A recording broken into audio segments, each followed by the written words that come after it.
There we go. Right. Yeah, I don't. I have no idea. I don't know what to say. We got dark. What the hell is going on, man? Oh! Oh, well, shit. It's done it completely by itself. There you go. So I won't fiddle with it anymore. Oh, dear me. Oh, so have you been? Yeah, fair to middling. Yeah. I've had a bit of it's been quite a week. So getting there. Good kid. Oh, he's gone. So, it's fucking gone again. What the hell is this all about, man? We've got some sort of exposure thing going. Let's see if I can make Oh, it. shit. Hang on, and I'll fire it up again. Hang on. Resume. Pass. I don't know. That's strange. And Lily isn't even in here. I know. That was funny. Well, Little Mo. Yeah, what she'd done, she'd pulled a plug out of one of the sockets with her right. stupid legs, with big puppy feet of hers, and it must have gone in the socket, and the conditioner went, no, we'll not have any of that, and went out. And of course it wouldn't come on and run properly until I'd found the arcing plug, to which there are 47. Oh. Counted them, yeah, 47 mains plugs down there. Oh my god. And this is the smaller cutback studio. Dear, oh dear. Mind you, how many you got in yours? I've got two, they're like columns with 12 plugs on each. They're like super high capacity, so that you can draw a lot. There he is. Two of them underneath, plus another 8 on a strip. Yeah. And then there's some around there. Oh, fuck those. Yeah. But, like I say, there's about 47 under there, but then there's strips over there and here and over here and back there as well. It's like, God help us all, mate. Indeed. I miss the old days when I used to be able to connect my entire studio to a 4-strip. Yeah. It's like keyboard, drum machine, Tascam, Porta Studio, and a speaker, to which there was one of. That was it. But I don't even know how many I've got running in mine. 8, 16, 22, 26. But it all penultimately comes off one wall socket. Oh no, mine come off 3. But in my defence, I made sure it was the 30 amp mains line that the guy run from the one in the kitchen up to here and replaced the 15 watt one. So yeah. Honestly, every time I book a flight on Ryanair, Yeah. they're charging for something extra this time. Now they're getting all because there was something in the press, wasn't there, about? Oh, you want oxygen in the? Yeah. You want to be able to breathe while you're in the plane. Oh, that's extra, lad. Sorry, no. There you go. There was a bit of a fuss recently because some people were complaining that even though their cabin bags fitted into the cabin bag size machine. Size machine. If your bag fits in here, you can take it on. If it doesn't, you have to pay. And even though it was fitting in, and they were clearly demonstrating it was fitting in, not squeezed in, it was just dropping in. Yeah. Ryanair was saying, no, that's too big. And so now they're actually making a big deal out of it on the website. Oh, yeah, okay. So, yeah, bastards. And they're charging, they say you can have one small bag or you can have a small bag and another cabin bag. Barstools, they really are. Prepaid credit. No, I don't want prepaid. So what do I want prepaid credit for? Fuck off. Jesus. Jesus, Bigara. Yeah, but that's the whole point of a budget airline, is that you have to pay for everything individually. Well, it's not budget, which is it? doesn't make it very budget in the end. But at least you can choose what you want and what you don't want That's it. off the list, as opposed to the traditional way of doing it, where there's a set price and you pay for things whether you have them or not. Bonsoir. You haven't moved since Tuesday, have you? He's changed his clothes. So, yeah, unless I'm like David Copperfield or something, I have to have moved to be able to do that, Yeah. No, they were brought to you Yeah, I've got, on a tray. You are, sir. Yeah, Your Lily change flew- of clothes, sir. Yeah, after Lily just completely shut down the, Tuesday's pub, she flew over here and just, Yeah. Lily, get me my DX7 top. It's about the only thing she had to... I'll tell you what, I can't even tell you what she did today because the customer might be listening. Oh. Customer stuff now. She wasn't doing anything bad. It was just stupid. And it was just lucky it wasn't turned on, put it that way. Oh, she didn't step in it while it was open. She laid down and went to sleep in it. Oh, Go, where's Lily? Oh, there she is. Her ass sitting on the power supply. God, I'm glad that's not plugged in. well, she'd only do it the once, wouldn't she? Oh, man. I mean, Fire up that power supply. That'll give you new meaning to the term hot cross buns. Yeah, I'm Hot not dog. kidding. I'm not kidding you. I've Jumping frog. had naughty puppies, right? I'm not new to this, but this dog is off the charts. Absolutely. Well, I saw what she did to your Apple Pencil. In fairness, I've had puppies destroy things like that before. What is... Fiona said to me, she goes, what, did you leave it on the floor or something? I went, no, on the windowsill, that yeah. Apple Pen... Yeah, it was behind the monitor up here. Because I knew something was wrong because the drum log was sitting down on top of the Osmos. So she's using this to jump up and get up into the window. So the door's permanently bloody locked now. Which is a massive pain in the arse when you've got a coffee and an iPad and you go, oh, you have to put one on the floor so you can open the door because it won't open well. It's all like this sort of thing. And then you can open it. In the dark, try and find your coffee. Oh, yeah. I mean, she'll go out of it, but just in the meantime... You it's like, said that about 6 months ago. oh, come on, she's still... Yeah, so she's still a pup. She can be a pup till she's about 18 months, 2 years old. Yeah, probably. Yeah. We had some good news today. Go on then. You're pregnant. Crypto's back in Brixham. What's back in Brixham? Cryptosporidium. Oh, nice. Yeah. So 6 So- months, that means she's, 3.5? In dog years? Yeah. Yeah. I'm still trying to work out what the fuck Max said. Cryptosporidium. You remember the Food- waterborne disease Shit thing in the water. that we had earlier on in the year? Oh, yeah. Yeah, it's back. Oh, okay. Yeah. Been away on holidays, come back. Yeah, no, it just means they haven't fixed the fucking problem. And this is good news because... It isn't good news because Oh, I see, you were being ironic. Yeah, it took them 3 months and it's cost them millions in payouts. And if it kicks off like it did last time, it's going to cost them the same. But there you go. It's like Fiona said to me, day before yesterday, I think it was, and she goes, oh, you're right. There is people living in that caravan at the bottom of the garden. I mean, yeah. She goes, is that sort of something you're supposed to report? I said, leave them the fuck alone. Leave them alone. They're living in a caravan in a driveway. Give them a break. She's going, yeah, but they're not paying rates and everything like that. I said, yeah, good on them. Fucking leave him alone.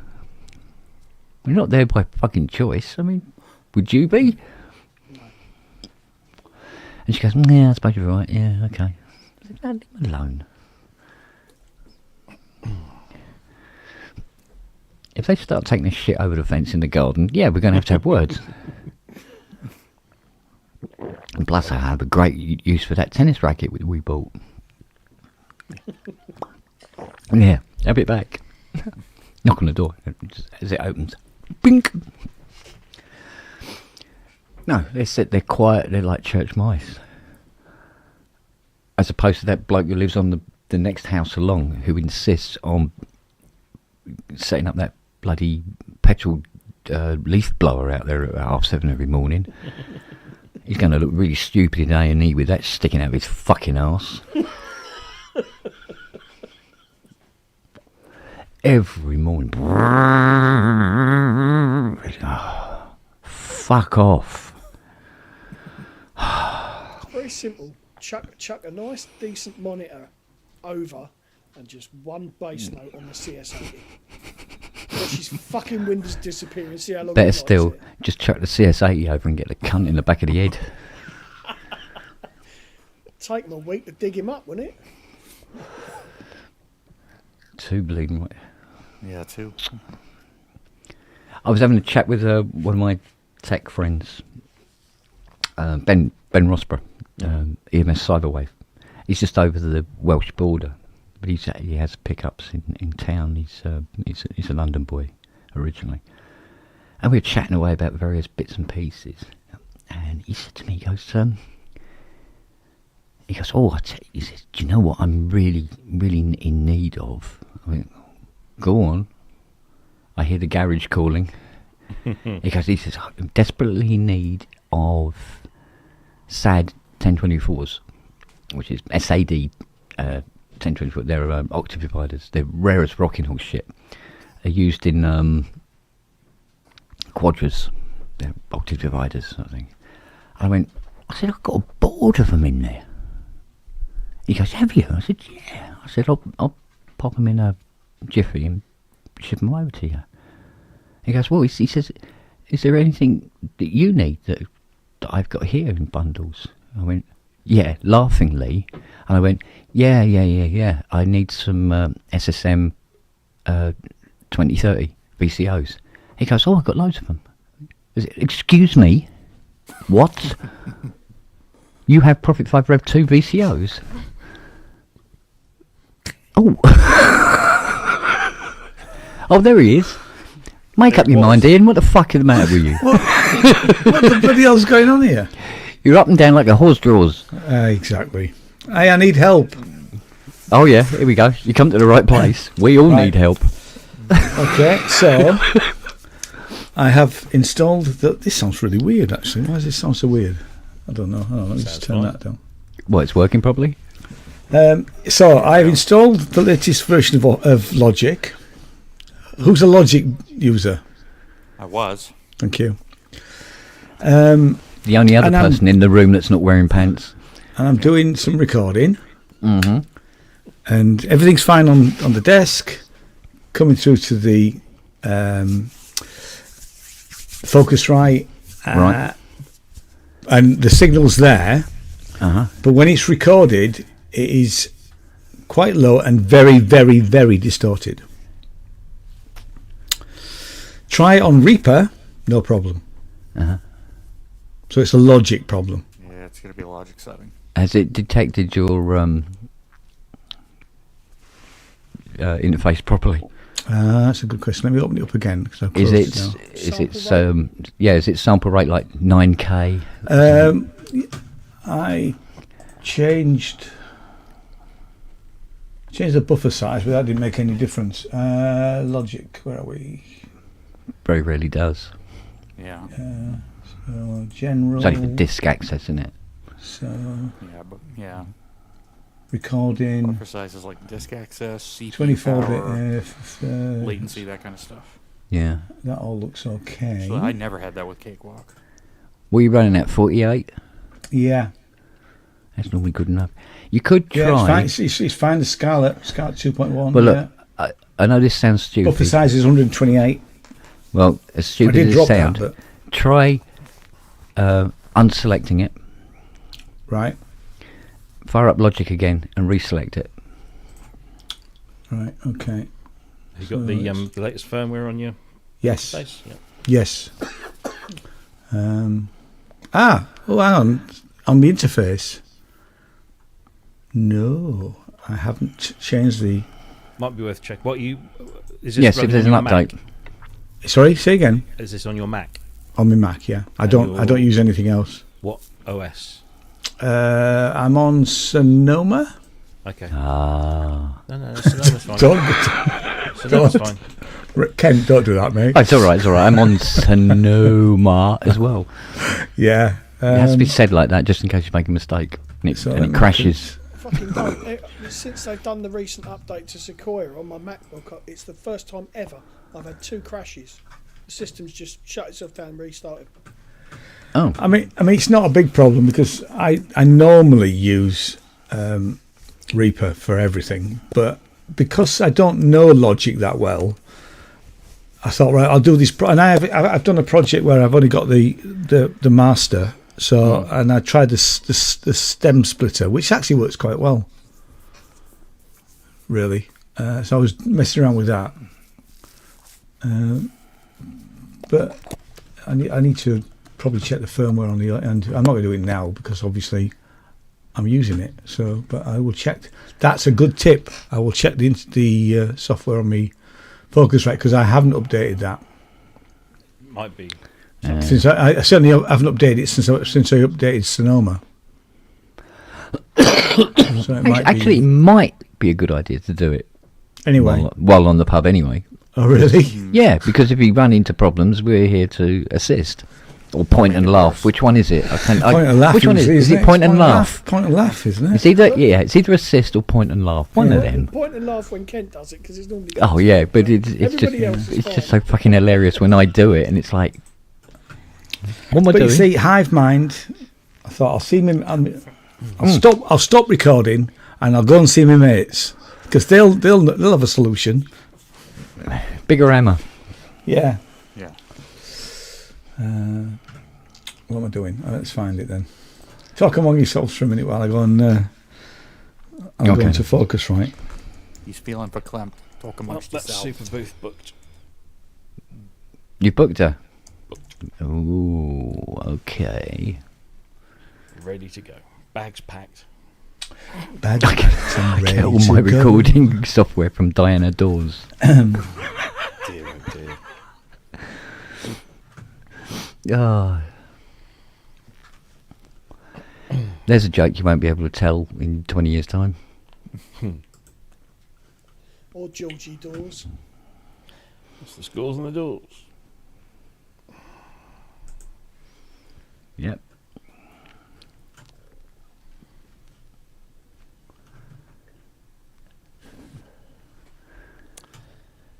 We've got guests on the show for the next 3 weeks. Can't tell you about the other 2, but You can tell them who's on tomorrow. tomorrow. I know it's on tomorrow. I've seen that. I've seen the post. Seen it. I like. Do you know That's what I meant. The last time he was on, I like how he came on, and it was all a bit stilted. And then once he realised that it was very, It's a pub. It was very relaxed. He It bloody really, ought not to be. yeah, but he really did settle in, didn't he? Oh yeah. No, he'll be cool. How the hell do you tell which generation it is? Because I thought I had generation 3. Do you have to go around the back of the bloody thing? No, don't think it even says on the back. I don't think it You gives should them monkeys, just does it? No. Yeah. It's, It'll be a third gen, won't it? Don't they I still bought do it. I bought it at the beginning of the pandemic. Yeah, third gen then? yeah, probably third Because gen. mine's older than that, and it's a second gen. Yeah, I mean, Right. fucking hell, dinosaurs still roamed the earth when I bought mine. You should be able to tell just by looking at the front panel. I'm looking at the front panel. It just And says then comparing it 212. to one that says. I Oh don't, yeah, I I don't, can look at it. Yeah, look at picture. Are you Yeah, that's a good cold? idea. The fucking central heating's on. is he talking to that DX7 again? It's alright. I worry about him.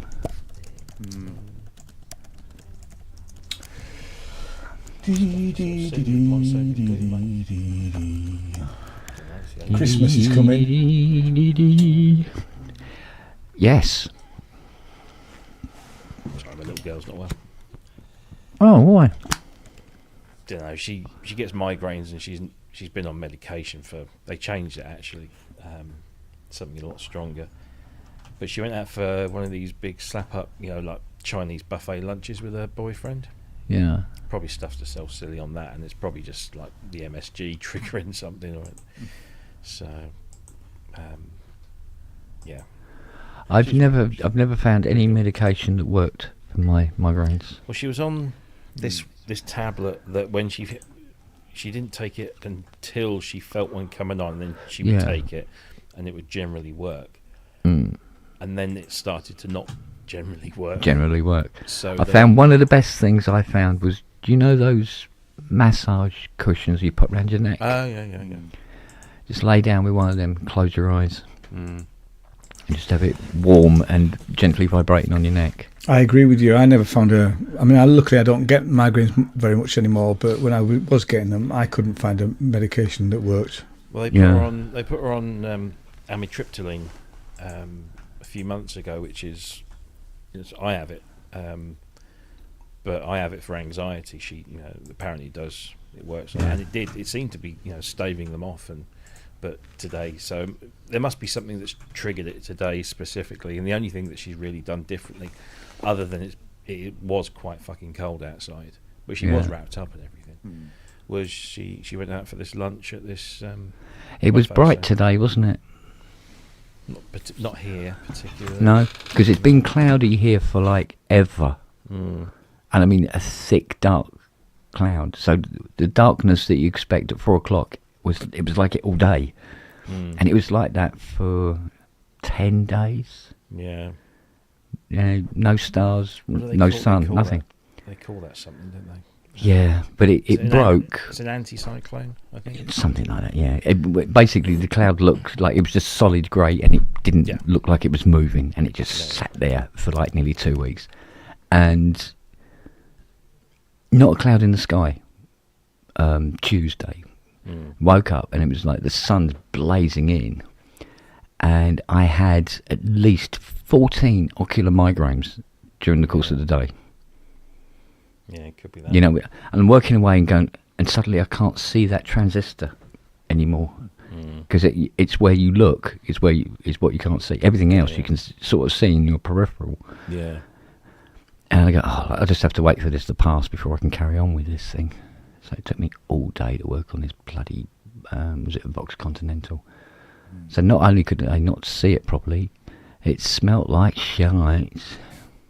Somebody was telling me, I think it was one of the comments on Facebook. It's something to do with the geranium. Oh God, not geranium transistors.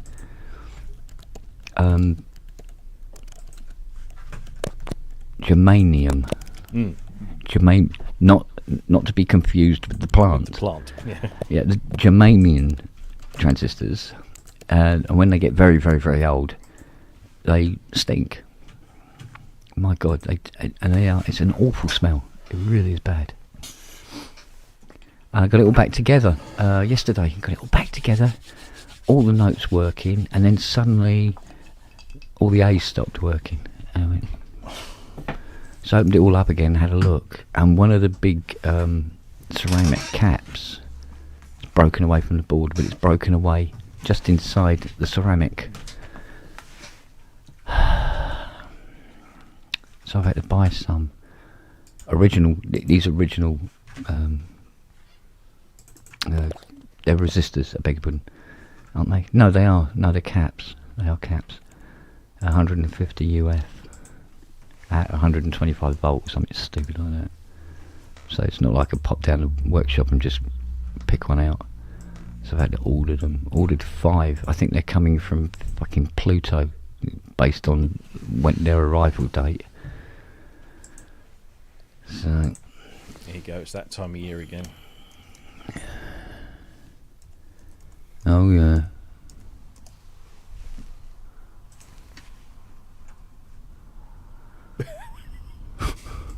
No? Anyone? No? Okay. Yeah, go on. That's UPS right there. Well, there's a meme doing the rounds, isn't there, about, if the weather's getting colder. If you see your every driver coming round and ask him if he wants a hot drink and then volley it next door and tell him in a secure location. Yeah. Yeah, it's under the drain, mate. Boil it down the toilet for you.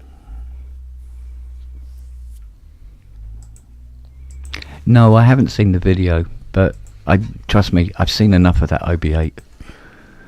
Inside and out. It's a bloody good album, that. Yeah. Yeah. I tell you what, you couldn't believe how fucked that OB8 was when Dave bought it. Mm. And he was like, dog with two dicks. And we turned it on, and it just went.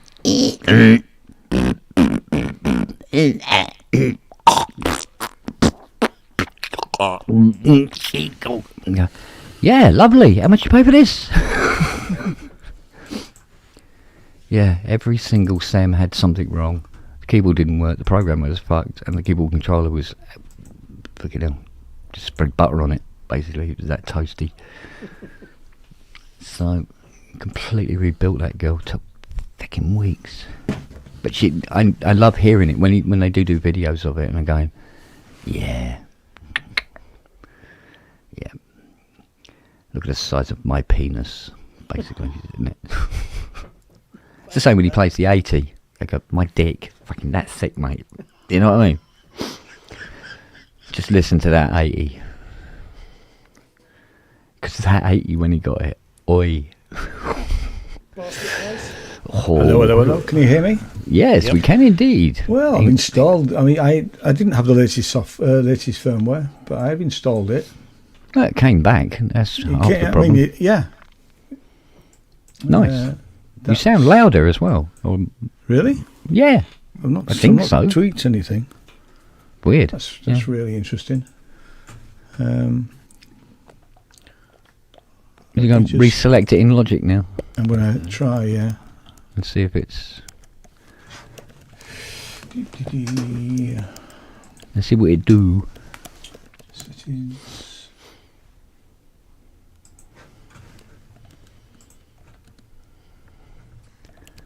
No, I must admit, I think it got to the point where Dave buys something and the bloke goes, "Oh, it's really not working," and it doesn't matter. I know somebody. Judging by some of the stuff he bought around, it's like, fucking hell.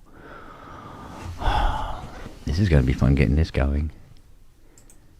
Mind you, Chris was the same with that, Wurlitzer drum man. I mean, that basically, we turned it on in the workshop and it just simply caught fire. I just went, no, I don't think that's worth doing, mate. Can you hear that? Yeah. I can. It's not too loud, is it? No, not too loud. Right, let's just record that a bit and see what happens.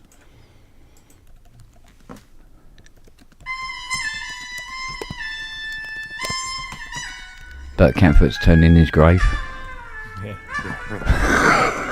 Miles Davis is having a fit. Yeah. Oh, Oh, he's probably fucking a pillow by now. that's interesting. Well, it certainly recorded something, but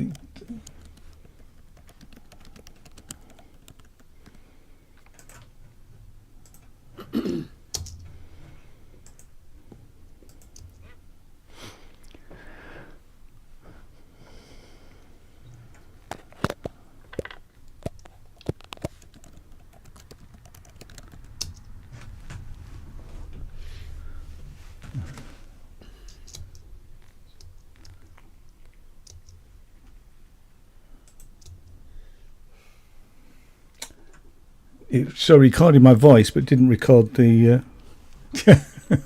Ah. It's recording my voice, but didn't record the iPad. Okay, I've had interesting. things similar like that in Cubase, and for whatever reason it wanted the speaker icon turned on. Well, that's your input monitor. Yeah. Mm. For some reasons, it won't. Like for instance, when the 80 goes through, if I don't turn the speaker on, you don't get the reverb. We delete Yeah, that 'cause and you're try just again. monitoring it. aren't you? Yeah, exactly.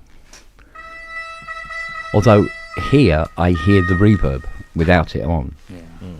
but nobody else does.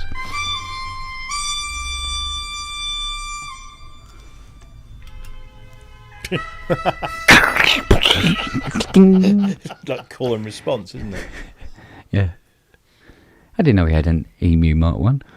Yeah, really. Ooh, no, he's broken it. It's all going wrong. Even Oh, the yeah. iPad's screwing up now. So GeoShred is playing up as well. I'm just going to stop and do it another day because this is just. I'd say your problem was Logic, personally. There you go. I think my problem's Logic too because I have actually recorded with Reaper, no problem at all. I'm going to So say it again I because I think- don't get to say it very often. I think Go your on. problem's Logic. Dear Ken, thanks. Thank you, mate. Yeah, I think Logic is the problem there. What else is that? I get. Yeah, what's the Logic, it's Yeah, Logic. mate. Logic's shit. Yeah. I don't know why. Why are you using Logic? Logic's crap. It's good. It's good for some things. Yeah, I've been holding The a, drummer's quite good. holding a book up or something. Like that. And certainly, I would say that the stem splitter is quite reasonable. Mm. Kent, you know this is going to come back and bite you in the arse. Oh, I know, because it's Cubase. It has to fall over if there's a Y in the day. I didn't say I didn't say hello all the chatties. Mm. Yeah, but I mean, I've had about 30 years of people going, yeah, well, you know, it's because you're using Cubase, isn't it? Oh, no. 30 years of it, and I'm still using it. Yeah, if you're happy And with it, it's still stick going it. wrong. Stick it. And it's still going. Yeah. I must admit, when they announced Cubase 14, I went, no. Mm-hmm. I got my 13.12 or whatever it is now. It's working. Everything's. I can live without the little trinkets that you're dangling in front of me at the moment. Thank you.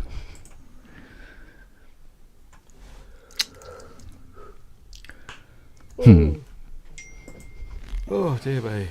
Actually, I'm going to make the best of this. I think your Logic's crap, mate. I think Logic is crap. Yeah, don't know why I bother with it really. So it's back to Reason tomorrow, is it? Reason. I've used Reason since Reason 4. Oh, what is it you use? Reaper. I use Reaper. Reason, Reaper.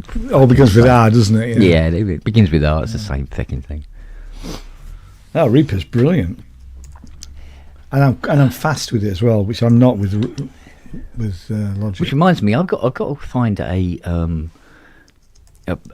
nice simple little app to put on the iPad that will just reduce the size of photos so they fit properly into the StreamYard for the front end, There used to be a thing. Oh God. because they're always too small. Oh, I see. Like too small. Yeah. Well, look, I mean, You can you see- resize in. What's the app on Apple? You're right, because we're talking Apple, aren't we? We're not Oh talking yes, we are Preview. indeed. Yes. Preview. Preview. You can resize in Preview quite well. Can you? I do it all the time. Yeah, Okay. Yeah, I'll do it. yeah. Because I've unified Just the it's album under tools and then resize and then size. size, yeah. Just change the size. Yeah. All the well, you saw album covers you saw the done picture for that I used for the show tonight. Gary Newman. Gary Newman, right, doing like his pleasure principle thing, Yeah. right? But is that it or not? I don't. Oh no, it's not. I beg your pardon. It's not that one. It's this one. I believe. There we go. This is what it's supposed to be. If you saw all of it, share screen. Yeah.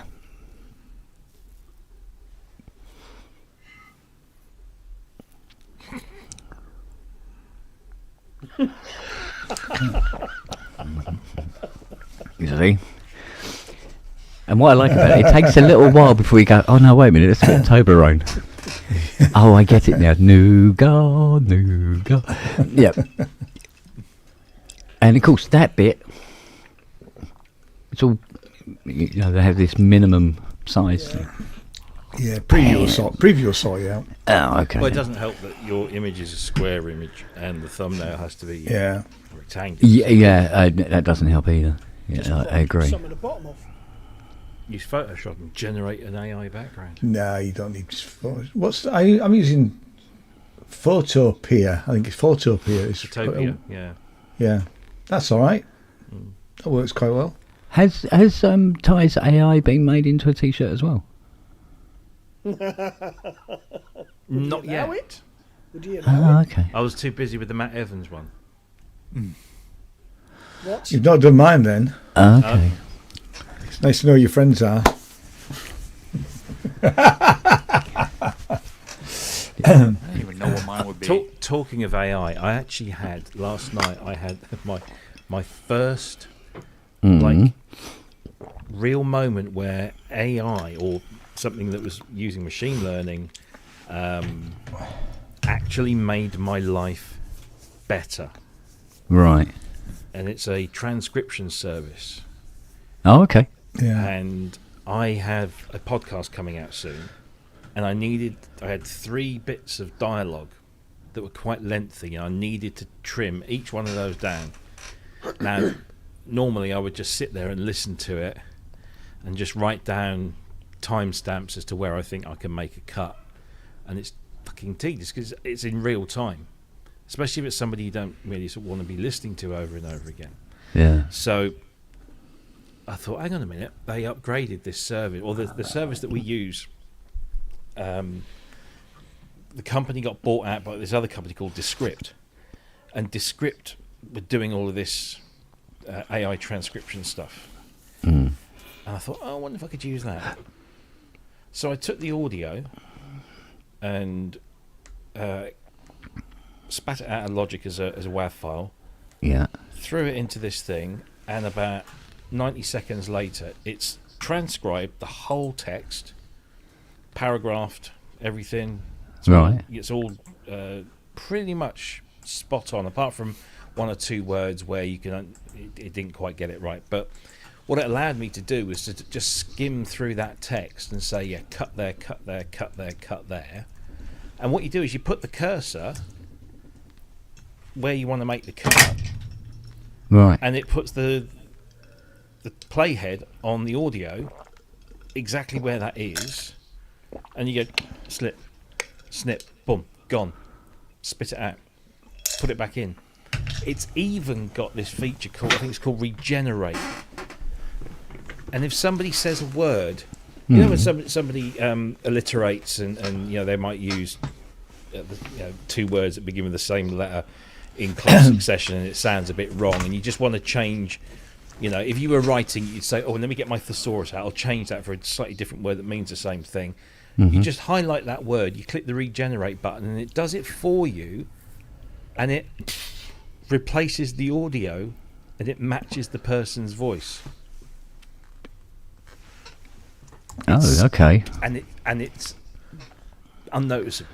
Wow. I mean, obviously, I didn't stick it through huge amounts of text and stuff, but honestly, I sat here last night after the missus had gone to bed, and I thought, oh, just give that a go.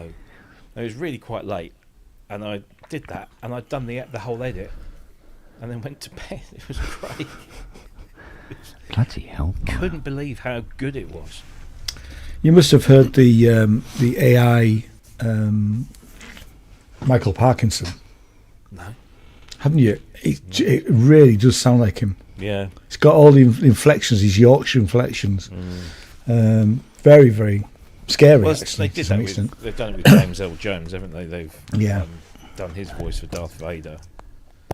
So, and he signed everything before he died, so his family still gets, or his estate, you know. That's still gets- and that's the issue, isn't it? For actors being Yeah. you Yeah. know, Yeah. used after they're no longer here, Yeah. But or they don't want to be part of it. But yeah. My boss sent me an email yesterday, and she said, "Oh, we've been invited to get a demo of this this new service, because we use a provider for our learning management system. So it's a third-party thing, but we have a contract with them, and we have this big platform. We put all the stuff on there, and they've just introduced this new AI authoring tool. Author your e-learning lessons with just a few clicks, sort of thing. Yeah. What? First they want to take my voice with AI. Now they want to take my actual fucking job with this AI. And my colleague, my oppo in Chicago, she says, "Oh no, I don't think it'll be very good now." Clearly, sort of just poo-pooing it before. I'm like, "Yeah, come on then, let's see what it's like," because hopefully it's going to be rubbish, or certainly nowhere near as flexible as a human being. Knowing my luck, it'll be even better, and I'll be out of my arse by the end of the year. But fucking hell, it's like advertising with all these slogans. Want to, knock up an e-learning session in a matter of hours and not weeks, and I'm going, no, no, I don't. I want it to take months so I get paid. Bastards, absolute bastards. When the chappie from Germany phoned up about the Moog Foundation raffle, mini Moog, I said, "Oh, do you want to see a photo of it?" And he went, yeah, please. And for a split second, they got these two photographs next to each other, right? One is of the mini Moog in question, looking all beautiful on the table in the sun, and the one next to it was this, and I nearly sent it to him just for a laugh. A picture of Fiona on the table in the sun.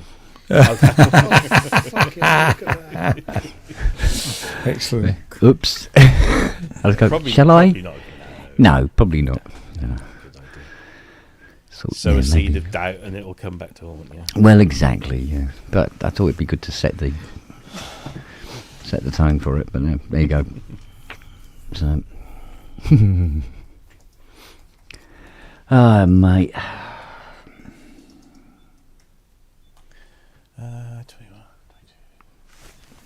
I must admit though, I'm really, really getting through the work this week. Even I'm surprised at how many I've got done.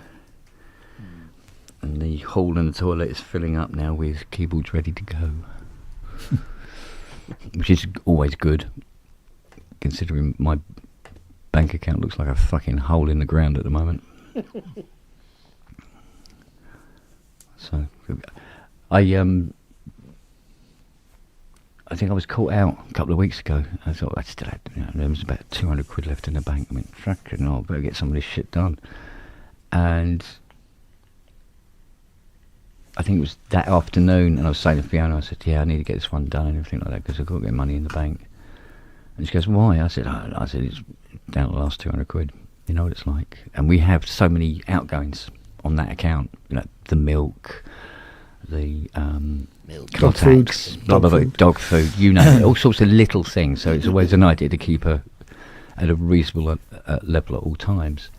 And she goes, I can put a couple hundred in it. I said, no, I said it's all right. And I fired up the iPad and fired up the app. I said, look, and I opened it, and it said minus £27. I mean, it said just over 200 quid, like 4 hours ago. I'm having a look. Oh, I'm still paying for the M8X. Yeah, that goes out every month as well. I forgot about that. Yes, and there was a few other little silly bits and bobs on it as well. Gone. It's like, fucking hell. Doesn't take much. Yeah. So it was nose to grindstone this week, and got a lot done. But I still got this Trident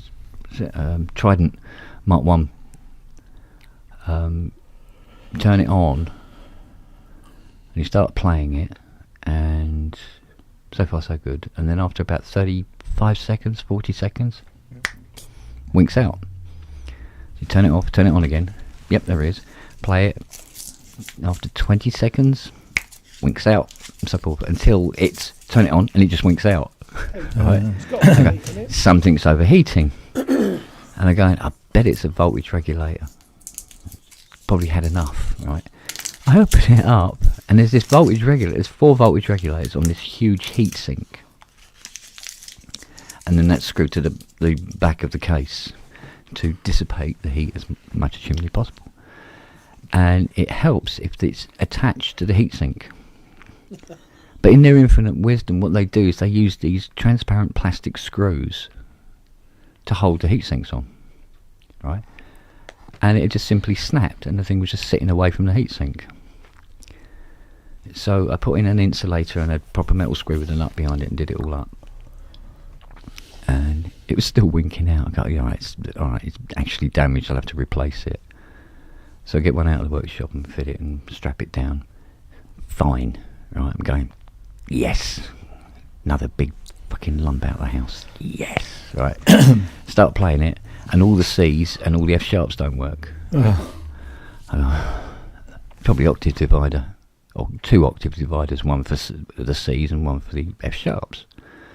So I call up the schematics and have a look. All the C's and all the F sharps are all on one data line coming directly from the processor. I thought, oh no. Where am I going to get a masked ROM'd Trident keyboard processor from? Another Trident, perhaps? So suddenly that has longevity label stuck on it. You go, i.e. it'll be here a fucking while. It's just every job has been turning into a problem that it shouldn't have had to be.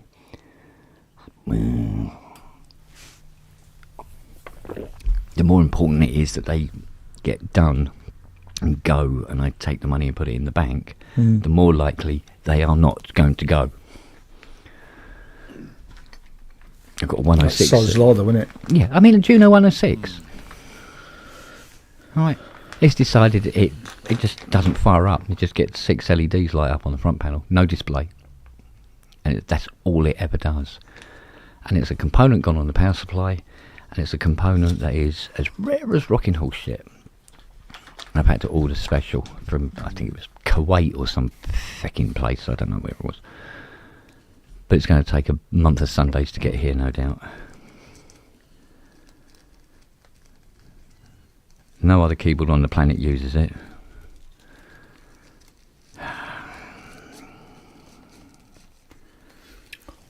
It's a depressing job, I don't recommend it. You should retire. I would if they fucking let me. And all the time that this is going on, I've got a Carvera whirring away in my ear hole right next to me. With Fiona doing more basses.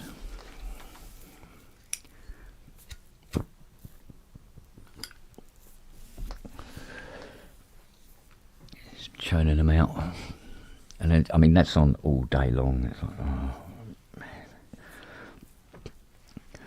So even when it's not working, you can still in your hear in your head sort of like.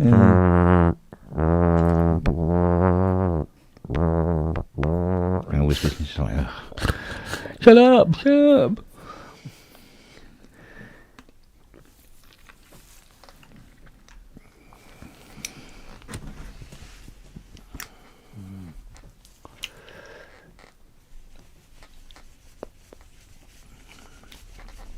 So, get there in the end.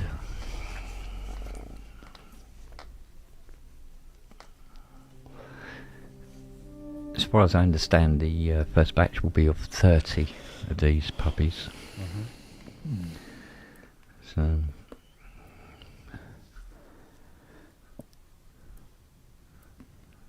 I suppose what, sell them from here? Yeah, well, I'll put. So it's all up on the site and everything. It comes from here, and Fiona can jiffy bag the buggers out from there. Yeah. Okay. Aye. And then you tell me how much the postage. And I'll send you the monies. Aye. How long is it going to take for a special order? Well, it shouldn't take longer because basically once the You've done the 30. the special you send the file you want, right? and then Fiona just simply converts that to the Carvera language and then prints it out. And Bob's your auntie. Right. But she's already spoken about that. But she says, at least get the at least 30 of these ones done now. Because what takes I'll up have a most of Sinners the Music one at some point, and there's no rush. Next year's fine. See, the bases can just stay the same. Yeah. And then you can have different perspex panels in them. And but it's interesting that because these bases are hand sanded, stained, and waxed, the bases they just take forever to do.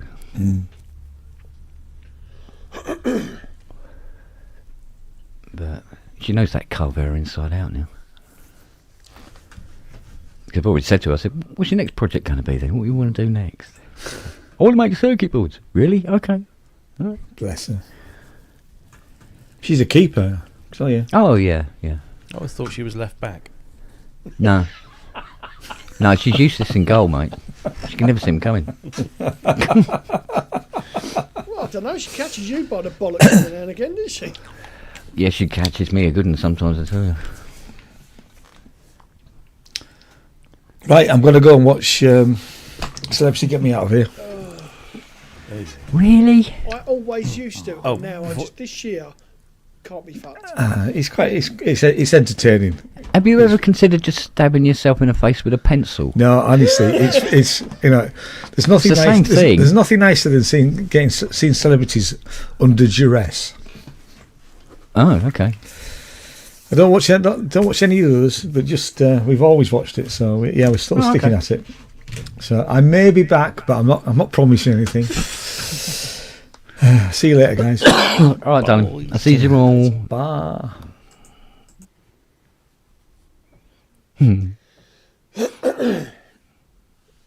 Yeah, plot spoiler. There's celebrities and some get out. Get out. Unfortunately. Yeah, damn it. Mind you, I tell you what, the word celebrity has a completely different meaning today than it did 20 years ago. The definition is a lot looser, isn't it? Isn't it just? It's like when they got, celebrity, some quiz shows, but they have celebrities doing it. And they're introducing these people and going, looking at the film going, who? Who? Yeah. What the fuck's that? Well, this is another reason I not watch it, because Hayley read me off the list of people who are in it this year, and I was like, who the fuck's that? I think there's 2 or 3 that I recognised, and it was like, bollocks, can't be doing with that. Yeah, well. Excuse me. No, it's never been a genre that I've really shown any interest in at all, ever. It's funny because we were flicking through the telly last night, and it was about 11 o'clock. I'm like, I don't want to go to bed yet, but I want to watch something. And just flicking through Amazon, and Truman Show comes up. And I said, I haven't seen that in a while. She goes, but it's a bit late. I said, well, let's just put it on for a little bit. We ended up watching the whole thing. And it's amazing that you watch that film. I mean, I remember watching it when it first came out, and it was brilliant. I thought Jim Carrey was brilliant. I thought the concept, the whole, this reality TV thing. And you watch it again today, and you're like, they nailed it. Oh, yeah, absolutely. Yeah. Everything about that, how it destroys. Yeah. It's, oh, yeah. Yes, it's very good. It's a great film, though. Yes, yeah.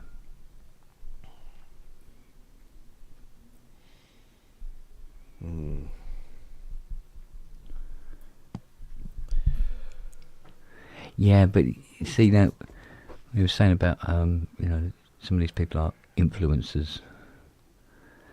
Even the word influencer is very subjective. Yeah. I mean, to be honest with you, when you see things like, you go, oh yeah, and he's or she is a internet influencer. You go, yeah, she just made me not want to watch it. She's influencing me. She's already influenced me, and she hasn't said a word yet. I saw a picture of one of the ones that's in there this time, somewhere on my Facebook feed, and I'm like Matt said, I'm like, who the fuck's that? And then there was something on the BBC website, about it, and there was that same person, but outside of the the jungle thing, whatever. Mm-hmm. And it was unrecognisable because she's smothered in makeup and hair and all this, but she's just plain Jane in the jungle. I just think, it's so, the whole thing is so false. The image that they convey in their stuff, and there are young girls aspiring to be just like them. I think, no, be yourself. Well, there was a video that surfaced recently of Katie Price. Did you see that? Try not to, but she was walking up and down outside her house trying to give it the catwalk, and my God, it looked like a 90-year-old drug addict. It was a fucking mess. Well, she's not far off, is she? No, but it's just like there are still women aspiring to be like her. Well, there was something on the local news, Reece, because there's just outside Cromer on the Norfolk coast. There's this. It used to be just like a cafe style restaurant. It wasn't a small cafe, it wasn't a big restaurant. It was just it got taken over and it's been converted into some sort of gastro, something or other. Yeah. And it made the local news that Katie Price arrived in her pink Range Rover with some of her mates, and they all and she actually did. Yeah, but did she make it with a legal fucking driving license? You fucking and insurance. Yeah, exactly. Yeah, but sometimes you see some of these women on TV, and they've had their lips done, so they're sticking out like almost 6 inches away from their face, and their arse doing the same thing but in the opposite direction. And literally, like they can cover two different states. Well, they're turning into fucking baboons now, aren't they? That's basically what they're doing. And you think, sweetheart, why are you doing that to yourself? Or worse still, have you noticed what you've done to yourself? How and why? Awful must their own self-image be? You always say body dysmorphia is a it's a big thing. Some people are turning into Instagram filters. Damn right, actually. Well, it's true. Yeah. They're all Bo Selector fans.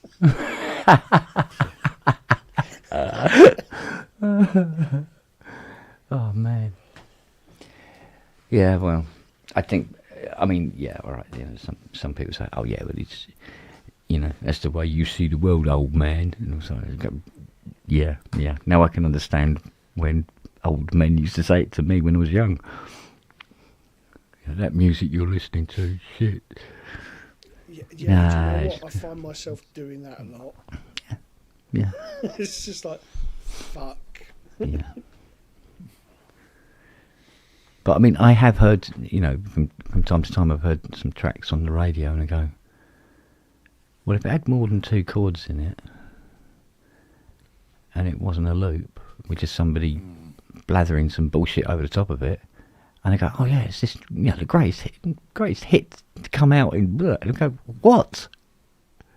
What is? There's nothing there. So, you go, old person. I'll counter that, and I'm not trying. No. No. It's open discussion. So,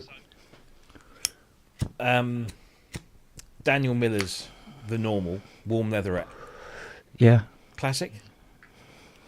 Piece of electronic music genius. Yeah. Yeah. What do you mean? Yeah. Right. It's and then some bloke going warm leatherette. I love it. Don't get me wrong. I absolutely no. love that song. But we're saying, that's got 2 chords and it's repetitive. Well, so's a lot of stuff that we listen to, but we were 30 years younger. And it's what I try to sort of tell myself when I hear some of this stuff. I think, totally agree. I was, 30 years or 40 years younger. Yeah, but that's what I mean. I used to get the same shit from old people when I was young. I mean, the reaction of my nan to Our Friends Electric the first time it was on. Yeah, I remember what my mum used to say about the stuff that I used to listen to. Very, very little did she go, oh, I rather like that. It was all, that's a noise. They can't sing in tune. Mum loved Jar. She really took to Jar, but it's musical. It's, very melodic, isn't it? Yeah, very melodic. I heard a track. She did like days. Sparks, though. But then again, melodic. Weirdly. Melodic. Yeah. It wasn't. They were odd to look at, But if you just heard Sparks on the radio, it's cracking good songs. Yeah. You know? I mean, this, Number LC One in Heaven doesn't exactly contain a lot of musical genius, does it? No, but It's great. pretty straightforward chords Yeah. and stuff like that, you know. Heard the new LCD Sound System single today, and I honestly thought Yeah. I'd gone back in time because it really did have that real sort of early electronic kind of vibe. You know, it's very simple, kind of repetitive, but after the second or third listen, you can't get it out of your head. It's there. Yeah. It's such a good little song. Yeah. I put a link up to my friend last night on Facebook. Simon's a guitarist and has been for as long as I've known him 40 odd years. First person I ever played live with. Did the what was the fucking hell, Fleetwood Mac track that they used for the Formula One? Oh, Ding, ding, ding, ding, ding, Right, we ding, played ding, that ding. live. Oh, okay. Music competition at school. Well, the whole thing. Yeah, I played the bass on synth and he played guitar and we had a drummer. But he's now in the process of releasing 9 albums. And what he's doing is he's doing a live stream of each album, all 11 tracks on each album. And he did this one last night. And it was a loop because he uses a lot of looping stuff. So it's this very bluesy guitar loop off. And then just goes off on one, and it's like he plays over the top of it. Fucking hell. It's a 7-minute track, Yeah. and I couldn't stop replaying it today. It's a cross between 70s glam rock, John Lee Hooker, and, oh, fucking hell. I'll send you a bit of it. It's mental. And what a guitarist. I mean, he was good then, but now he's just off the scale. It's like when Gary Glitter's "Do You Want to Touch" single came out. Mum was mad for it, and my dad hated it with a passion. He goes, "Oh, I don't trust him. I don't like him." And this is 1972, Yeah. something like that. 1971, 1972. Only two. Go, I "Phew." Only two. What I was to really come? got into that glam rock shit was Bolan and Bowie. Yeah, my mum liked the Dare album. She was really into that as well. Mind you, I was massively into it, so she didn't have a lot of choice. It was on all the bloody time. To the point that, you know, when you do some of those songs in your head, I always do the Dare versions, not the singles, you know, with the extended mixes and stuff.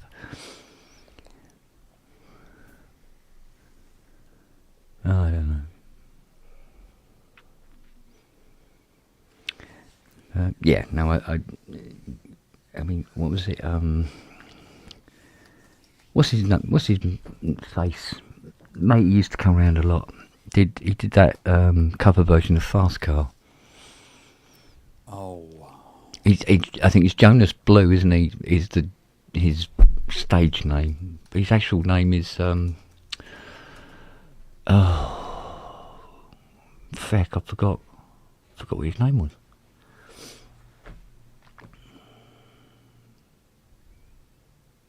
But I remember him sitting in the front room and he played me this. He says, he's just finished recording this on his phone. He plays me this. And I went, "Oh, Tracy, what's her face single?" He said, "Yeah." He says, "I've done this remake." And he goes, I think there's some people who are interested. And the next thing I hear, it's on the fucking radio. So I'm going, "Well, well done." Because I must admit, he played it to me. He said, you know, there was interest. And I went, yeah, well, you know, Fast Car wasn't that long ago. All right, he's given it a dance critique, as it were.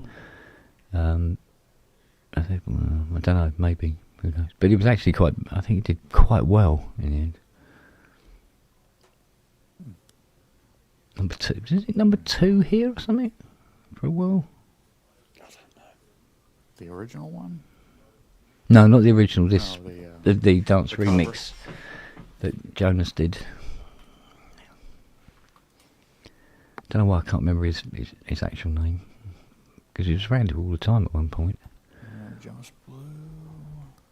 He's a massive synth fan. But the old school stuff, absolutely bonkers for it. Number 2 in the UK. That sounds about right. I know it did much better than I thought it was going to anyway. 1 in Australia and Hungary. Mm. Top 10 in Germany, Ireland, Italy, and the Netherlands. Belgium, New Zealand, and Sweden. Went to number 1 here on Dance Club Songs. Yeah, see, what do I know? It's me thinking it probably won't do that much. And it did very well indeed, thank you very much.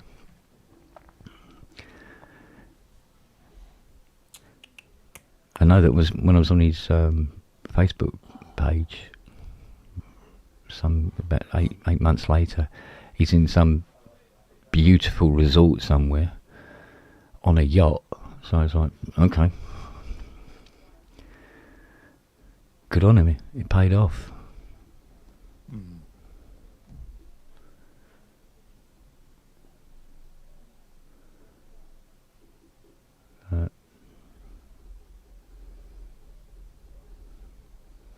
Yeah, my mum liked Bowie as well, but under her own steam, funnily enough. She was into Queen as well, for whatever reasons. Weirdly.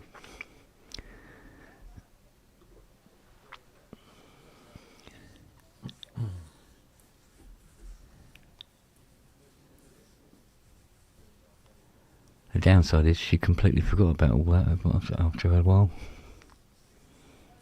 Yeah. And the music was an annoyance to her. Any music whatsoever. She couldn't stand music after a while. Wow. All part of that fucking awful illness, isn't it?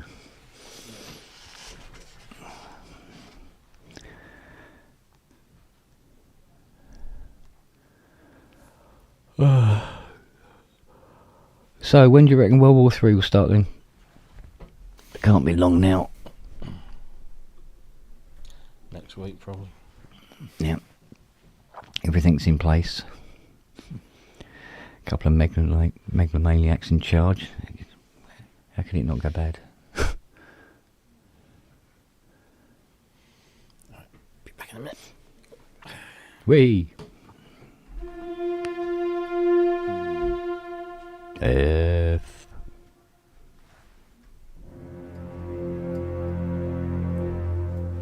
Low F.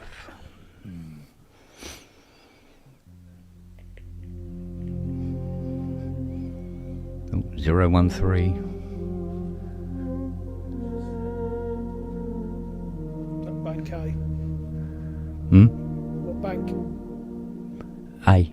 Bank A. It won't be on mine, will it? 'Cause No, I don't think it's on. No, it's not on the. Or if it is, it could be anywhere, but only half of it. Yeah, it would only As be it half were. of it. Yeah. Well, no, it's a single preset. Is it really? Oh no, it is, isn't it? It's not a multi. Yeah. Yeah, it's not a multi. So yeah, it might be on there somewhere. Oh, I'm gonna have to spend some time tracking it down then, aren't I? Yeah. It's what is it called? CS80 something. CS80 Darkness. Darkness. Yeah. I'll just call up the fucking preset manager and look through there with the quickest way. No, and you're like it'll probably be under a different name on the 49. You go, well, we'll change. We've got to mix it up a bit.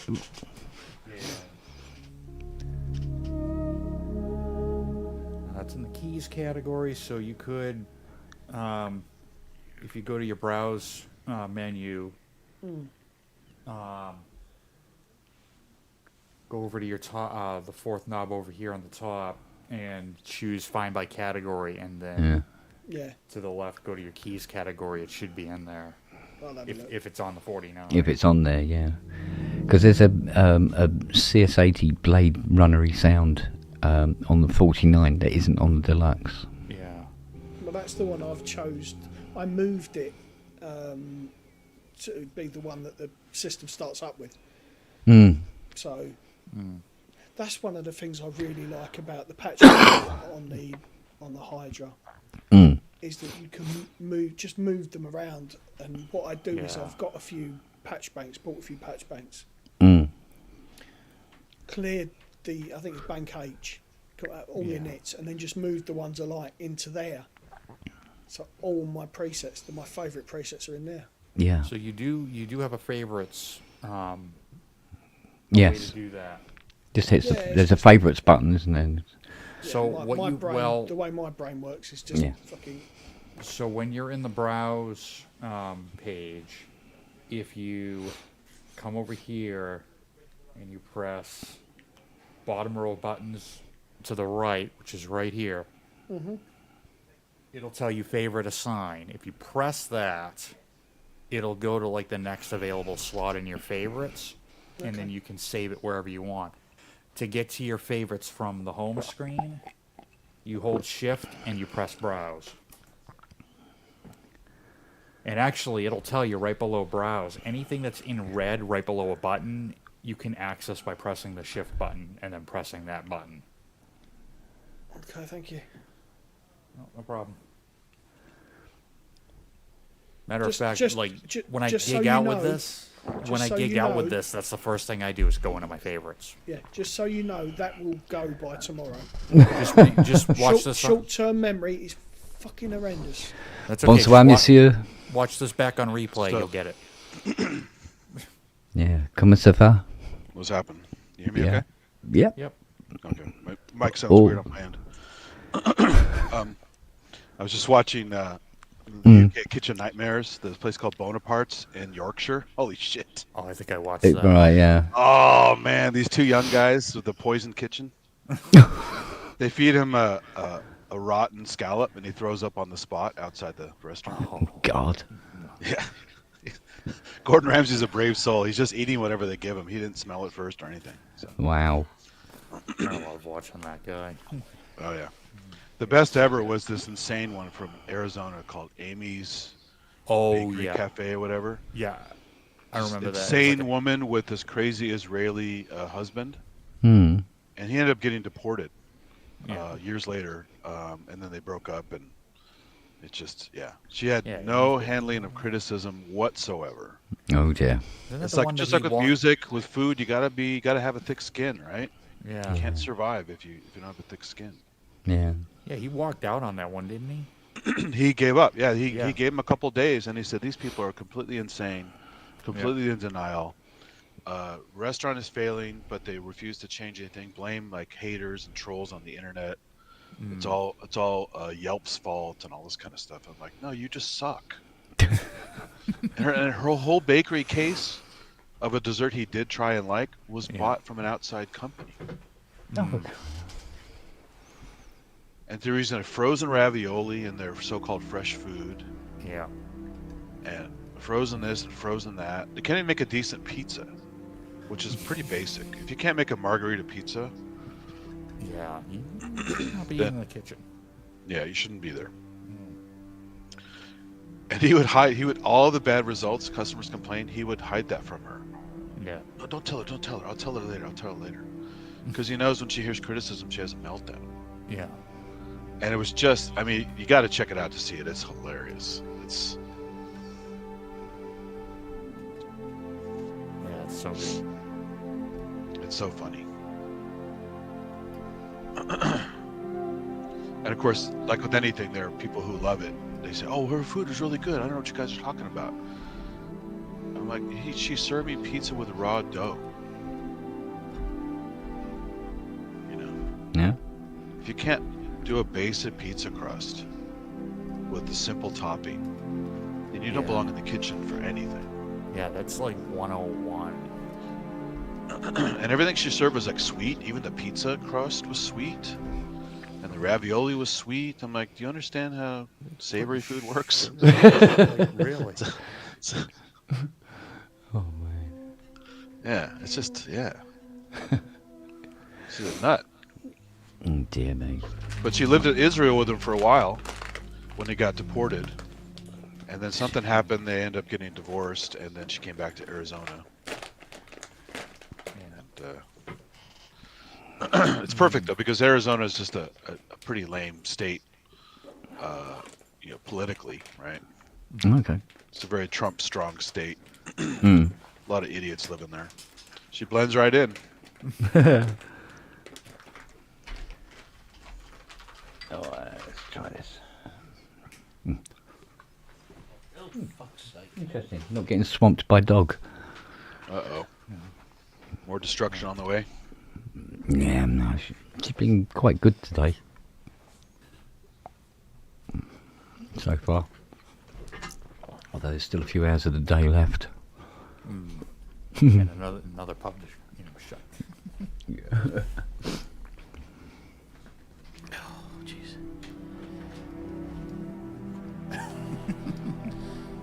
Right. Yeah, 2:34 In a second, exactly. I've got to go Probably and couldn't do even cook a hot dog. a quick edit. Oh yeah. I want In public? I want to get this podcast out. And I've just had it reviewed, and they've got one thing, and it's. Oh, If I can get that done tonight, then it means I get paid quicker. So. you got notes. Just the one, and it was a silly thing as well. Oh, You know, when you edit something out, but you forget that somebody's referred to that thing that you've edited out in another bit. right. Yeah. It's that bit. There A you go. continuity note, no less. Indeed, yes. Right, back in a sec.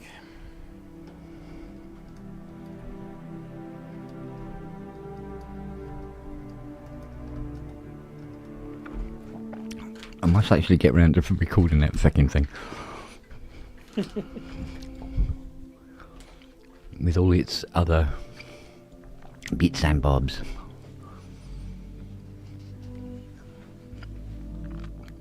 I've got more chance of it if I can get all this gear out of the way.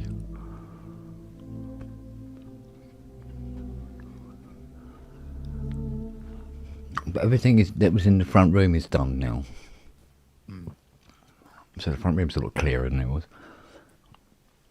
So that leaves a PS3200.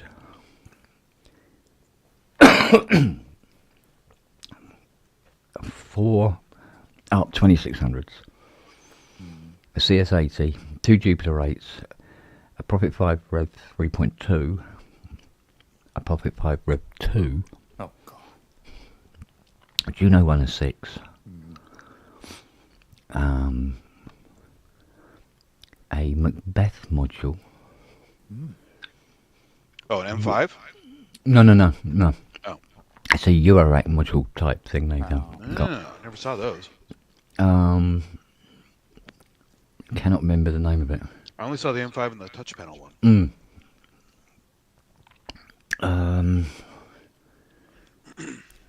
The DX1's done. Just waiting for the guy to come down and try it out and then take it. What else is there? Oh, the 2.8 voices, obviously. By the way, here's the in the chat of Trident the done? episode for Amy's Bakery Kitchen. You guys can watch it. Yeah. Did you get the 8 voices done, Ken? Almost. They need a topping and tailing now. But all the main faults that they had is done. But I still have to bring them up. Because I'll have to tune them in the front room. Because it's just too cold in the workshop to calibrate them. Yeah. If I calibrate them down there, get them perfectly in tune. When the guys set them up in their studio in the normal ambient temperature, you'll be about 5 octaves out. You know what I mean? Because it relies on the tempos to control the pitch. So it'll have to come in there. And it just costs so much money to heat that workshop. It's just not worth it. So I'm sure there's a couple of other machines. Oh, there's a complete Minimoog restoration has to be done. An emulator 3 wants a backlight. When you say restoration, you mean wood and everything? Oh yeah, the works. Jesus. Everything. Power supply rebuilt, keyboard redone, the whole shebang. Yikes. How long is that Yeah. take? On a good day, I can get one done in 2 days. Holy shit. Yeah, I can really go for it. But there's no real reason to have to rush this one anyway. So Yeah. I'll space it over 3 or 4 days. That cabinet you did for the 2600 a while back outside, How many days did that whole thing take? Was that what, a Reed Tolex? The whole thing. You had a wooden cabinet, totally brand new wooden cabinet, everything. Was that the 2600 or the? Is it No, that was 2600? that was a Korg Yeah, that was PS the 3200. 3200. Oh, 3200. Sorry, I thought it was Yeah, that took a while Yeah. because that was a complete because it needed all new screws and everything. Oh, Jesus. So it's almost practically brand new. That's crazy. And I made a mistake when I was fitting the MIDI kit. I fitted the MIDI kit to it, and it was almost completely in and soldered up because there's thousands of bloody wires you have to solder on. And I'm going, hang on a minute, something's not quite right here. And I'm checking the instruction manual again and going, no, it seems right. No, wait a minute, that can't be right. Now look at the front cover and it says PS 3100 and 3300. Because I've got this 3300 that I have to fit a MIDI kit into. I go, hang on a minute, that's why there's no cables for the memories. I went, oh. And then I looked back in the Jiffy bag and there was another MIDI kit in it, and that was for the 3200. It looks absolutely identical. And it is absolutely identical except for this one extra cable. But of course there's no plug on the board for this extra kit, because I could just take the cable, solder it on and then connect it up to the original kit. But the kits are actually physically, so I had to take it all out again. What? You said 3100 and 3300. Why would the 3300 be less cables than the 32? I thought 33 is more advanced. Well, the 3200 has the programmer, right? No, the 33 is three 3100s in a box. Oh, okay. Right? So you have the kit that runs the 3100 will run the 33 because it's just running, because it passes it on. Okay. All it's Yeah, doing is really it's intercepting filming. the keyboard. Yeah. On the 3200, it has those memories. I see. Okay. And you can access those memories remotely, so there has to be a wire going to each one of those memory locations to be able to trigger the preset changes. So there's extra wiring and extra processing going on. Okay. The rest of it is absolutely identical to the 31 and the 33.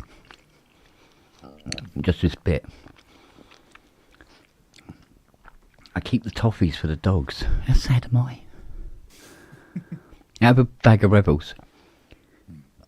I leave the toffees for the dogs. See, who said the pub's a shit show? We learn a lot on here, right? True enough. But, yeah, so I had to take all that bloody kit out and put the other one back in. That's almost practically ready to go. The keyboard's done and the remote, which is probably the most useless thing I've ever seen in my life. Because you've got this remote which has the 8 buttons on it for the memory buttons. Presets, yeah. But the length of the cable means you're still standing close enough to the machine you could just reach over and push the buttons yourself anyway. Yeah. Oh, but I want left-hand controls. That's funny. So apparently there's a big difference between having them sitting on top of the keyboard as opposed to having them on the front panel right there. Oh. But that's a complete 3200 kit. So I think it's going up for some ridiculous money. I'll bet. Stupid money. Not as bad as that mixer that Ramsey had on the Tascam mixer for 48 grand. Oh, gosh. Yeah, that was That was great. wishful thinking. That was. Well, it was similar to Ian's, so we're always saying Ian should sell his for 48 grand. So Yeah, well. Well, that wasn't as bad as I thought. Sorted? Yeah. Good man. Get that sent off now. Yeah, but it's like those two 8 voices. They went for, I think one went for 43, one went for 46 or 48. Go back 4 years, they would have been commanding 95 grand and would have got it. So the big vintage analog reset is in place.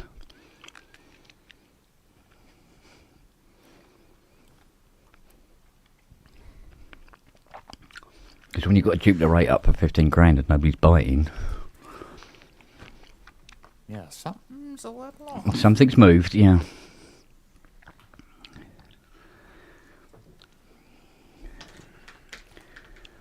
I mean, all right, yeah, I know there's loads of, reissues and all the rest of it. But So I see Marinelli's coming on the show. Is he talking about new stuff or just going over older Can't say. stories? Can't say. Yeah. No, he's got some exciting news. Oh. yeah, and even I don't know what it is. Nope. Yes, you do. No, I don't. Yes, you do. Read your No, you fucking haven't. messages then. Oh, I got to read them. Yes. Fucking hell! It's not like I'm getting paid or anything. Yeah, that wasn't part of the. Got to read the messages as well. Fuck well. Yeah, literacy's a bitch, huh? Yeah. Bookdown Phonics did not work. Fire up the app. Yeah, Jupiter 8s on Reverb are hovering from 19 grand up to looks like 26.5. Yeah. Yeah, there's still a couple of piss takers, but Yeah. the general melee is that they've fallen in price quite dramatically. Mm. So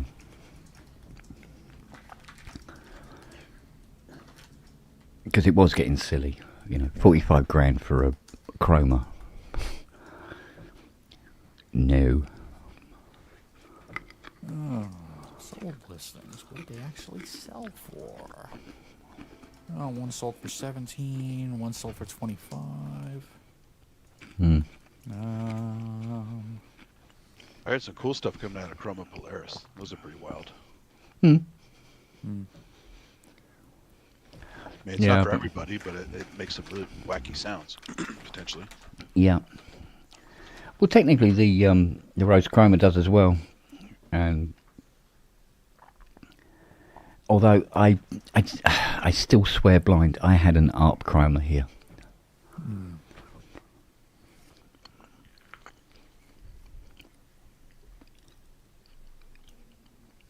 They must have got one or two out before David Friend sold it from under Dom's nose. Well,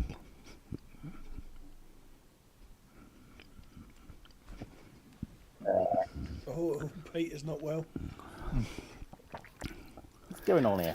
Neither is his camera by the look of it. Hey. right. Yeah, sold the whole shebang. This camera's L2, yeah. The licensing, all the parts and everything that they had, the whole shebang for $55,000. Wow. Ron went fucking mental.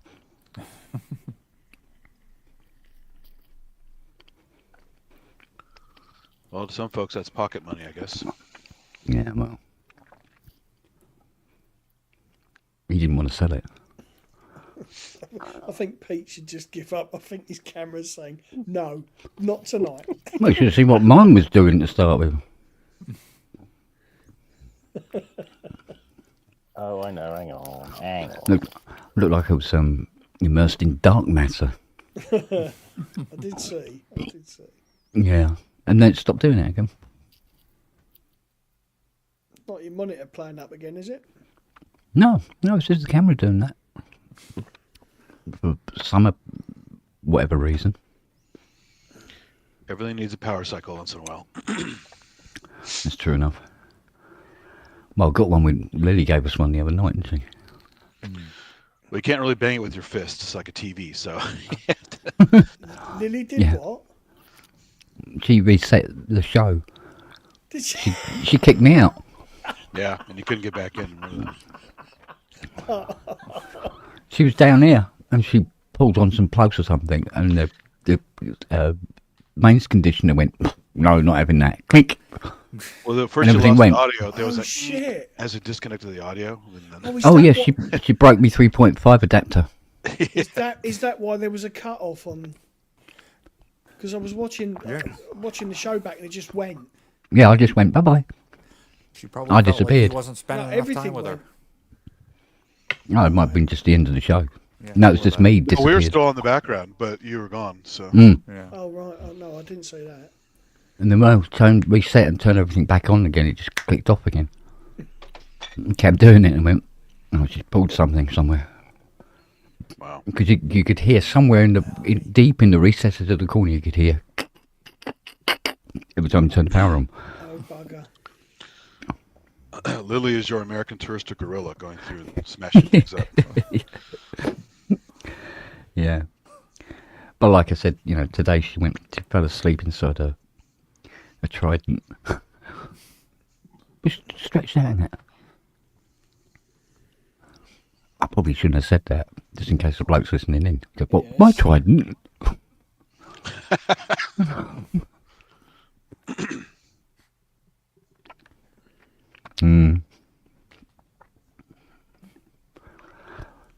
So I've got the dubious task of trying to source a keyboard controller processor for that tomorrow morning. That's going to be fun.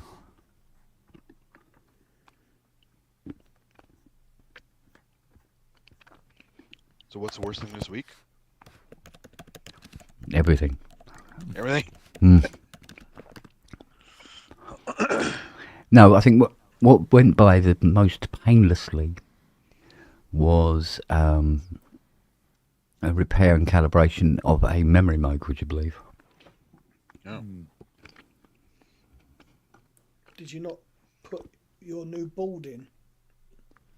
Was it memory mode you designed a board for? Yeah, I'm only fitting that to the restores. Right. This bloke just wanted a quick light service, so that's what he got. So, although it was coming up not tuned, and then when I ran the software on the VCOs, all of the VCO ones on each voice card was a dead VCO. It's like, oh god, here we go. But I found out what that was causing that quick enough. Then calibrated it, gave her a clean up, redid all the keyboard contacts with me paintbrush and me graphite. Bolted it all back up, back at the door. Thank you very much. So that went through painlessly. Nice. You have to be careful with the graphite though, right? Because it can spread and be conductive all over the place. Yeah, no, you only put it on the rubbers where they got the black bit. Yeah. You just put a daub on it, let it dry. Fine. I've seen people on Facebook going, "Oh no, what you do is you get a pencil and you just scribble on them." I go, "Fucking hell, no!" Well, I've made a graphite Take forever. Ribbon controller Yeah. with metal tape and graphite scribbled on paper, and use that to control my old pocket operator. I'm not pocket operator, the OpLab, TE OpLab, the big one, to control a bunch of gear. You can make your own custom ribbon controller for it with graphite. It worked. Mm. I mean, Yeah. I wouldn't take it out in the elements or take it on tour or anything like that, but Yeah. at home it worked perfectly fine. Oh yeah. You use foam tape to stand off, and you make a channel, and the graphite sits in that channel, Yeah. and then the metal tape just bends down as you touch it to touch the graphite and make the contact. And it's just alligator clips going to the contacts on the OpLab, Yeah. and then hooking your MIDI or whatever the hell you're hooking up to it, your CV, and you got a ribbon controller for like $2. So it's pretty cool. stuff. Yeah. I saw a little circuit thing online. I thought it'd be a cool idea. So it worked. But it was like that. What was the name of that bloody thing, Robbie? You remember it? That guitarist had that drain pipe Oh, with the tape on it. yeah, the Kaleidophone. David Yeah. Morehouse's Kaleidophone. David Morehouse's Kaleidophone, that's it. Yeah, I always thought that was clever. It's very clever.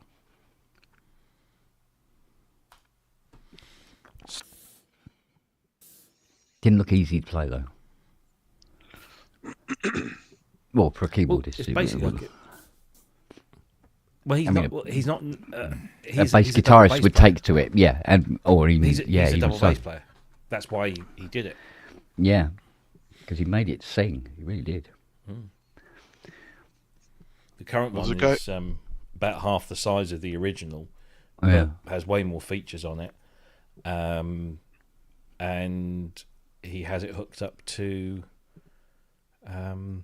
Reactor, Native Instruments Reactor. He's built his Maniac sequencer in Reactor and just plays it. Nice. Yeah.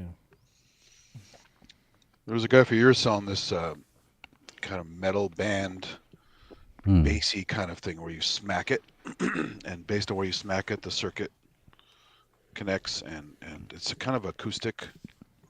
It's electroacoustic thingy, and it made this cool twangy, bassy sound. He even sold one to the guy from Primus, and he used to go to the Maker Faire stuff with that for a while, and now he's working on other stuff. But Cool. yeah, it's this guy's coming up with weird instruments all the time. Some really basic, some more elaborate. I was talking about the last Maker Faire. He actually is the only other person I've met who has an A-frame, so he got onto that and loves it. So it's a great fucking drum.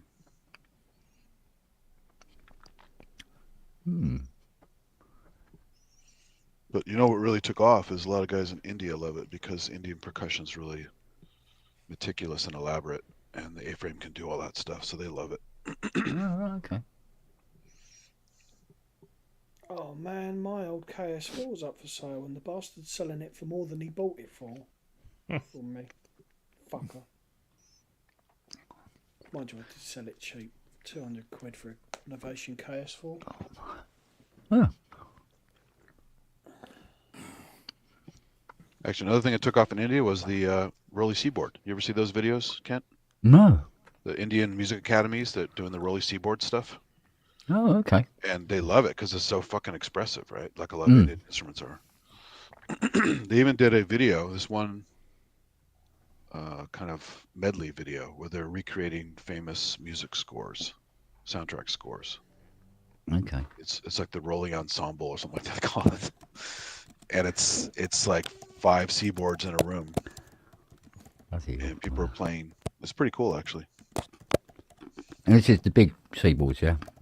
It's a mix because it's a school. They can only afford so much. So they had 2 Rise 49s, a Rise 25, several of the blocks, the keyboard blocks, and some other stuff. And then they used a few other instruments to control it, so they could get like more orchestral things and more Indian instruments, like some of the what the hell is that place? The Urkam instruments. So they have like, because the Urkam guys made a really proper Indian library that you can get in GeoShred as well. Yeah. Really, really good instruments. Cool. If you're into those instruments. I mean, not everyone likes that sound, but Yeah, true enough. Indian instruments are pretty wild.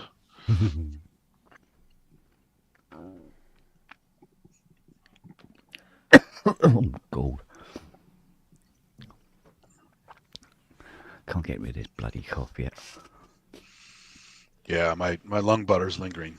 I'm pretty much over the illness. I'm just, ugh.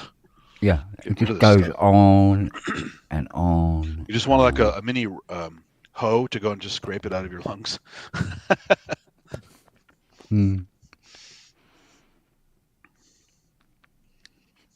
Yes. Not good.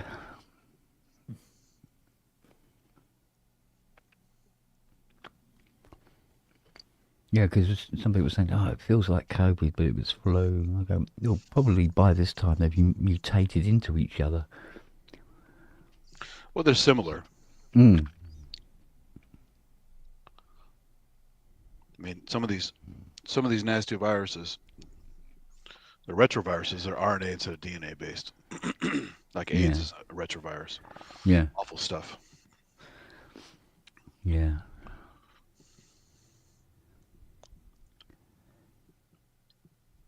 I don't know. But coronavirus has been around for a long time. COVID nothing new. It's just a special variant, but Yeah. they're very common between,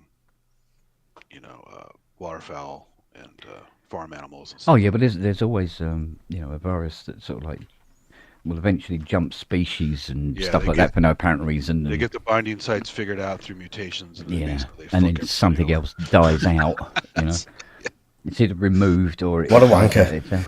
Yeah, Did that work? it worked. Yes. What a wanker. Yes, Been a COVID is while. wanker. Been quite a while since that happened. Not this record! Not this record! Not this record! Oi! Must have got the Kent! Mariah Carey. What? Get your hairy ass into my office now! All right, darling. And my microphone is Still sounds working. okay. Yep. Yeah, that Kent one was super loud though. Oh, Yeah, it well, always that is- was. yeah, yeah. That always was a loudie. What movie is that from? It's Ted Lasso. yeah. Hannah Waddingham, Ted Lasso. Oh, okay. Hannah Willing. Yeah, I know.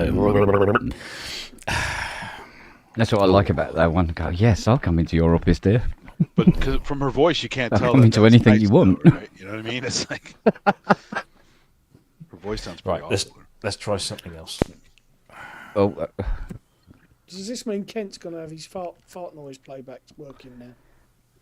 I don't know about Kent, but certainly I might have my voice's stuff. so what was it that was stopping it from working for you before? Yep. Yeah, that works. And how One of about Andrew's this? jokes. Hey, It all sounds good. bit Very loud. distortive. Yeah, it's hot. Very hot. Yeah, on the top end. Yeah.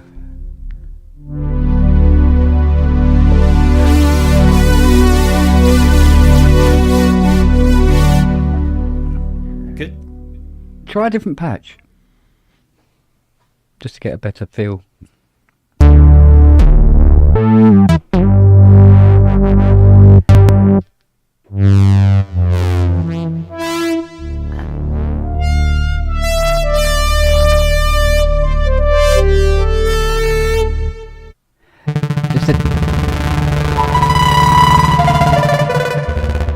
Just a tiny bit off the top.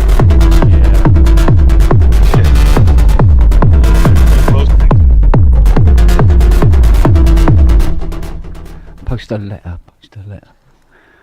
So all that speculation on the internet, is it correct about the polybrutes having limited run? What do you think? Bullshit. Yeah, better be bullshit. That's what I figured. It's absolute bullshit, and it's spun from one person. We all know who that fucking Of is, course, and it's I know. bullshit. Is it? What's his mush person? Yes. Because I know it is. I've Oh, what's his spoken. fucking name? It doesn't matter. No, we don't mention names. He Apparently. gets enough fucking airtime Um, anywhere as it is. The guy that's got more forehead than like 6 school children.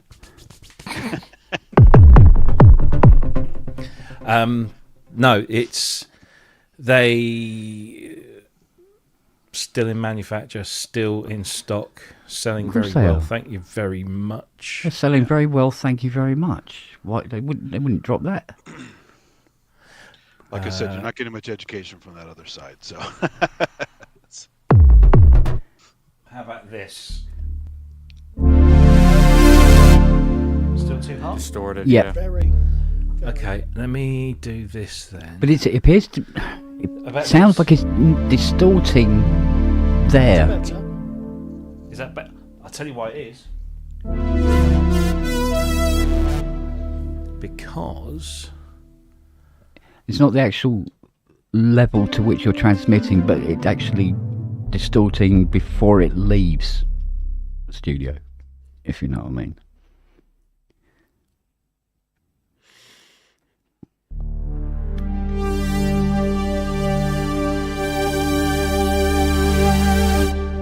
That's better. You're getting the dynamics Yeah, without it's the a little better. crackle.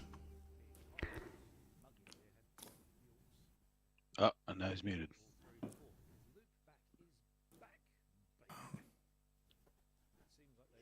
Muted. Your microphone's not working now.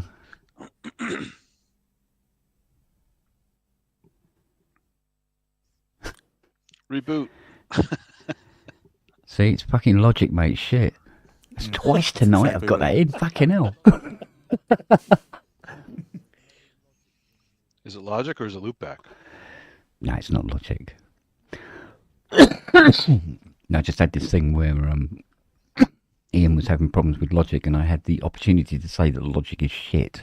Oh. So for a change, yay! 1 in 4,000 times. All dogs have their issues. Yeah, and I have the opportunity to say I agree with you. Exactly so.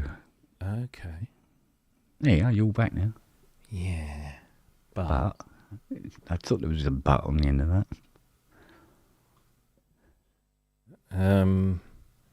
So why is that then? Oh. So is that what they call a Katie Price statement? Because there's a big but on the end of it. Analog. Take that out of there.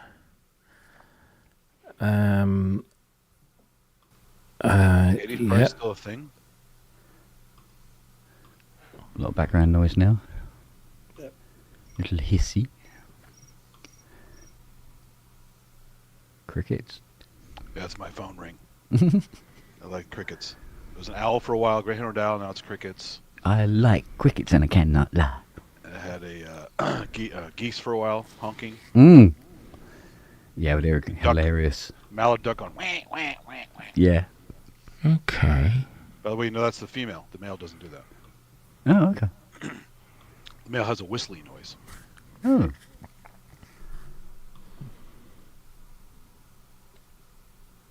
Hmm. No, there is only one ringtone. I used to have that as my ringtone, but I haven't even changed this for ages. You could melt lead with your microphone level now. Really? Oh yeah, she's hot. Can hear the carpet getting dusty. Mm.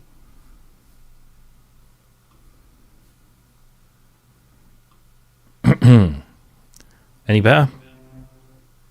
Still hot? Still quite warm, yeah. Still quite warm. Okay. Great, quite fun, but only in comparison to everybody else. Whereas there's How's actually that? nothing physically wrong with it, if you know what I mean. Is that better? Slightly. Yeah.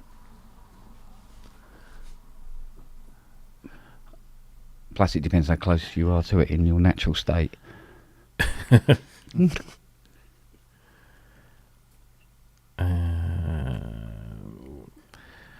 How's Set that? StreamYard to auto adjust the volume. It doesn't seem to change very much. Okay. Remains roughly as it was, as it were. So that's going into that. But, you know, you're only loud in terms of compared to everybody else here. Whereas it's not distorting or anything like that. So how about now? It seems exactly the same. Oh, okay. Better one, There you go. better two, better one, better two. Yeah. Yeah. Left In eye. fairness, left eye, right eye. in fairness, Andy's quite quiet. I pulled the mic away, so. Mm. Okay. Also, I'm eating, so that's why. Ah, okay. That's why you brought the microwave. You got the filter on. Yeah. I'm trying to avoid. Yeah. And is it better now? Exactly the same. How can it be exact? I've literally turned it down. It's I've literally exactly the pulled fucking same. The fucking Exactly. fader down. It's exactly fucking the same, all right? As Kissing the Machine said, you're still a bit Sean Dyke. Does the He always fader sounds say like he Fisher needs a Price good on it? cough, doesn't he? He always sounds like he needs to cough his The fucking fader, lungs one of up those before- dummy faders that you could tell a lead singer to turn up and turn down, and it actually doesn't do anything. Yeah. Okay, so now Oh, that's better. That's is that better? Yeah. Yeah. Okay, so I've dialed that back there. You sound like you're in the same room now. Okay.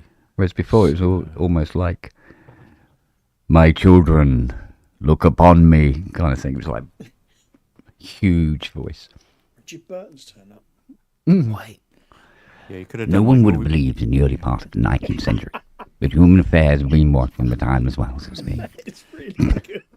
Could have been doing like movie trailers, like Jean-Claude Van Damme Yeah, is exactly. back in the same crap you've seen over and over and over again. Some woman with a name we don't worry about is also co-starring.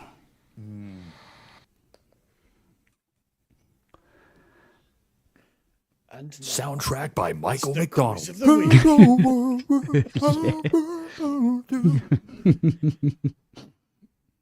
week. Excelente. Have you guys seen that yacht rock thing? Little no, I want to check that Company out. There's Check two it words out. you don't hear in the same sentence. Yacht rock. well, it's supposed to be that late '70s, early '80s smooth music Yeah, stuff. like West Christopher Coast Cross kinda stuff. Sailing. Oh, okay. And some other stuff. And they created a whole narrative based on real people in the industry. And this one guy plays Michael McDonald. It does a perfect. He sounds just like him when he sings. And the guy looks like Kenny Loggins. The guy looks like Steve Perry. And they just recreate the whole Hall & Oates thing. And there's a whole concocted story about the thing. But it has a real reviewer in it from allmusic.com. This guy, Steve Huey, Hollywood Steve. Yeah. Who's actually a real music reviewer. And he's like the narrator. And does Got the ya. intro to all the segments. It's like a 10-part thing, and it's just fun. The one about Rosanna, the origin of the song Rosanna by Toto is hilarious. So, if I don't put a link in there for that episode, you can check that out. You can find the rest from there. It's very funny.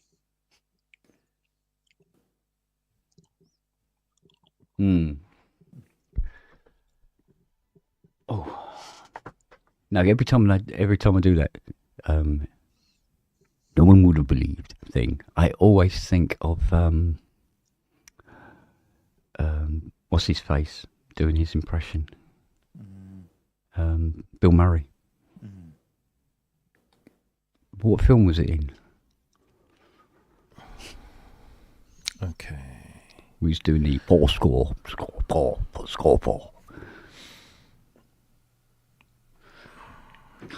bloody film was it? Don't think it was in Groundhog. How's that? Is that okay? Yeah. Yeah, there you go. Yeah. Yeah. Okay. And how's that now? Too much. Is that too much? I never. Blood. Okay. Headphones. People's headphones doing that. Is that too much? No, that's kind of show level. Good. That's what I want. Yeah, it's kind of show. That's what I want. That's what he wants. Indeed. So okay, so you've got that. And you got that. Yeah. Okay.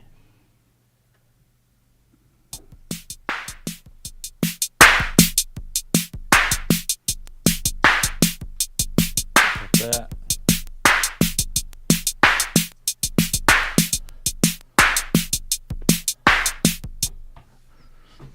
Okay. Yes, it was Richard Burton that narrated War of the Worlds album. And then if I go... What a wanker. Aye. Yep. No one would believe the early part of 19th century world.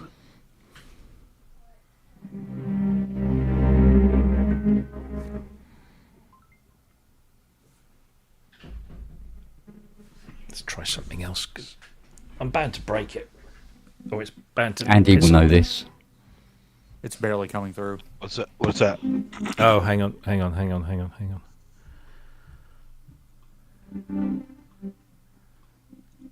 Yeah, that's better.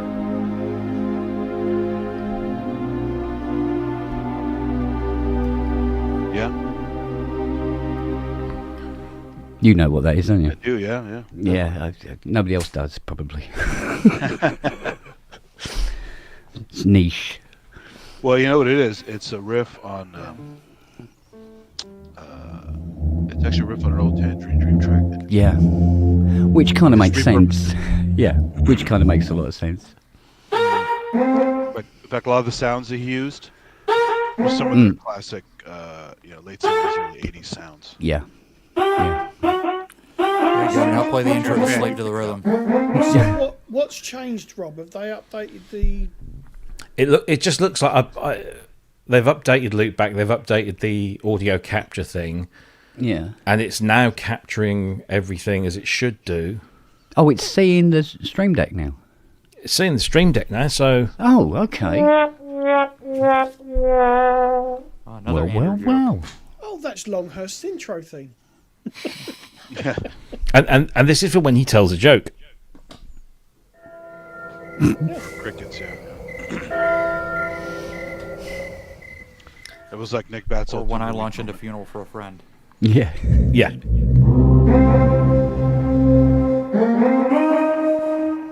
So that's working. Nice. The link to Yacht Rock episode 4 Rosanna in the chat. It's very funny.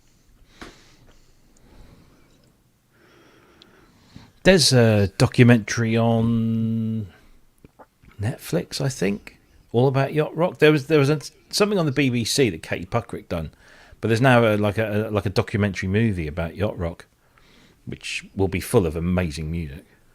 Oh yeah. So the guys who made this series, I've never heard of it. a Radio 101, whatever the channel was back in the early 2000s.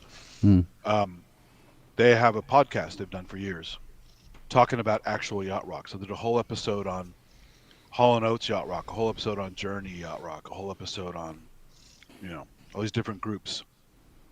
And Interesting that they would consider Journey yacht rock. I really don't. More Steve Perry solo stuff, but it's in there. Yeah. Steve Perry. Anybody watch Basketball? Has anybody ever seen the film Basketball? Yeah. Basketball. You know it. So when they're trying to psych him out, he goes, Steve Perry. I forgot about that, but it was amusing. Yeah. Basketball is a film that's made by the people behind Airplane and South Park combined. I seem to remember vaguely this. It was basically I was thinking of Slapshot. It's that's what I saw in my Matt head. Stone and Trey Parker play these kind of bums. They're just sort of college kids that have never grown up, living in this house with this guy. What's his name? Squeak. And they invent this game called Basketball, which is a cross between basketball and baseball. So you have a quadrant, but you have to shoot hoops, and then you get to move around. And it's actually we actually started playing it once. You can actually play it. It's a playable game, but they invent this game, and it takes over from American football and hockey and all this kind of stuff, and they have stupid trophies, and it's just a real piss take on American sports. And they have the live band that plays in the stands is Real Big Fish, who are a real band, like a ska band, and they do a brilliant version of Take on Me, which if you have never heard Real Big Fish's Take on Me, it's brilliant. It got radio play for a while, yeah. Yeah, I mean, they're massive. They were massive for a while. Yeah, but I must live in a box. I've never heard of yacht rock. But like Ernest Borgnine's in it. Jenny McCarthy. Mm-hmm. Who's that one out of Beverly Hills? Oh, young blonde, no, brunette. She was in Beverly Hills 90210. Can remember. Never watched it. Victoria Silvstedt, Playmate of the Year, and it's just full of South Park humor, but done in an Airplane style, and it's just epic. It's fun. I like Orgasmo more, but it's Basketball's fun. Yeah, Basketball's just amazing. Seriously, go and see if you can find it somewhere. It's a great Cannibal film. the Musical is fun too. Have you seen that one? Yeah. Which is based on a real story. Yeah. Yeah. No, we used to watch all of those things stoned and pissed or whatever, and it was great. No, you said Basketball, but in my head I was saying Slapshot. Right. With was it Steve McQueen? No, Paul Newman. Don't know. The ice skating one. The three brothers with the glasses. Instead of just playing, they just threw their gloves off and started punching the shit out of everybody on the ice. It just turned into one big fight. Basketball's on Prime Video. Is it? Yeah. That coming through? Yep. Loud and clear.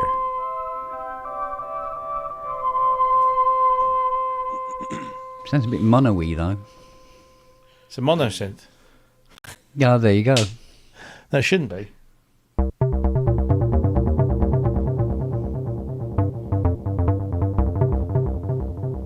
Well, let's just say it doesn't sound as wide as some of the stuff you used to have kicking out. Yeah, that's wide. Yeah, like that. Yeah.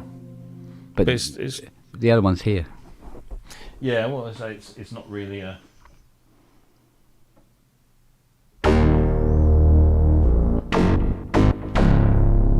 Yeah, there's no field to that. It's just Yeah, it's just like right. smacking your head. Yeah. Here's a link to the podcast. You want to hear him talk about actual yacht rock music. It's a fun podcast. You can hear all about yacht rock. It's funny. It sounds like an Irish maritime invention. Yeah, it's like sea shanties, right? So Yeah. He goes, well, that didn't fucking work well, did it? Slump. I'm half Irish, so I can get away with that. well, I'm part Irish as well, but I think everybody on the planet is part Irish as well. only so We get around.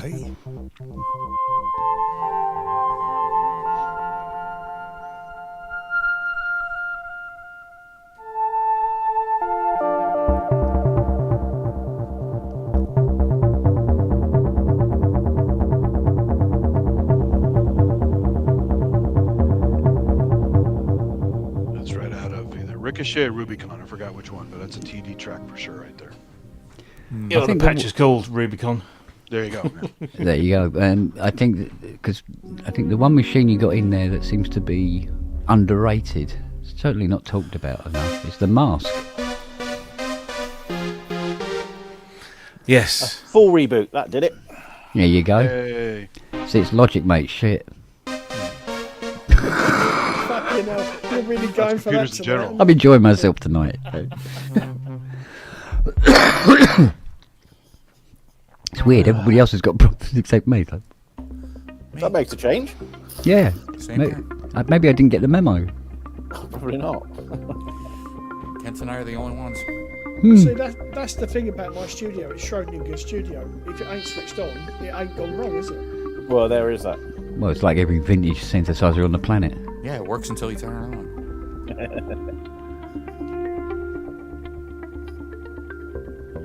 I don't know. Can you hear that? That's Vangelis turning in his grave, isn't it? I know. Ouch. That was Ow. the coolest yacht rock. Ow. Kent has got the fucking. Where's the slapped reactions for tonight. that? Yeah, I know. Must have been something I ate. Oh, that's why it was doing that. Stupid fucking dickhead. Sorry. Yeah. I must have had bitch and chips tonight or something.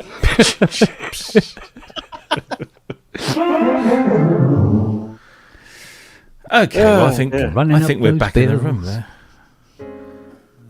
So your StreamYard's working now, then, Rob? Is it? Wow.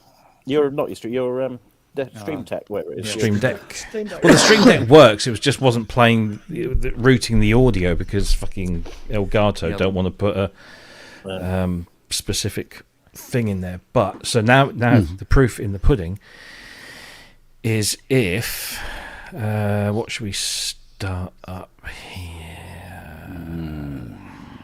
Get rid of that. Hey, Robbie, was that original Fairlight preset, or did Kate Bush actually create that? It was an original that she messed around with. Messed around with, okay. Yeah, Yeah, it sounds like 'Cause it's- PG and it's What was the source data of that then? of what? Of that sound? It's cello 1 or cello 2 from the factory library, Really? and then she's just messed around. Wouldn't have with guessed it. that in a million years. Yeah. And even the drone at the beginning, that's the same cello patch, but she plays the note and then she freezes the reverb, and then all you're Okay. hearing is the reverb tail, Right. just frozen. Gotcha. Oh, cool. Clever little minx. Nice one, Neil. Yeah, it was good. So, okay, let's try this. Let's play a synth that nobody knows what it is. Oh, okay. Timberwolf. Do you think I'd let one of those in here? Sample of it. I would have guessed the DX27. Not got one of those. Got a DX100, but not 27. Right. So add. But you have the 27S with the speakers. Oh, the No, speakers. because I have class. I have the 21. That's pretty I wonder where Says the Kate's man who 80 ended strapped up. it on the other night. Exactly. Or was Yeah. it? No, wait a minute. It wasn't Kate's 80, was it? It was Peter's. She borrowed it. Don't know where it ended up. Because he sure as hell hasn't got it anymore. She's got one. She's got two, I think. Yeah, Still. but not. It's not the original one. That one was Peter's. She borrowed Peter's. Not entirely sure about that. Nor am I, to be honest. But that's the way I remember it. Put it that way. Why am I not hearing? Oh, of course, because I'm a stupid cunt. Ah, there you go. I've forgotten how to use bloody loopback. So What a silly saying bunt. it, Rob, didn't it? It's logic, mate. Shit.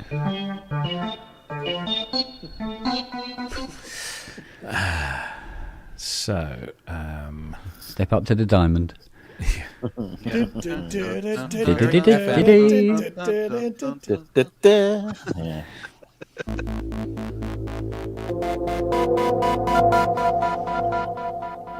you hearing that? Mm-hmm. Yeah. We got to guess what that is.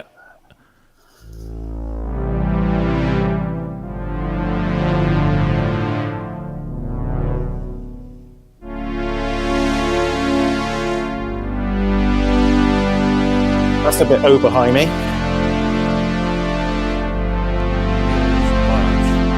It's nice though, isn't it? It's a bit unfair because they haven't announced it yet, have they? There's something a little bit FM-y about it. Yeah, there's a part to it that's I'm hearing it's Off very and on. subtle.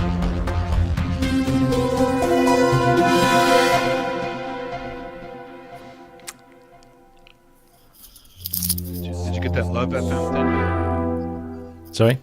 That what's it called? Love FM, that little cute thing? It's not out yet. Won't be out for a couple of years. Not yet? Ah, okay.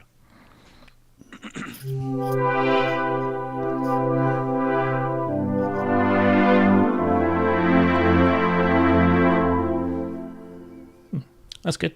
That works. So looks like all the software things are working as well. Fuck me. Steady on now. Have you You tried upgraded? Traction's FM? I have. I've got it. Yeah, it's pretty cool. Yeah. I think it goes up to 11 operators or something like that. Some crazy. Goes to 11. Yeah. Why don't they just make 10? You know, be the top. Spinal Tap, come on, man. You gotta have 11. You need that extra push over the cliff. That's it. Yeah.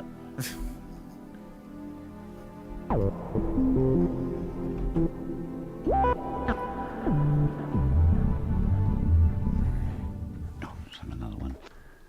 What the hell is that?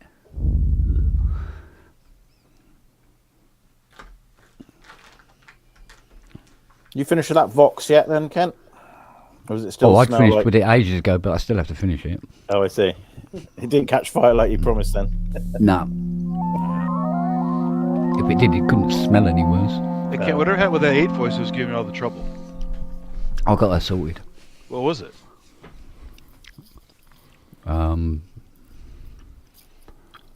It was a CD 4030. Oh. One of three that sit at the bottom of one of the two-voice keyboard controller cards. Decided it wanted one of its lines to go high and just fuck about with everybody else because we're all integrated into each other. Sure. So, got it sorted. Kent Hawkwind Roadie Spong.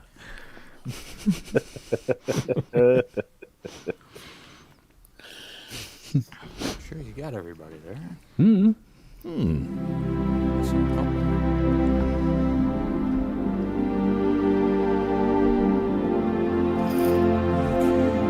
Yeah, if he's the Hawkwind Roadie, then does that make Fiona Stacia?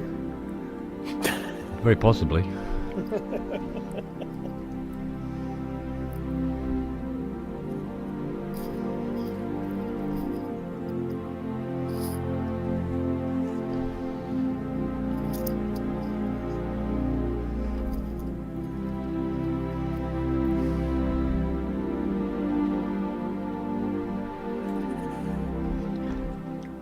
I'd like to record that one day properly. I think I did do a cover of it up on the SoundCloud, but it was a bit. It was a bit all over the shop. It was fine. The one you had Yeah, up there. sounds lovely. Yeah. Yeah, I'd like to redo. Was anybody else hearing Kent's audio dropping in and out? In and out? Not really. No. Noticeably, no. Because it's not happening on anyone else, but every time I hear Kent speak, it's... Really?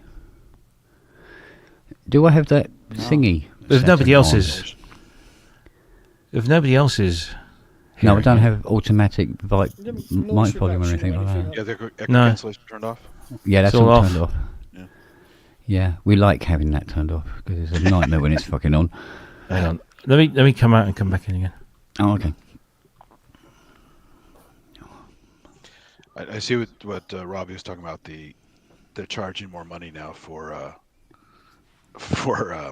StreamYard, so I'm gonna have to cancel. Yes, it's Put me back on going the up. free fucking plan, guys. It's too much money. Mate, it's not going up by a little bit. It's going It's up a lot, by yeah. a They fucking changed king's the- now ransom. Well, by default, they are giving you 1080 on the stream instead of 720, which is nice. But the other features I don't necessarily care about so much, and I'm not paying like double, triple. what Yeah, I was but paying. I've had 1080 on this for donkeys. Well, because you have the Pro version, I don't. Yeah, exactly. But I it have was the half-assed version. having the but they're charging a 1080, lot more but at for that, too. the lower price. Now they're selling the 1080s. Oh yeah, we get the 1080. We had that anyway. You're just putting the price up. End of. Yeah. You know. Well, they want to remote customers like me, so I'm gonna say, go put me back to free. I'm gonna go back to the free mode. Yeah. I don't use it more than 20 hours a month lately anyway, so I don't give a shit.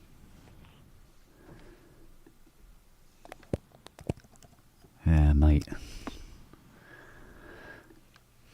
So they're getting Yeah, greedy. so I was looking at solid state drives as well. So it's like, yeah, or rather, no. Just because they put, massive reductions at the top doesn't mean there is. No, that's right. I haven't seen anything in Black Friday that tickles my fancy at all. Well, there was somebody did, there was a report on it. Somebody did something really, really blatant where the week before they put everything up by 30%. Oh, that's yeah. And then put it all back again on Black Friday, saying 30% off. Mm. And it was Sometimes legally, wait- it was Cyber Monday, you 30% get off. more deals. So Yeah. I think software plugins is probably your best bet Yeah. if you want software plugins. Well, As somebody said, coming up. somebody said in the chat, the Arturia deals are pretty good at the moment. Mm. But it's all software, so... Yeah. Yeah, I suppose upgrading it to the whatever, yeah. I think G4. must admit- their deals are pretty good anyway. I did have a GeForce look got at some good stuff in. I did have a look at that Roland Cloud with my sensible head on for a little while, but no, I just don't like renting software. Just doesn't feel right. I got the dongle for the Jupiter X with Roland Cloud, which is 99 quid, which is quite good, but don't really want to go too far with that. Yeah, no, it's just this whole not really ever owning it. No, Wait till more cars start acting like Tesla, where you basically have to keep buying upgrade software to make the car do things. Yeah, like steer.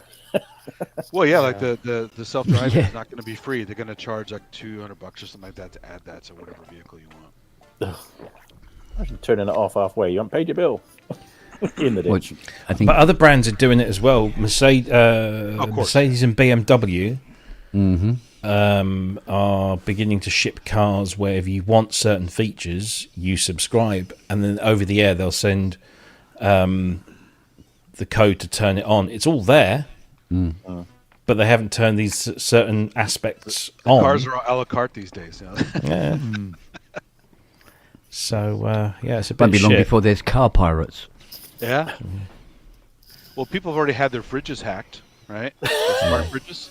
Smart fridges. Yeah, they have. Yeah. It's like a message says "fuck you" on it or something like that, or they turn it off or something like that. You wanted milk, not anymore, mate. Yeah. Or they mess with their shopping list. Yeah, they'll build Yeah. a shopping list thing. Yeah.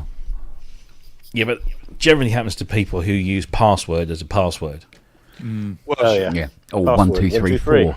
That's the Yeah, one. it's what, 1, 2, 3, 4 is what an idiot has on his luggage. Or they just don't change the default password, Well, so whatever it might be. Mm. Fucking according to that idiots. dopey movie Fucking Hackers, deserve the it. top 3 passwords were Admin. God, sex, and password. So What's all this about Jaguar changing their logo then? That's a bit weird, isn't it? Is it because it's this new electric car, or I don't know? Maybe it's just horseshit. Who's changing the logo? Jaguar car. Oh yeah, Jaguar are doing this. Yeah, they've completely rebranded themselves. Yeah, I know. What? I know. And I read an article today. Apparently, the whole ethos is that they copy nothing. They're going to be entirely new and original. Never going to copy. Never going to self-reference. And apparently, one of the first designs that comes out has copied a bit off the latest Polestar. But it's got a wheel in each corner. Yeah. So they're Been done. trashing their own history. What the hell? that was the claim of the musician Yanni. He never listens to anybody. He just makes his own music out of the air. So Yeah. Yeah. Does that mean the radio? Oh, mate. Jaguar have had that logo since what? Dot? What's 19? Whenever they started. Yeah. Yeah. Yeah, but who owns Jaguar now? Is it Tata? It's Tata. Yeah. Was it? Jaguar Land Rover, isn't it? Yeah. Yeah. Well, yeah. It's not British owned anymore. No. Oh, then it doesn't matter. They can do all of it. I imagine, is Tata's there a British perfect car name because it's manufacturer? slang for tits, right? Tatas. So Yeah, Have you but seen the new Mini? Oh God! What have they done to it BMW. now? Oh, they've made it look. I mean, they never looked that great. They No, because they were too weren't big. minis. They weren't a mini, were they? Yeah, the new one is gash. It's really awful. Like the new Ford Capri. Oh, fuck, I was trying to swallow. Sorry. Fucking That's gash. just evil. so if it's gash, does it come with a fleshlight? let me see if I can find a picture because it wasn't even. I thought, oh, Let me somebody guess, you leaked can't a find the picture. lock in the dark. Yeah. I What thought. have they done? Hit 500 or something. Hang on. Boogie. I actually rewatched the Top Gear episode, or the clip from Top Gear when Clarkson reviewed the revamped Cinquecento from 1990 something, and it was such a cool little piece. I mean, this was back before he was a totally obnoxious prick. It was only about, But, what, 60%? It was quite fun. Here you go. Here's the. They fucked around with the arse end of it, and it doesn't look great. Oh, they got Longhurst involved then, didn't they? Yeah, that would be totally gash. Well, in his eyes, it would be. Every hole's a goal. They've kind of made it look like, I don't know. Yeah, I mean, since when has this been a Mini?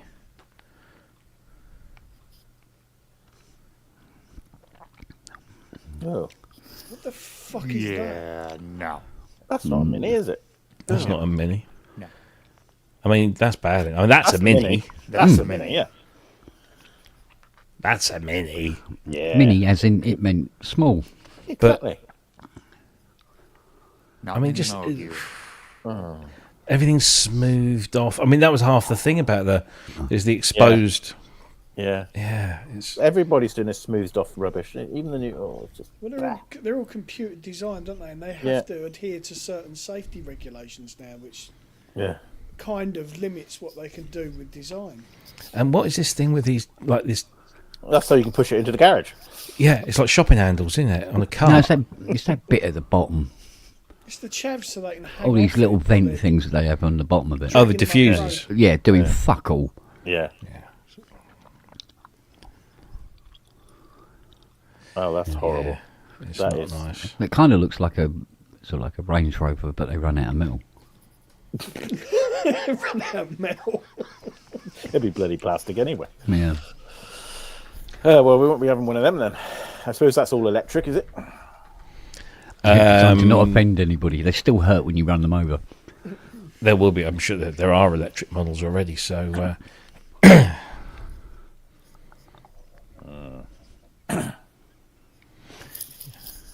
wow. Oh well. yeah, because the new advert for Jaguar features no cars, just lots of models in I know. coloured clothing. Yeah. Oh, okay. Yeah. Somebody's fucked around with that and said, "Yeah, go on, then we'll throw a few million quid at that." Yeah. And the logo is copy nothing.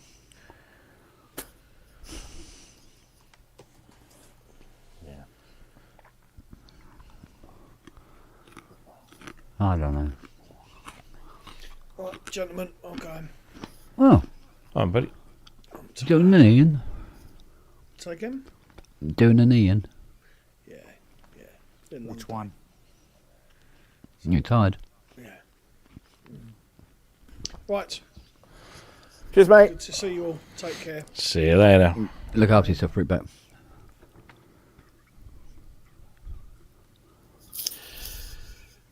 You sorted your super booth then, Rob? All booked, all paid for, flights, hotel, the lot. Is the tickets available now yet for the super booth itself? I don't think they're actually on sale yet. No, I didn't think they were. I've done everything else. I'll do the flights tomorrow. Then I'm going to definitely go from Stansted. I did actually put it under Sarah's nose. I said, "You fancy coming to Berlin?" And she just looked at me with the Cunard thing in her hand, saying, "What do you think?" I'll be laughing. My missus Go said, ask them. "Oh, maybe I can come to Berlin." And I said, "Well, you could, but you'd be on your own for like 5 days." Oh, what do you mean? I said, "Well, yeah, well, it's honest. It's honest. Yeah, that's right. It's honest." Well, you got to ask. That's why I asked. Yeah. No, she's- Tickets go on sale on December 1st. Oh, okay. Fair enough. Well, that's not long. But I won't need one, so. I'm actually surprised at how quick this month's going by. It's Or flying feels like by. it's going by, anyway. Always does, doesn't it? As soon as you get bonfire night out of the way, it's bloody Christmas. Yeah. It's Thanksgiving next week, so like most of my colleagues are taking the whole of next week off, Oh, you'll be on your own then. which is fine by me. Well, shortest day's only about 4 weeks off. Yeah. Yep. And then we're heading back to spring leap forward.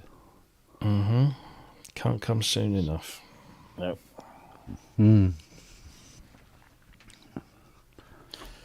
Definitely not. These bloody nights. Too bloody dark. I got somebody else today who wants to come to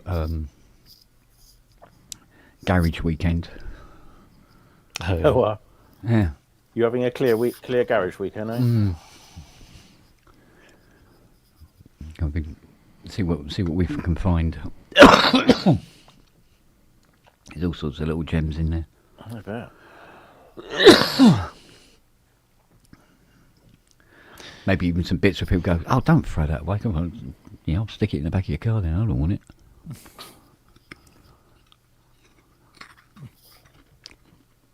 Because there's things in there that when I see them, they just annoy me.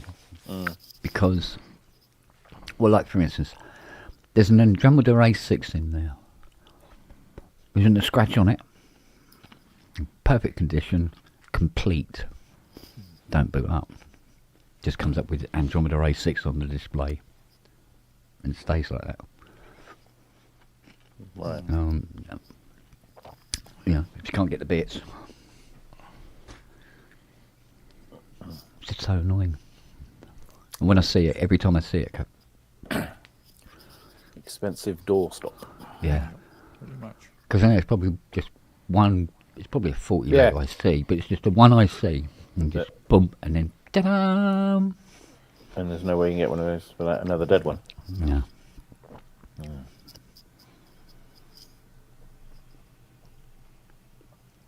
Do you know 106 panel? Older panel PCB. Do you know what? I think there might be a couple in there, but I'm not quite sure of how well they're populated. But yeah, really need to have a good old look. What we could do, we'll run a pub at the same time around there. Oh, Christ. So everybody can go, "Oh, no, I'll have that bit. I'll have that." So when is this garage day? This year Well, it's or going to next? be. Yeah, it'll have to be in the spring, stroke, early summer, because it'll need to be Yeah. warm, ideally. Okay. So April, May time, maybe. Get the skip in, because the skip's like 500 quid. You know, for the. Well, they say it's for the weekend, but the last one we had was here 4 weeks before they took it. Oh, yeah. And people kept emptying out, so I put more stuff in. Oh, I bet. Took all the shit out of the garden as well. I bet, yeah. They fill them round our way. Got them on the road, you've got no chance. Where'd that settee come from? Yeah.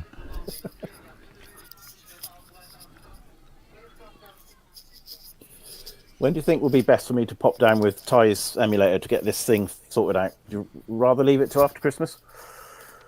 What is it? What needs doing?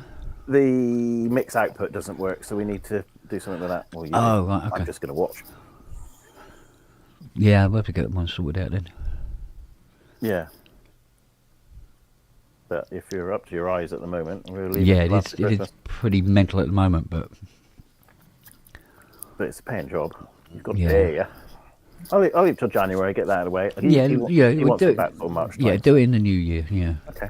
Yeah. because I don't think he's going to be able to get near the bloody things until at least spring. Yeah, that's fair. The way things are going with his. Well, no, he said March, so that's fine. As long as we get it Yeah, back to him. I've done my bit now, but it's just a bit quiet on the old mix output. Okay. Sort that out. What's that? A 2? Yeah, A 2. 2 plus H. Well, I haven't got the HD in it. That's fucked. I just put a GoTech in it. Yeah. Well, if it's anything weird and wonderful, we've still got that 2 out there. Yeah, that's what I was thinking. Cute. Though somebody wanted the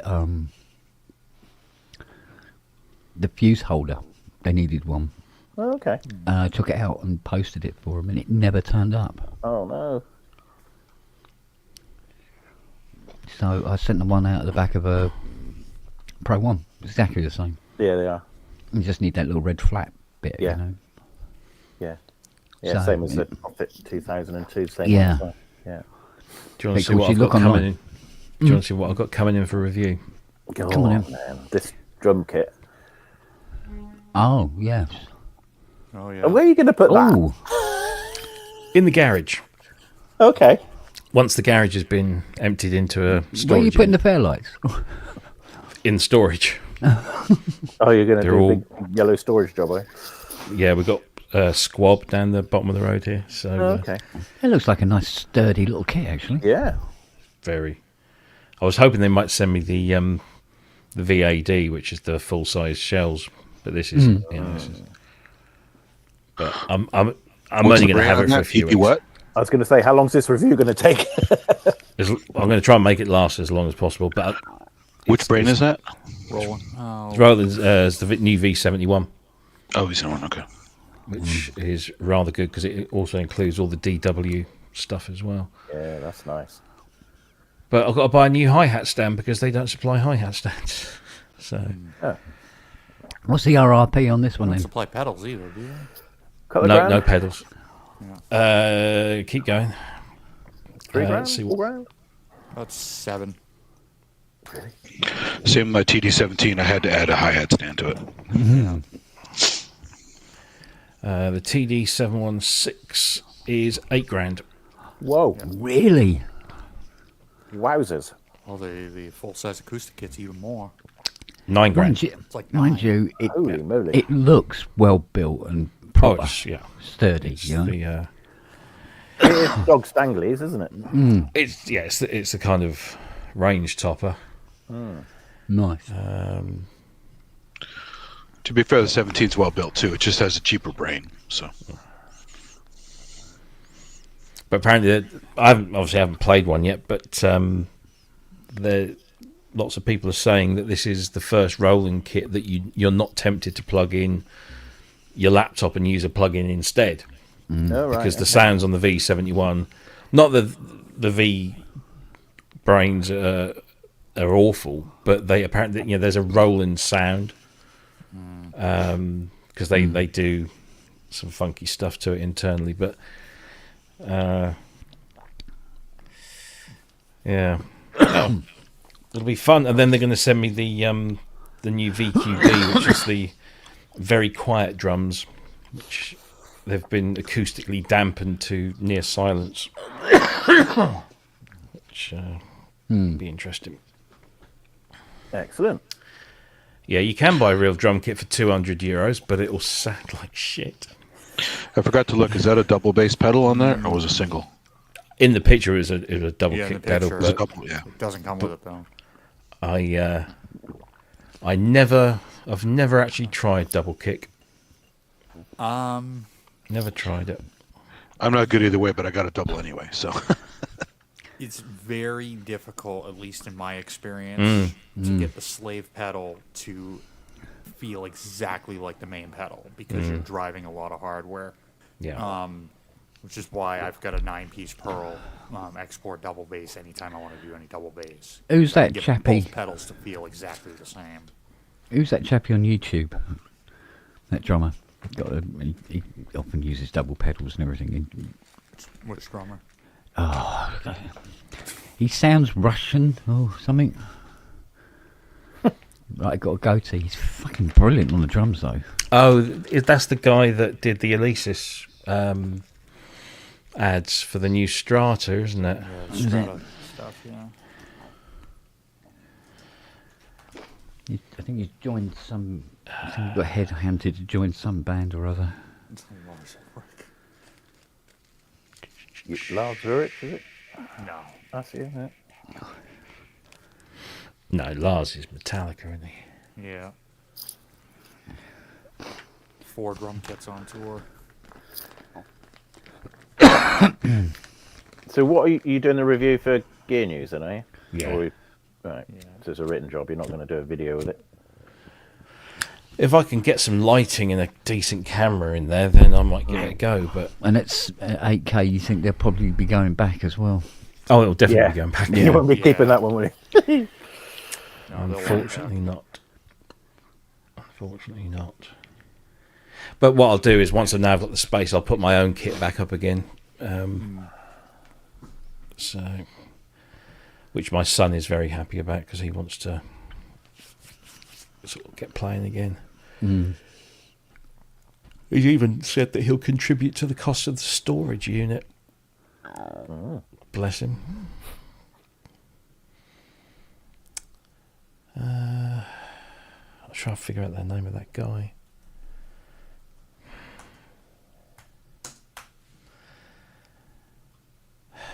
I heard that the schematics they had was on a server drive at Alesis, and they were going to put it onto a thumb drive, but the drive had a head crash, and they lost the schematics for it.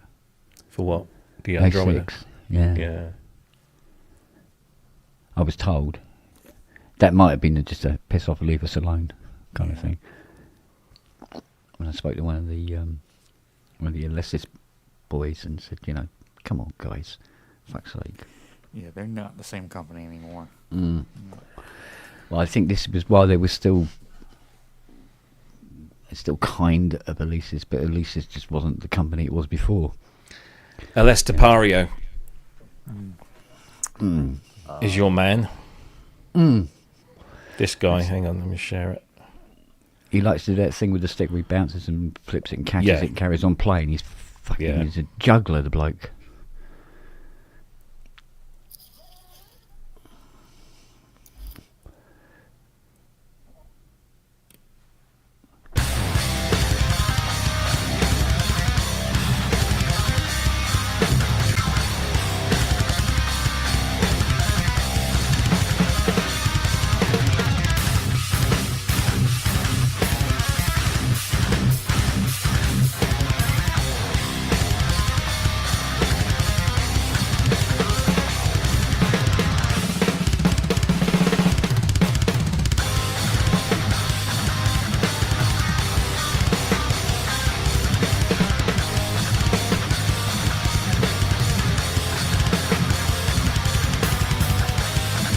Yeah, him.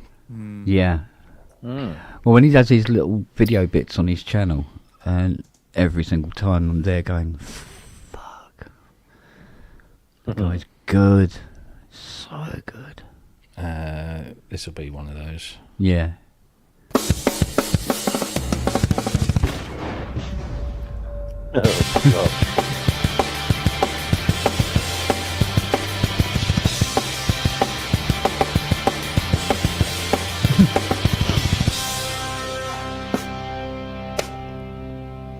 Yeah. Yeah. Bastard. He's fucking brilliant, isn't he? Makes you sick, doesn't he? But at the same time, you've got to be sort of You've like got to in admire awe, him. and you go, wow. And if I could do that, Oh, God, I'd show it off. You're right. And I'd drink my coffee, like fucking giving it some.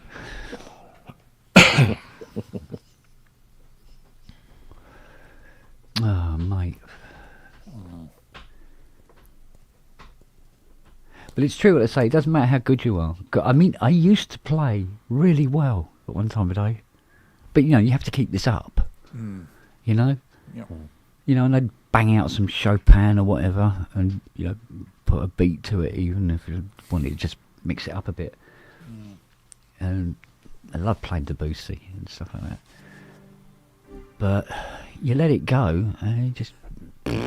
Yeah, it's not like riding a bike, is it? No. You got to keep practice. And I can remember some of it, but it's all very stilted, Yeah. and it feels like you're trying to build it out of fucking Meccano. Yeah. It's like, you know, and you just go, oh, no. Even playing your own stuff. When you go back over old albums, you say, well, I'm going to do a remix of this. And I can't remember how I played it 20 years ago. No, I mean, there's stuff that I listen to now, and I'm going, how did I do that? Yeah, exactly. Because when I played on the end of China, you have the Long March, and then you have Kimai or Kimo, which is the piano part. And I used to play that all the time. I couldn't do it now at all. I'd have to really sit down and have to, you know, think about it really hard again. Yeah. But like I said before, I mean, the long-term plan is to get caught up with all the gear that's here, get it out, and then have a controlled flow of keyboards coming in. And there'd be a set amount of keyboards here at any one time. And I don't take in a new one until one goes out, kind of thing. Okay. And it's funny because I've spoken to customers about it. I said, look, so it might be 2 or 3 months before I can actually get to have your keyboard. But instead of it sitting here and me tripping over it, you don't bring it to me until I'm ready to take it on. That makes And a lot of everybody's sense. gone, yeah, fine. Yeah. I went, well, cool, we'll do that then. And that'll just give me more time to do. Cause More time, more room. If my head isn't inside a synthesizer, I'm asleep. Yeah. Which is You know, ridiculous. it's one position or the other, you know. And after 25 years, you go, do you know what? Yeah. Enough already. So That's the And trouble I'm having with the surveying. I've got the lads, they got this new fandangle kit that we spent all this money on, and they get the jobs done so bloody quick now. And then the bloody client's on the phone saying, well, where is it? Where's the drawing? I was thinking, well, I still take the same amount of time. So, yeah, it's nightmare. A nightmare. Mello stuck a stick up Nellie's arse. Somebody else. It's the milkman. Bloody hell. God's He's sake. early or late. He's early. Well, normally he comes about 4. But he's early tonight. I used to love stumbling home from the pub at 2 or 3 in the morning, bumping into the old Co-op Milky. Yeah. Nick the bottle. No, I'd always buy it off him. Yeah. When it was like pennies for a pint or something. Yeah, We exactly. used to get the milk train home. Oh, yeah. That was the last train, wasn't it? It was the last train. It would pass through Ipswich station at about 2:30, 2:45 in the morning, and we would just jump on it and ride it all the way to Stowmarket and get off there, and then walk home in the pissing rain or something stupid. Can't do that anymore. Yeah, that's exactly it. I want an excuse to be able to come in here and play every day. Yeah, definitely. Because I'm not up to my arse in, I mean, take Tuesday. If that phone rang 40 times with different customers, a lot of them saying, "Where's my keyboard? You've had it 3 months." Yeah, just get the answer machine on. Yeah. And all right. Oh, hello, missus. Yeah, I saved you the toffee. Here you are. Come here. No, your favourite. And, just an excuse to be able to come in here and play. But, like I said to Fiona, I said, when that Vangelis' 80 gets here... You're not going to get anywhere then. Fucking... Goodbye. Lock yourself in the studio. Yeah. But I was talking to Tiny about it and saying, I said, well, look, if you want the 80 out of the way, fine. What about the GS1? Do you want that out of the way as well? Because it'd be Depends on who nice. it belonged to. Oh, it's Vangelis's as well. Oh, God. Double So, whammy. Yeah, that's all over Blade Runner. That girl. And I go, yeah, I'll take on both of them. But what I'll do is I'll do that upgrade on them, where I can have the entire library already built onto it instead of having to use the magnetic card reader. Yeah. Which is shite. Anyway, but I've got the entire. It's in the workshop now. Got the entire GS1 magnetic card library.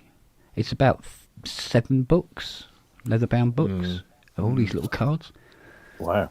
And it's got all Picaro's patches in there and all sorts. It's like, Wow.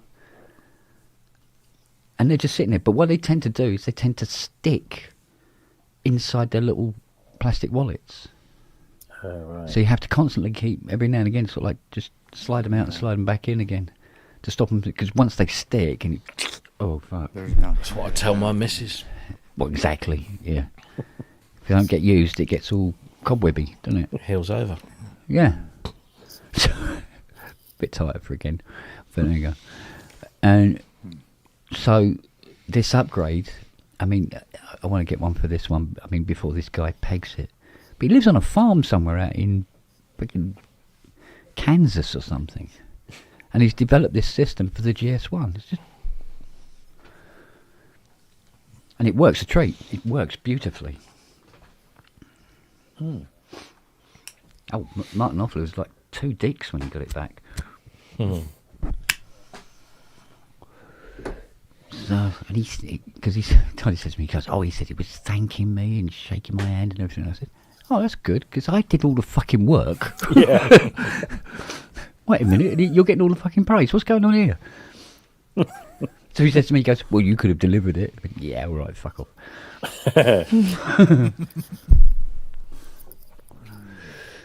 Yeah, all right then. I'll let you up. Yeah, have another toffee, darling. I've saved them for you. Not too many though. Not in one night, anyway. What? So yeah, I mean, yeah. Once this Vangelis' 80 is in here, and possibly the GS1. Wow. Yeah, that would be an excuse. It would be very much an excuse, wouldn't it? Yeah, because what I'd like to do, I mean, there's not a huge market for it. I wouldn't be doing it for money. I'd be doing it just because.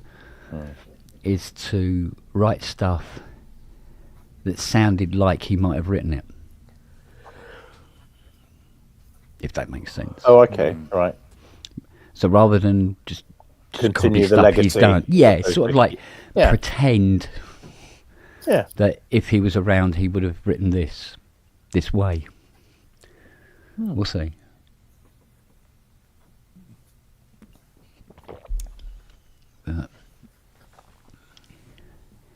Because honestly, I can't think of anything else to do. So. Yeah, like Wagoo's comment. Are you going to get the GS1 up the stairs? Oh, I know how to take them apart. Crane it in. Yeah, once you take all the keyboard out, you take the lid off, you take the lyra off, and the 3 legs. I think me and Fiona could probably just about get it onto the landing with a bit of a tug. Yeah. I had to take the power supply out of it because it's almost as big and heavy as the one that's in that DX1. Oh, right. Robbie's got there. It's a right old lump. So,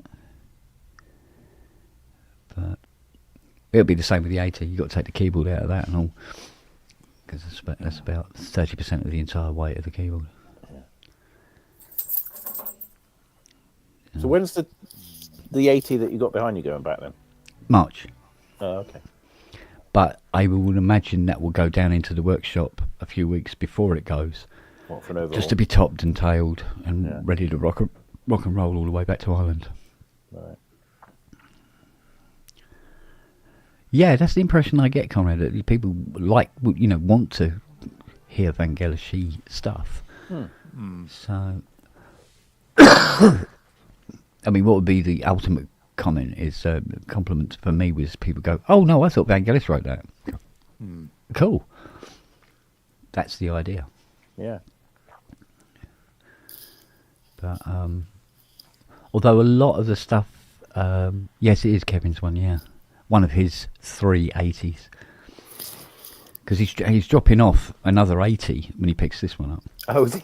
Oh, God. Yeah, I think he's dropping off 80 number 2, is it, or number 3? I can't remember which one it is. Right. To have another service, but it'll probably be quite a few years before he gets around to picking it up and taking it back. But that one will have to stay in the workshop because we'll have the Vangelis one hopefully sitting there. So No room for a double stack. yeah, but yeah, I mean, she's been behaving herself anyway. There isn't much to do to her at all. No. So, if anything, she's been quite well behaved. But it's better than having her sitting in the workshop doing nothing for years. That's not, 80s don't like that. No, you got to use them. Yeah. Exactly. Yeah, you pull them out and fire them up, and it's like, bloody hell, it's like nothing's ever been done to it. It's all over the shop. So, but like most analog, it doesn't like sitting around not being used. No. There's a Jupiter 8 actually it's sitting in a flight case for 25 years.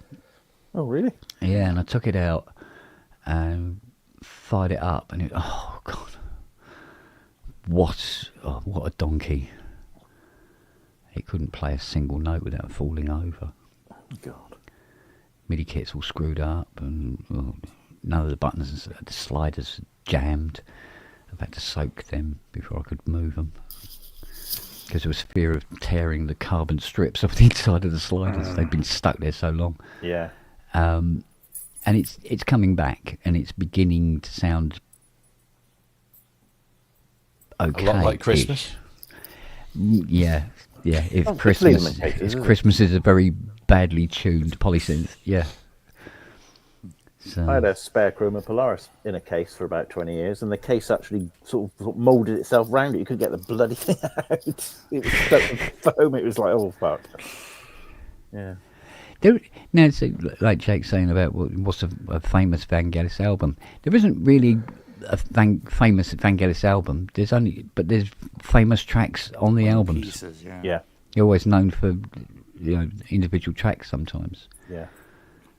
So Long March, and Christ, I'm trying to think. They get used in different things. Chariots, yeah. But 9 times out of 10, he's working on an album, then he gets a commission, and then that commission ends up being on the album. Yeah, all right.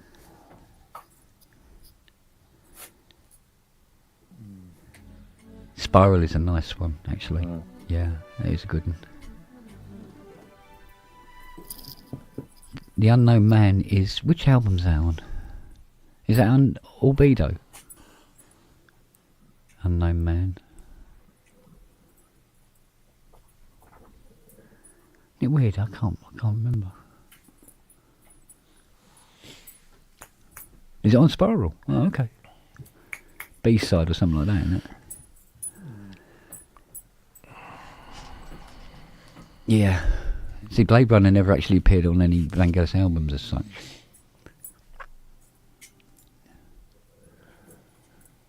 So he didn't get to own all of that, as it were. You know, the license of it. Yeah.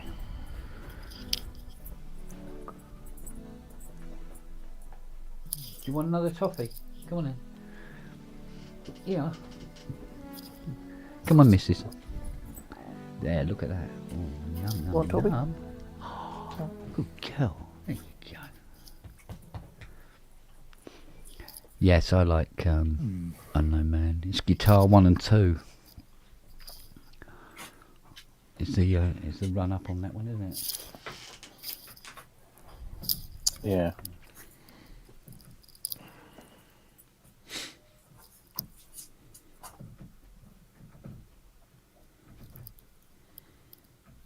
Oh, that sounds beautiful.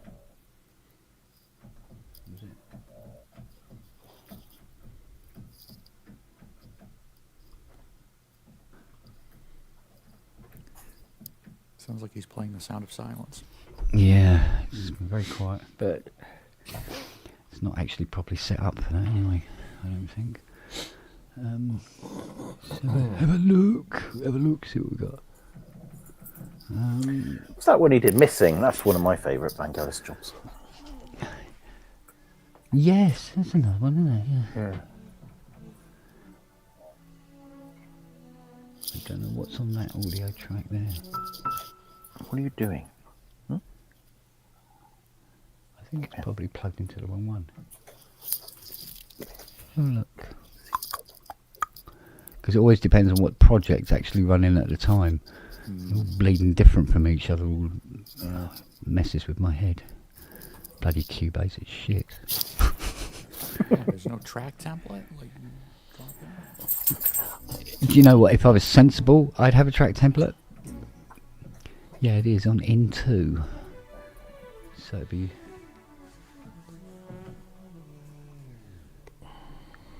And yet.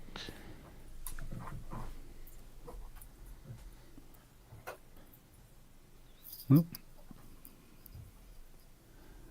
It does not pick up on that. Why is that, I wonder? Strange.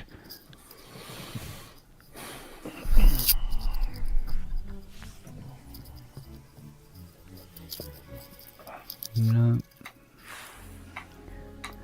Has there been any reduction in the on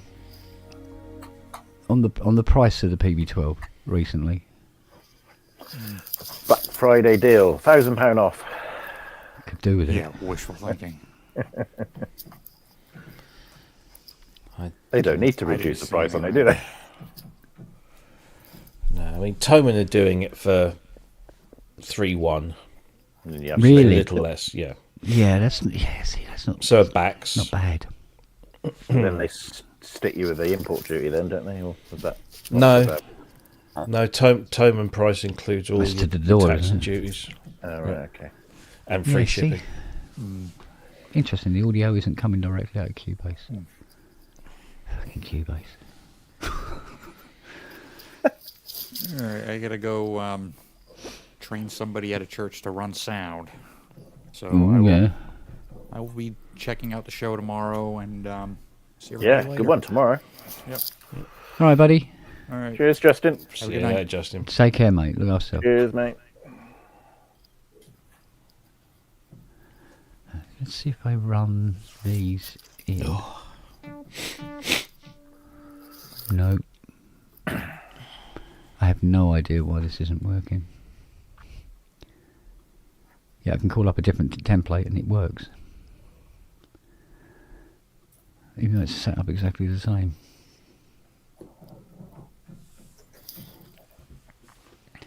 Bizarre. I do not know why that is not working.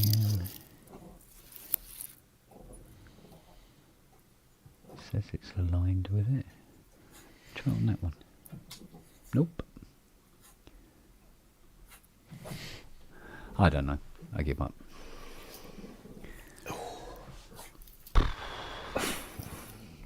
Okay. Shut it down. Try a different template.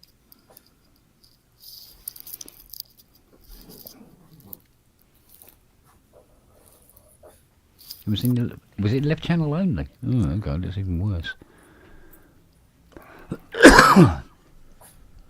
Let us try a different template to see what happens. It won't fire up. Yeah, 3,099 free delivery on Wednesday. It's almost doable.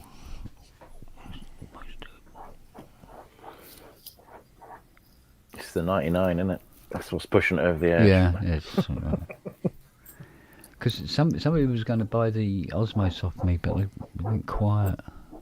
And then somebody else asked me, "You still got the Osmos?" Or something. I said, "Well, actually, I'm holding it on for somebody else." But then they didn't contact me, so I missed out on that one as well. Yeah.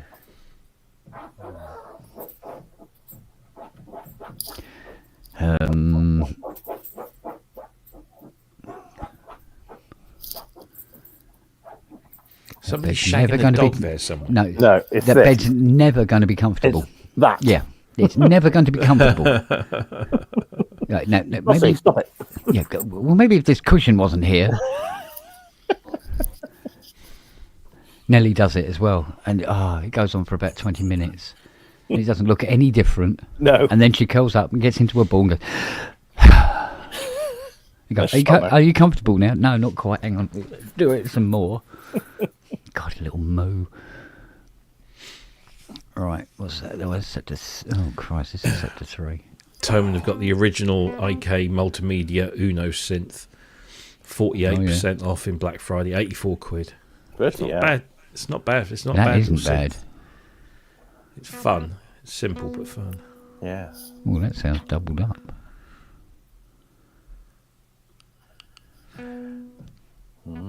I need to It does buy sound doubled up. a hi-hat stand. How much are they going for?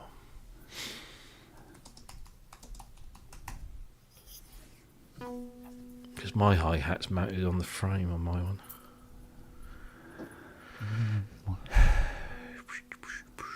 Alright, so if I put that on there. Did that 8 voice sell on FEMA or not? Both of them. Yeah.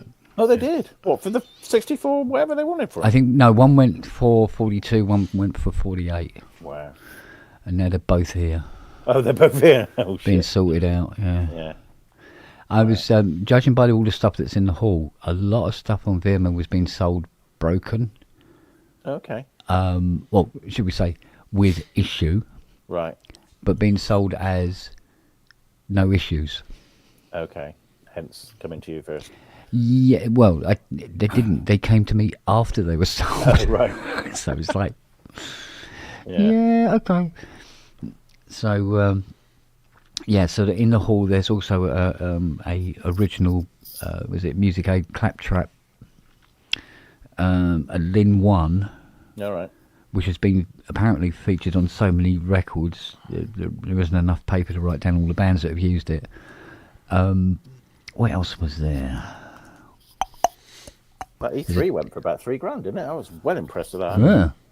That's There's cheap. T8, a JP8. What else was there? I don't think the System 100M went. No. The that was it 3 cabs or 4 cabs? I think it was 3 5s Three, and I a think. 3 The cab. 700 went, didn't it? For 100,000. Yeah, but the 700 is one of those ones that they don't come up often, especially complete, and they will go. Yeah. But I bet you it needed a shitload of work done to it first. What else is down there? I was trying to think now.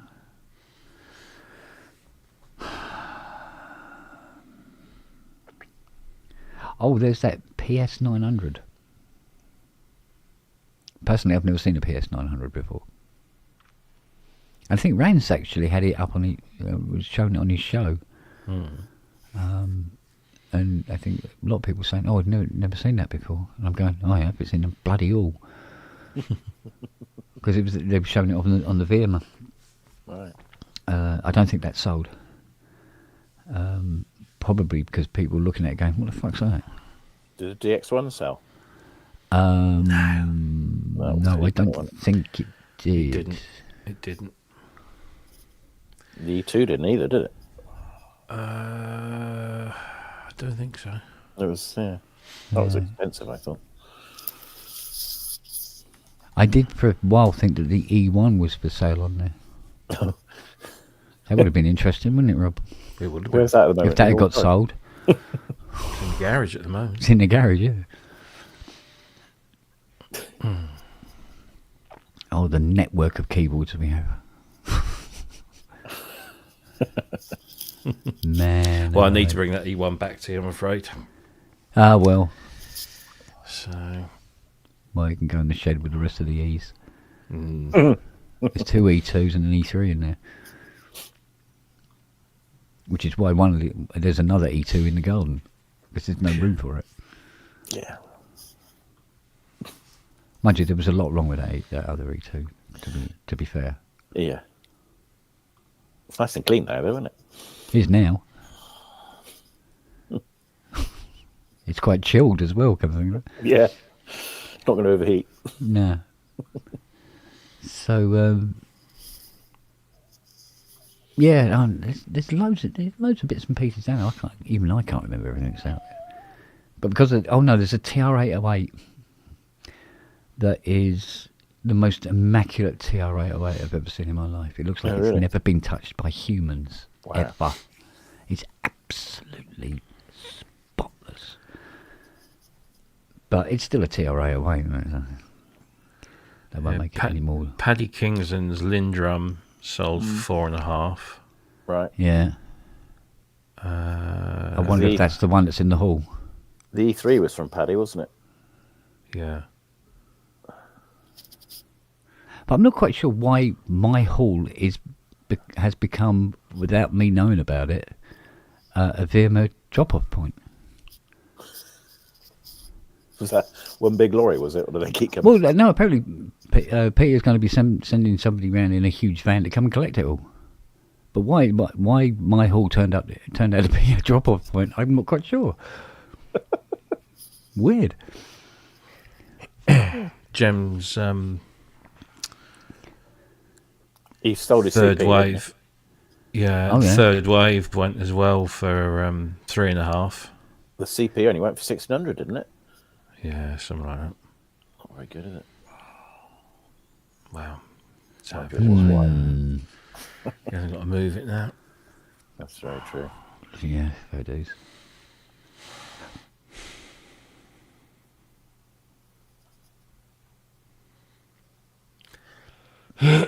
Excuse me.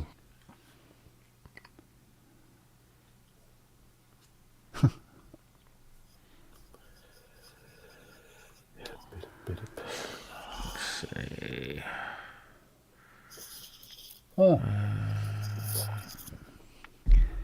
Empty. The CS80 original stand and pedal. How much do you think that went for? Just the stand and the pedal? Just the stand, sustain pedal, and an expression pedal. Go on. 1,220. I'm in the money. Do you know how many expression pedals how many of those you got in stands the I got garage? here? And the CS80 110 volt CS80 went 30,000 to the same person who bought the Lindrum. Oh, okay. So they weren't short of a few bob. They weren't, were they? No. Yeah, the CP sold for 1,600, which was only £20 above its start price. What's that CP? 70B. 70. That white one of Gems. Oh, okay. Yeah, it didn't look right in white. It's a bit Elton, isn't it? If it's in But the white. ABBA. Yeah. For some reason, the DX1 isn't showing up. It's gone missing. Another one. Well, actually, no. If it's not They do showing up, that. no. If it's actually no, if it's not showing up, it didn't sell. That's why. Oh. Right. Okay. He only leaves the ones on there that sold. Anything that doesn't okay. sell comes straight off. Yeah.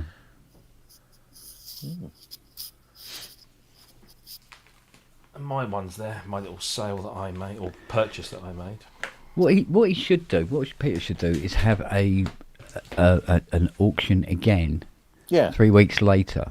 Yeah. And call Well, it's it. fresh in people's minds. Yeah, but so 3 weeks go by, and then you have the auction again, and then you put up everything that didn't sold the first time round, but you've reapproached the customers, and you call the auction. Sorry, I've thought about this properly now this time. Yeah. And have prices up that sort of like, oh, okay, yeah, that's more like it. Because there was some crazies up there, Well, the I things must are admit. coming down. That's the reason I bought that seat. Yeah, generally across the board, things are coming back to probably roughly more where they should be. That bloke had that SK up for £1,500 for about a year. And I said, that's too much. I said, and I just did a tongue-in-cheek 750. And he said, oh, you can have it for 800. That's how stupid it is, you know? So, yeah. Yeah, but like I say, I mean, out of the 2 8 voices that are down there, both of them were on Virma. One needs a calibration and a tune, and the other one needed major open heart surgery. Yeah. So, I mean, it was slightly cheaper, the one that needed the open heart surgery, but bonsoir. Yeah. Avec concern Blair. What a wanker. Yeah. He's been waiting all night to do that. Yeah. Indeed, what a wanker. How are we, Andrew? All right? Very well. How are you? I'm okay. Well, I'm not actually. I got the dreaded head cold. Man flu, I think's the word. Shall I come round and give you a great big kiss? I should. Oh, look, he isn't feeling bad enough as it is. Easy. Easy. I don't offer this. No, I do offer it to everyone. Yeah, you do offer it to everybody. He's a bit of a tart, really. Come on. Yeah. I'm a total slag. Total slag. Total slag. You slag. Total slag. Yeah, look. Here you go. Have another toffee, and I'll go and get a coffee. Oh, when you're, He's a when poet. You're You ready, didn't even know He's it. a poet, Yeah. you don't know it. There is almost nothing in the world that's more guaranteed to cheer you up than seeing a dog chewing a toffee. No, she's very adept at it. One swallow. Noah, not so much. Yeah. Okay. Lots of that going on for about an hour. Yeah, that's my favourite thing. Good. Bless him, my little Jack Russell, Larry. The penny toffees from the Quality Street. Oh, God. Give him one of them. And you just push it to the roof of his mouth. Don't you, Bubba? And he'd be sitting on the rug in front of the fire going...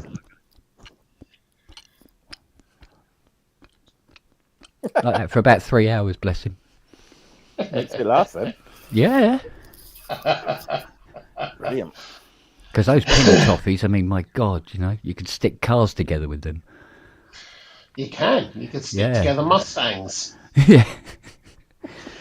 Bloody really, really sticky toffees. If you had a mind to. Come on. Oh, You like toffees, don't you? You do. Give me good cuddles, eh? hang on a minute. Ken Yes, dear. and Pierre, look at this. Oh, it's your pussycat Nah. asleep. That's chilled out. Look, cats. That's Mr. Evans being completely... He's been so barking today. Yeah, He's yeah. knackered himself. He's worn Yeah. out. I don't know where she is, but yeah. There we go. Mr. Evans. Look at his Gonna fall off there in a minute. I think somebody wants to actually go for a little wee as well. Do you want to go for a wee? Yeah. Okay. All right. I'll go and get a coffee and let her out for a pee. So I turn up and everyone fucks off. Oh, honestly. Hi, Andy. Andy's there in spirit. He's drinking spirits again. Yeah. I don't know. Is he on the meths? Or the surgical. How are you? What's going on apart from your cold? Not a lot really. Playing with my new toy, my new SK30, which I purchased last week. Do you know when I saw you got that, I was in two minds because I have to say I fucking hated it the first time round. Well, it's funny you should say that. The first time I saw it was in '87. We were doing some recording with some bloke in Chippenham. He had a studio. He lent us, us 17-year-olds at the time, and he had it there. And I thought, this is weird. I quite like this. And then I've never seen one since. And then this one came up, and it was immaculate. The bloke's had it all since new, not a scratch on it. And I thought, so I just had a look at it, and that was it. Love at first sight. Thing is, I fucking hated it then when it came out. But then a few years later, it was someone brought it into a studio, and we happened to have a Selena and the ARP.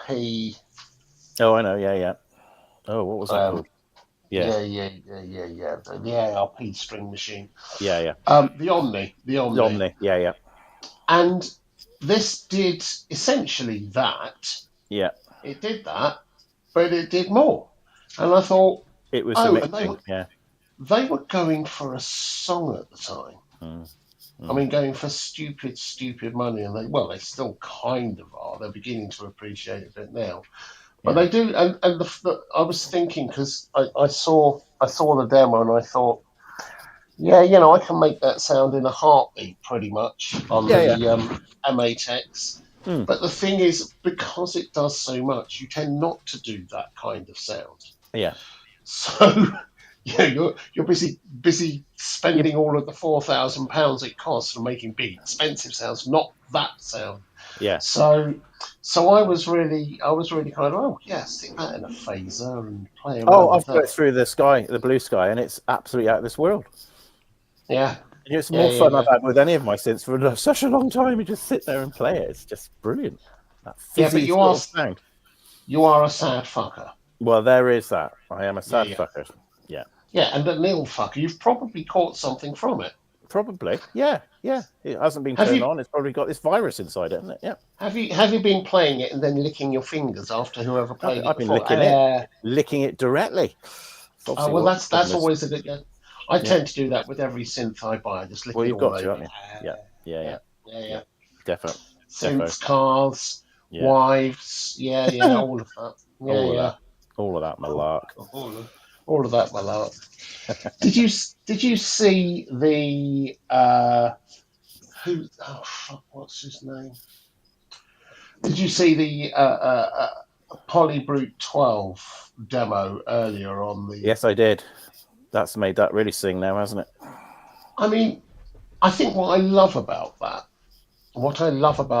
if anyone hasn't seen it, and I'm sure you all have, jump in and watch that EP12 demo. Hello. Dogs on keyboard. That's got to be Lily. That's Lily, yes. Lily, what the fuck are you doing? We'll find out in a minute. Oh, Jesus, here we go again. Every time he goes to make a coffee, he leaves the door open. What a twonk. I don't know. What's she going to do? Find out in a minute. Lily! She can't hear us. No. I wonder if she can...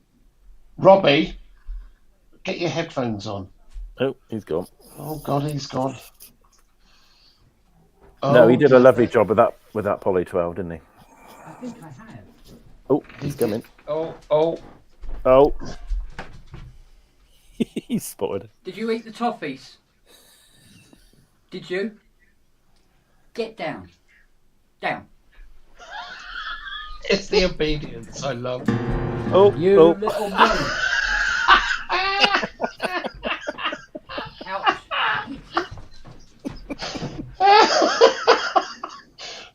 Fuck synthesizers, that's the best entertainment all day.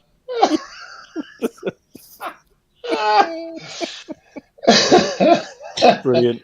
That's brilliant. The studio may be Kent proof, but it's not dog proof. So yeah, it's not dog proof. So what were we talking? Oh yeah, the PB12. So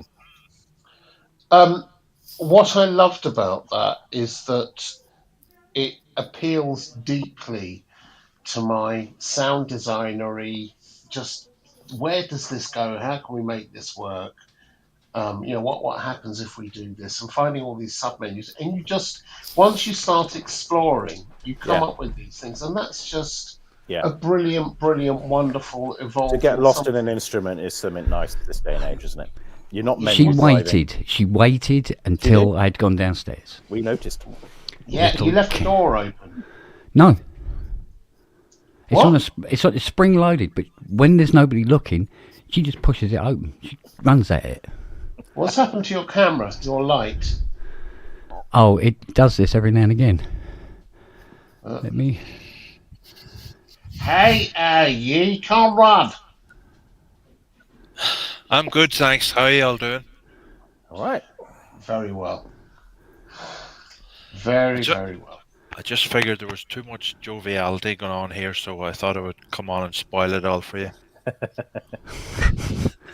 Okay. I'm waiting. Here we go.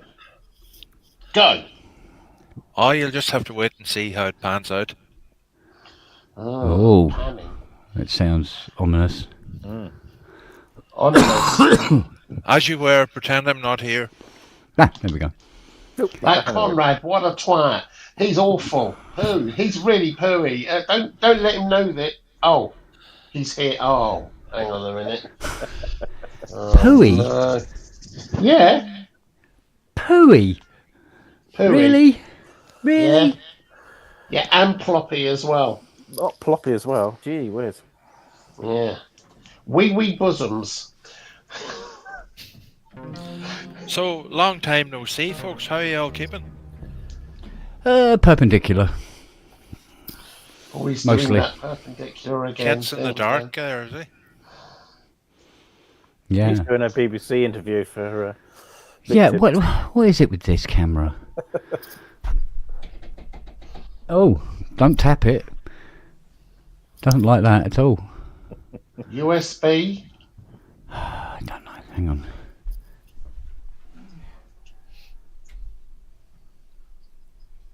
Where's he going? Now, I reckon he's busy trying to get the fruit bowl to broadcast for him. Yeah. Oh, Mia, it's not a problem. No, don't Bluetooth it. Oh, for God's sake. I don't want it to Bluetooth. It's all right. Ken can't hear anything we're saying whilst he's going through this. Yeah, that's right. That's right. I can't hear a single thing. Good. See, I told you he can't. He can't hear a single thing. Not a word. What a wanker. Oh, that's even worse. That's even worse. That's good. Oh my God. That's the best you've looked all year. Guess what you're looking at, because it ain't me. What the hell is going on with this pigging camera? Pigging. I've not heard pigging. Pigging's a good What one. a pigging. What a pigging. I've not heard pigging as a curse for probably 30 years. It's brilliant. Yeah. I may have to use that. I went to my retro. You certainly did. You went to your retro broadcast camera. Let's have a look here. Let's see what that does. No, it's not that. Well, I don't know what the hell's going on with this. Is this a football match in the 1970s during the miners' strike? Yeah. Oh, I remember them well.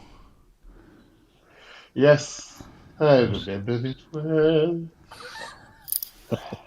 Oh, I have to glide this down. Oh, for God's sake, what's going on here? Oh, it's getting worse. Well, talking of technical things, Kent, Yes, dear. I'm hoping you can advise me. Oh, yeah. Why am I such a twat? Well, now you get into the realms of theoretical physics here. It's not really my area of specialty. Yes, I have a Practice quantum. very hard. Oh, Yeah, I have a quantum personality. I reckon that's what it is. Oh, and here she is. Hello, Missy. Hang on, look. oh. Oh, Hello, colour madam. turned up. Missy. And Mr. Evans paying attention. What's going on? Surrounded. Works So, for me. I've been having this audio problem since forever with my mic, with hums and all sorts of things. Yeah. Well, I've swapped the cables over, I don't know, 4 or 5 times since I've done it, and so I know it's not the cables. Yeah. So I bought a cable tester, and it's the cables. They're all fucked. They're all fat, all four of them. No, I've literally got 5, 6 cables that I bought in from the studio. That every single one I've looked at has got a nick or a something on it because they've been moved around so much over the years. They've all, I've forgotten. They're all probably 20 years old or 30 years old XLRs. So I've ordered some more. So I'm going to replug everything tomorrow, and hopefully that will stop all the buzzing. But we'll see. So you'll be on the show, or you might not be. Oh no, I'll be on the show. It's just like, yeah, probably just as well. Yeah. Yeah, you might have to get Peter in instead, or someone pretty. Oh, we don't know any pretty. Excuse me. I cannot. I don't know what this is. I don't know what's doing this. So we won't be able to see Kent, and we won't be able to hear Andrew. It's going to be hear no evil, speak no evil. It'll be an interesting show, isn't it?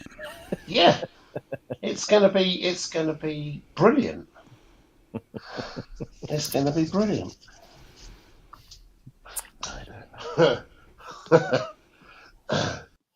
And we've got Darth Vader on tomorrow as well. Darth Vader, Princess Leia, Father Christmas, Edward Heath, the Ghost of. They're all coming on.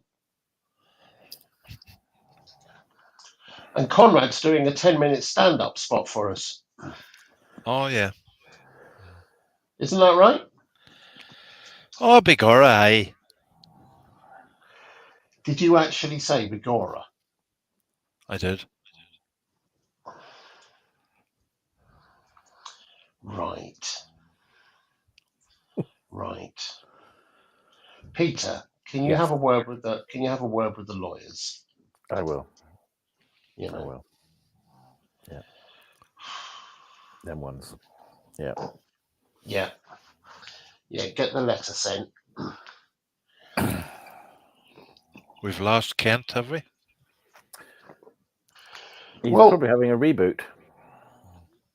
It's ever since the dog came in, I feel. Yeah, it is. I think she's probably run off with the camera. Yes, what we're now seeing is actually inside the dog. It's an endoscopy.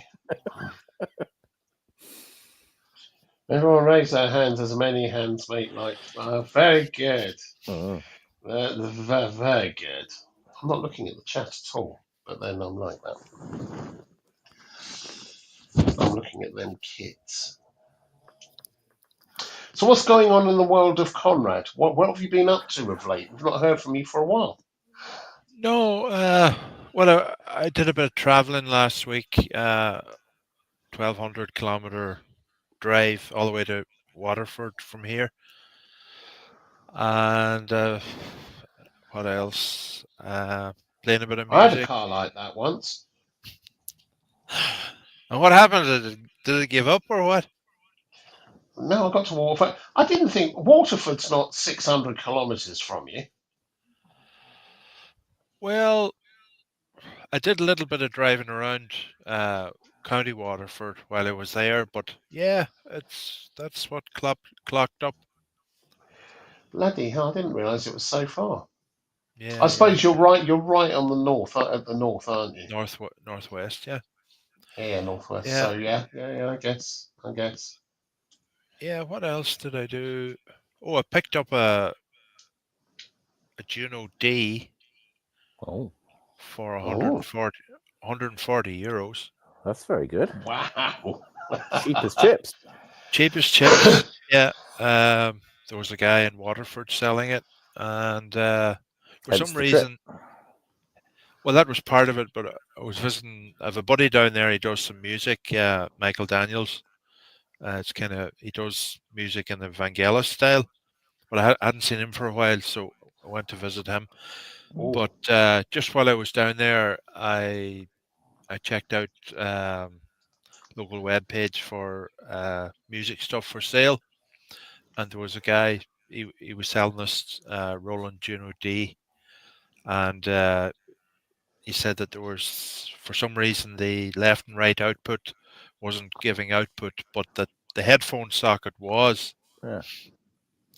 So I figured, well, I'm sure that's fixable.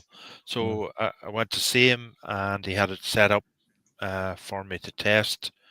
And I just did a factory reset on it, and it worked perfect. Whatever it was. So yeah, another one for the collection. Brilliant. Cool. Yeah. Cool. It's a kind of, obviously it's a digital version of the Juno, isn't it? Yeah. It's in good nick as well. But for €140, that's astonishing. Yeah. Because I think they were about 400 sterling when they came out, maybe 10 years ago or whatever. So that's good price. Yeah. So that's about what, 500 euros near as that. Yeah. 450, 500. Yeah, it was about that. Do you get the D-beam with that one as well? I think so. Yeah. I haven't tried it yet, but Mm. I just didn't get a chance yet. But so I've just been doing this and that, and I wrote in the chat there. I was able, last week's PSN show. I was driving back from Waterford, and I was able to listen to the show on my phone through the Bluetooth in the car. Don't worry, I wasn't watching it while I was driving, but I was listening to. We don't watch it. We don't watch it whilst we're doing it. Oh, you could do it with your eyes closed. I think that's how I do it. Maybe it is, yeah. Yeah. So, yeah, I just saw you all online tonight. So, and then you jumped on, so I thought I'll pop on and say hello. So, how's life for you? What have you been doing? Which one of us, Peter? Well, I haven't met Peter before. Nice to meet you, Peter. Oh, he's on the phone. Well, so it must be you. Everybody else has disappeared on me. So Peter's taking a phone call like he normally does on a Thursday evening. That's what he does. He earns most of his money on a Thursday night doing phone sex. Okay. Yeah. It's a hobby of his, is it? It is a hobby. Well, it's a hobby and it's a second income. So Peter earns his second income on Thursday evenings by pretending to be Mavis from Huddersfield. Yeah. And he says he wears stockings and dresses up in leather and that kind of stuff. Yeah. You know, that was £100, that was. Yeah, see? Oh, yes, that's what he does. That's what he does. Very short phone call for that. No. Well, you know, it was the wife. Are you in bed yet? Yes. You must know what you're doing.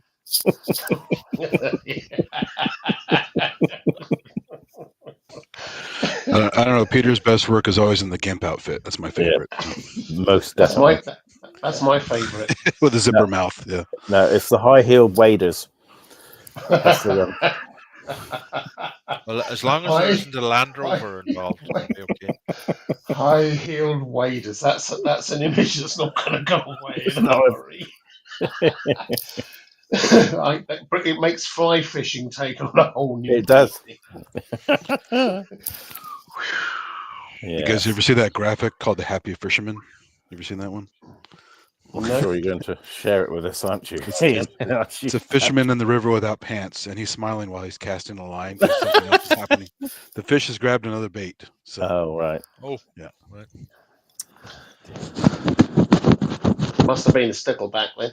So it was a very classy thing my grandmother used to have in her home. So.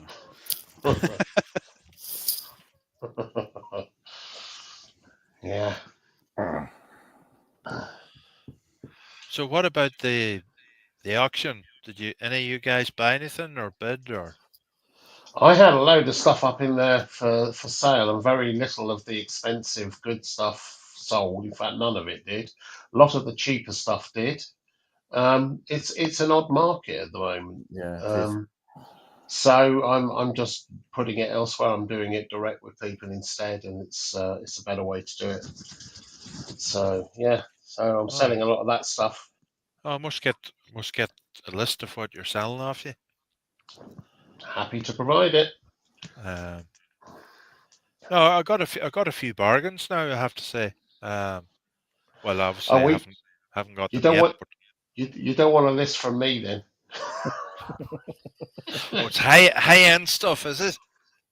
Not all of it, but there's it's all really sort of the stuff I'm selling is curious and rare and the kind of thing that when someone wants it, they really want it, and if they don't, there's no point in selling it.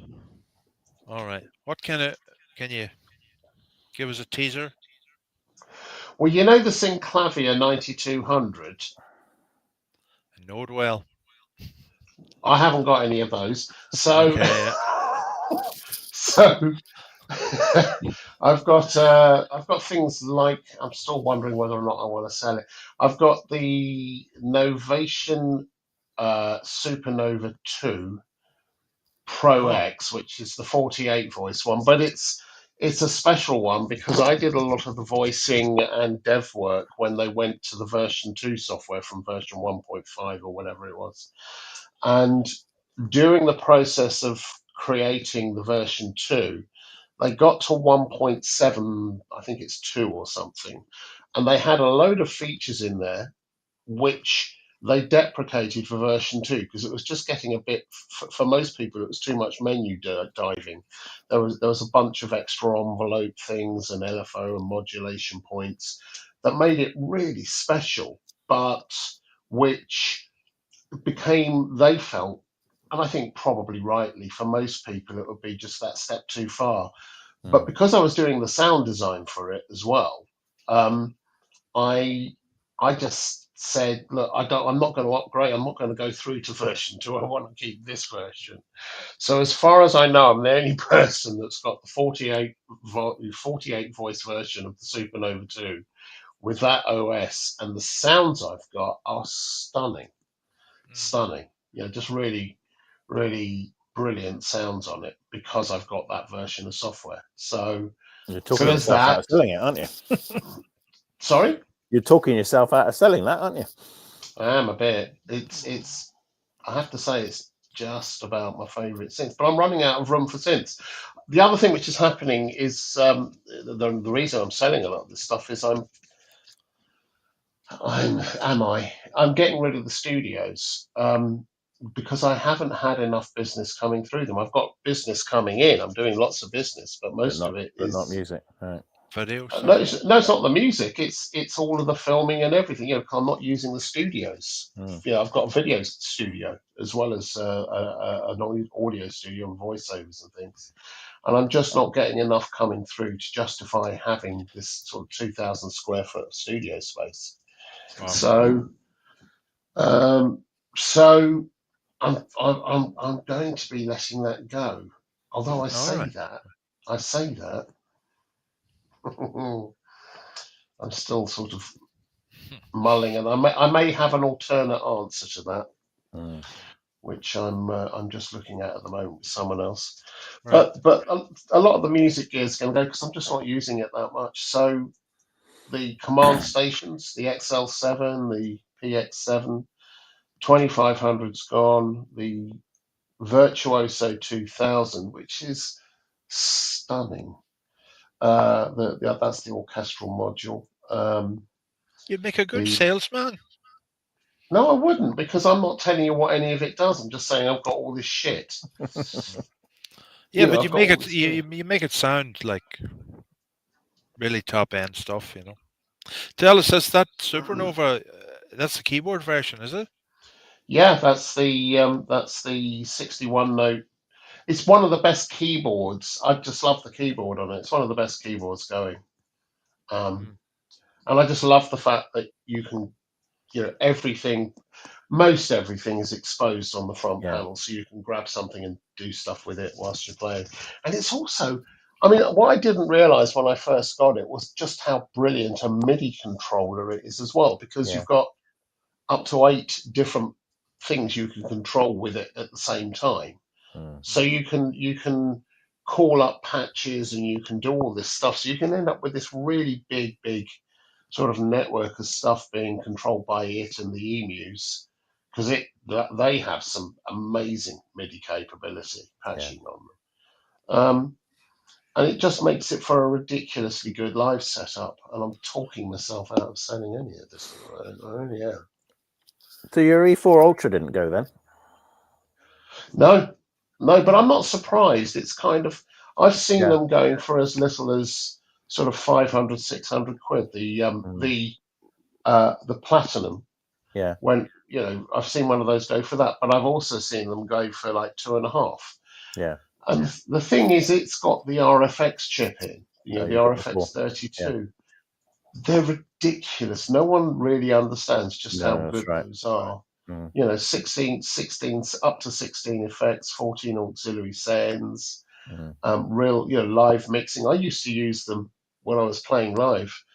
I'd use them. I'd be bringing feeds in. I'd be bringing between 4 and 8 separate feeds in from guitars, vocals, drums, whatever, and you can feed them through the synth engine. So you can set them up through a voice, apply the filtering and the LFOs and all of the patch cord stuff, and then the effects. And it was nuts. It was just absolutely nuts. So, that's on top of, playing all the wonderful thingies. So yeah. So you had a business relationship with Novation then, with your sound creation? I did some programming for them. Yeah, cool. I did the version 2 of the Supernova, and then I did the KS series, KS1, 4, 5, etc. So I did those, and then I got busy making video. The KS, were they called after Klaus Schulze or not? Can you remember? I don't believe so, but I might be right. I've no idea. I thought they were just keyboard station. Yeah. Oh, right. Okay. K station, isn't it? Yeah. Yeah, or key station. Yeah, the K right, stations. Okay. Yeah. All right. Very good. I've got a KS1 and a KS. I think I've got a KS5 somewhere. I've got the JD800, which is dying on its arse. It just needs really, really big service. I've got the RD1000, which was pummeled by Elton John. He took it away on an Australian tour. He hired it from us and took it away on an Australian tour, and it came back, and the keybed was, from one of the best sort of to yeah. So I had to get that sort of worked out and serviced a bit, but yeah, so I've got that somewhere. KX88, all sorts, still hanging around. You didn't have the red glue problem with your JD800 then? Yeah, oh yeah. Well, I think it has had. It's got that. Yeah. But it's been up in a friend's loft for the last 9 years. Hot, cold, hot, cold, hot, cold. Yeah. Yeah, so it's going to be in a bit of a state, but I'd like to get it out because I've got some freaking brilliant presets on there now. Yeah. I'd like Yeah, to just. I have one and it's starting to give that glue problem. Do you have one? I've got one with the glue problem. Yeah. Any tips? Yeah, the tip is to take it to Fiona, which is Kent's wife. She has this solution that it's a secret apparently, and she puts all the keys in a big bucket. All right. Yeah. She sorts it out. Yeah, she does. I'm guessing Kent said it was just sodium bicarbonate. I'm guessing. Well, yeah. It's the glue that baking soda. It's the glue that holds the weights under the keys. Yeah. So what do you do then whenever you get rid of the old glue? You use a new glue, any particular type, or? That's a good point. Because all I my think just the epoxy, just a regular epoxy. Or yeah, Yeah, exactly. you just I have use the problem with and mine. then I haven't cleaned it yet. So any kind of epoxy resin will do. It's cleaning off before it's damaged anything else and got into the innards. Yeah, It's mine cleaning was off yeah. the red glue yeah. stuff, which starts to go everywhere. It starts becoming viscous and flowing and just. It's Or rock hard when they did it, and then goes. It's weird stuff. Yeah. or drips onto the Oh, it keyboard dripped. It dripped below. onto my Triton, which was underneath it. I Yeah. wonder what the hell it was. Yeah. It's raspberry jam. Mm. When you were asleep one night, Peter, I broke in and put raspberry jam Is inside that your what it is? 3800. Is that Yeah, what it is? that's what it is. I couldn't afford cherry jam at the time. No. the good news no. is the original fix was supposed to be sodium hydroxide, which makes a stinky, fishy smell. So this No, I don't want that. with the sodium bicarbonate, you don't have the nasty smell, and it's in a cold bath, and it's Oh All right. shit! yeah. Are you Andy? Are you saying I shouldn't have scrubbed mine with prawns then? Frozen prawns. That's what Kent's specialty is. No, they He were. leaves I those just in the. Yeah. I just left them in there afterwards as well because I thought they cushion it a bit. Oh, Well, if you miss the fishy smell, that's when I would add it back. Yeah. hang on. Oh yeah, there it is. Yeah. Kent's in the chat, but he must be making a major cup of coffee. I think Kent's having technical problems with his camera. And his dog. Well, first Yeah, it was I think the dog, his now it's dog's the probably camera, so. done it. His dog's probably. I think Lily's probably chewed the cable. The camera's in the garden. That sounds like a song. It does. The camera's in the garden. Yeah, definitely. To write that one. The mower's on the lawn. So have you got any ROM cards for the Proteus? I've got lots of ROM cards. Have you now? Yeah, the Proteus lots. keyboard that I had signed by the man himself. I haven't got any ROMs for that. So I've got lots of ROMs. I've got the P123, which is the original ROMs, the original Proteus models, the Protozoa. That's they're fairly common. I've got the B3, the sounds of the B3 one, that's astonishingly good. The B3 is the one I don't have. I've got Planet Earth. In fact, I've got the development version of the Planet Earth, so I've got the one sent over from Scotts Valley, or I've picked it up, I can't remember. So it had all the original samples on, so I used that, and so did a couple of other people. We used those to program up the demos for the and program some of the presets for the Planet Earth. So I've got that. I think that's a flash ROM. I think that's a flash ROM, but I might be wrong. I've got the Peter Seidel Check Sounds of the ZR, which has got the perfect piano on. Oh yeah. That's a good one. I've got Peter Seidel Check Perfect Advanced Orchestra. The ZR one also has some transwaves on it. It does. Yeah. It does. Yeah, it has some really good transwaves on which you can, because of the sample start, you can move the sample start with the perch chords. Yeah. And you can get into all sorts of weird stuff with that. What else do I have? I've got the I've got obviously the XL7, the Extreme Lead. I've got MoFat. I've got Planet Fat. I've got I've got the Rob Pappen one, which is back. Yeah, that's rare. That's rarer than hen's teeth. Hi, Ken. Well, someone's making knockoffs now. They're making clones of. Hi, Kent. So there's the longest firmware I've ever gone through. When you say firmware, firmware on the camera, it's like on the camera, about 8 minutes to. It's firm. You couldn't scratch it, right? Exactly. Yeah. So weird. I think it's okay. I think. Okay, you're there. We were thinking it might be Lily that came by and decided to swap it up. We thought it was inside Lily at one point. She had all of Siri's toffees. She waited until I went downstairs to do it, though. We know. We saw her. Yeah. So when everybody was in the kitchen, she came in here to nick 3 toffees off the desk. What she didn't know was there was pigs in blankets going on in the kitchen for the rest of them. Ha ha ha ha. So Yep. So the joke's on her. Missed out on those then. Yep.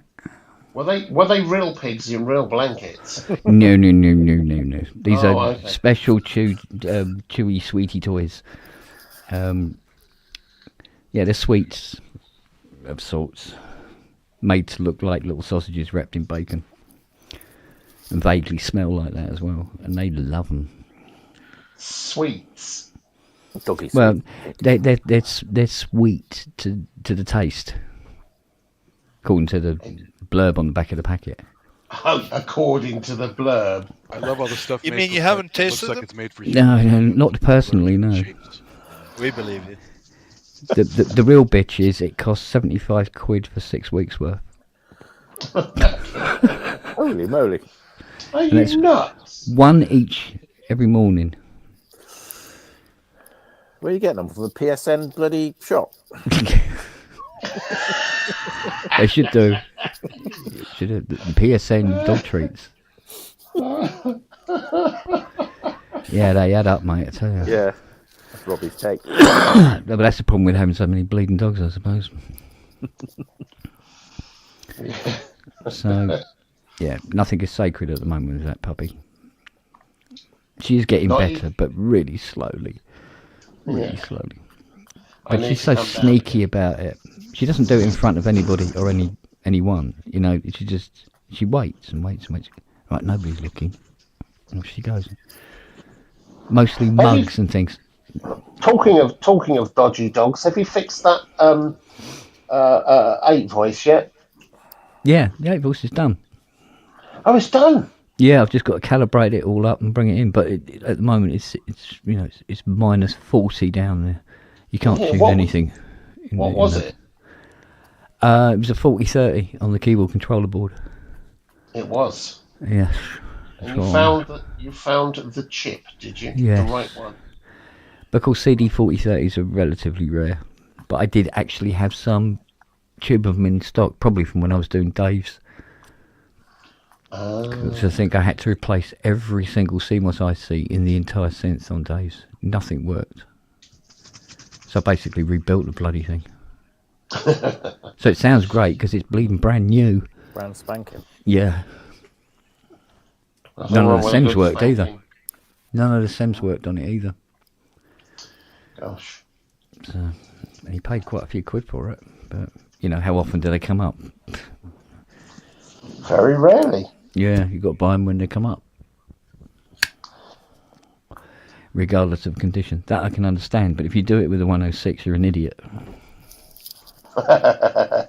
Essentially. Because there's lots of them about. Don't buy a broken one. Wait for a nice one to come along. yeah. You know, any sense that doesn't look like it's been backed over by a Land Rover.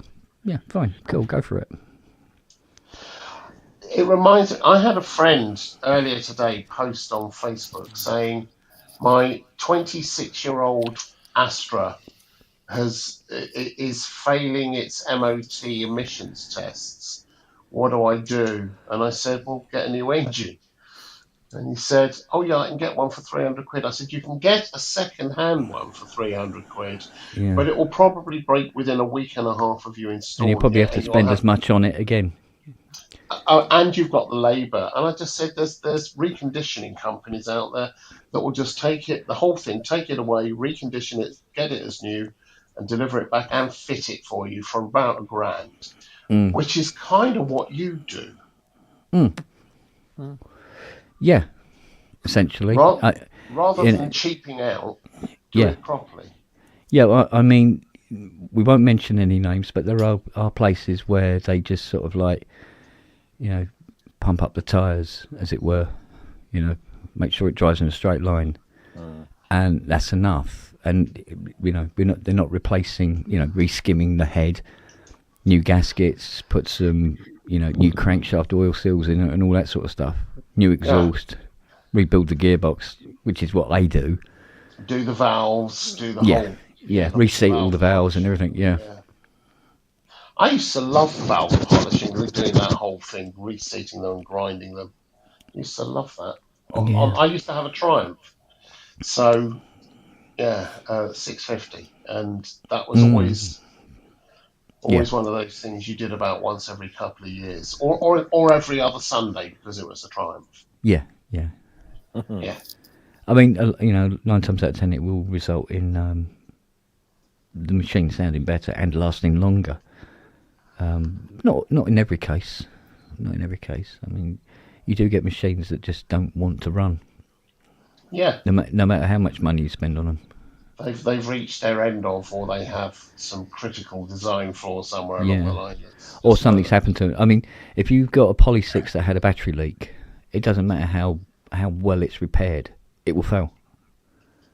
Because? Because you can never get the acid out of the board and it continues to eat the board. Oh, really? Oh, God, yeah. The only way you can really properly kill the acid once you've had that leak is you remove all of the IC, every single IC, and dip the board. And chemically remove all of the lacquer off it and everything like that. Take it all back to copper and literally, or better still, go and buy a Kiwi kit for it and just take that board and do a frisbee with it. Wow. And that same goes for the CR78. You can replace all the, rebuild all the tracks. Perhaps there's some legs on the EEPROM has actually been eaten away, and you solder little wires onto the legs so they can go in the socket again, and it will read the data on the EEPROM and all this sort of bollocks. And it won't make any difference. It will fail. So what do you do to prevent that? Move the battery somewhere else? Yeah, just move the battery. That's all you got to do. Go and tuck it somewhere else. And see, like on the Trident Mark 1, they put the battery behind the pot board, so you literally have to take all the knobs off, unscrew take the nuts off of all the pots and drop the board out, and the rechargeable battery sits behind. And really, I didn't know that. On the Mark That's 1, nuts. on the Mark 2, they put it outside. Yeah, where you can get to it, but they put it on the CPU board, where when it leaks, it can now affect the processor. Whereas before, what it would do, it would affect the outputs of the polysynth, because that's where it would drip down onto.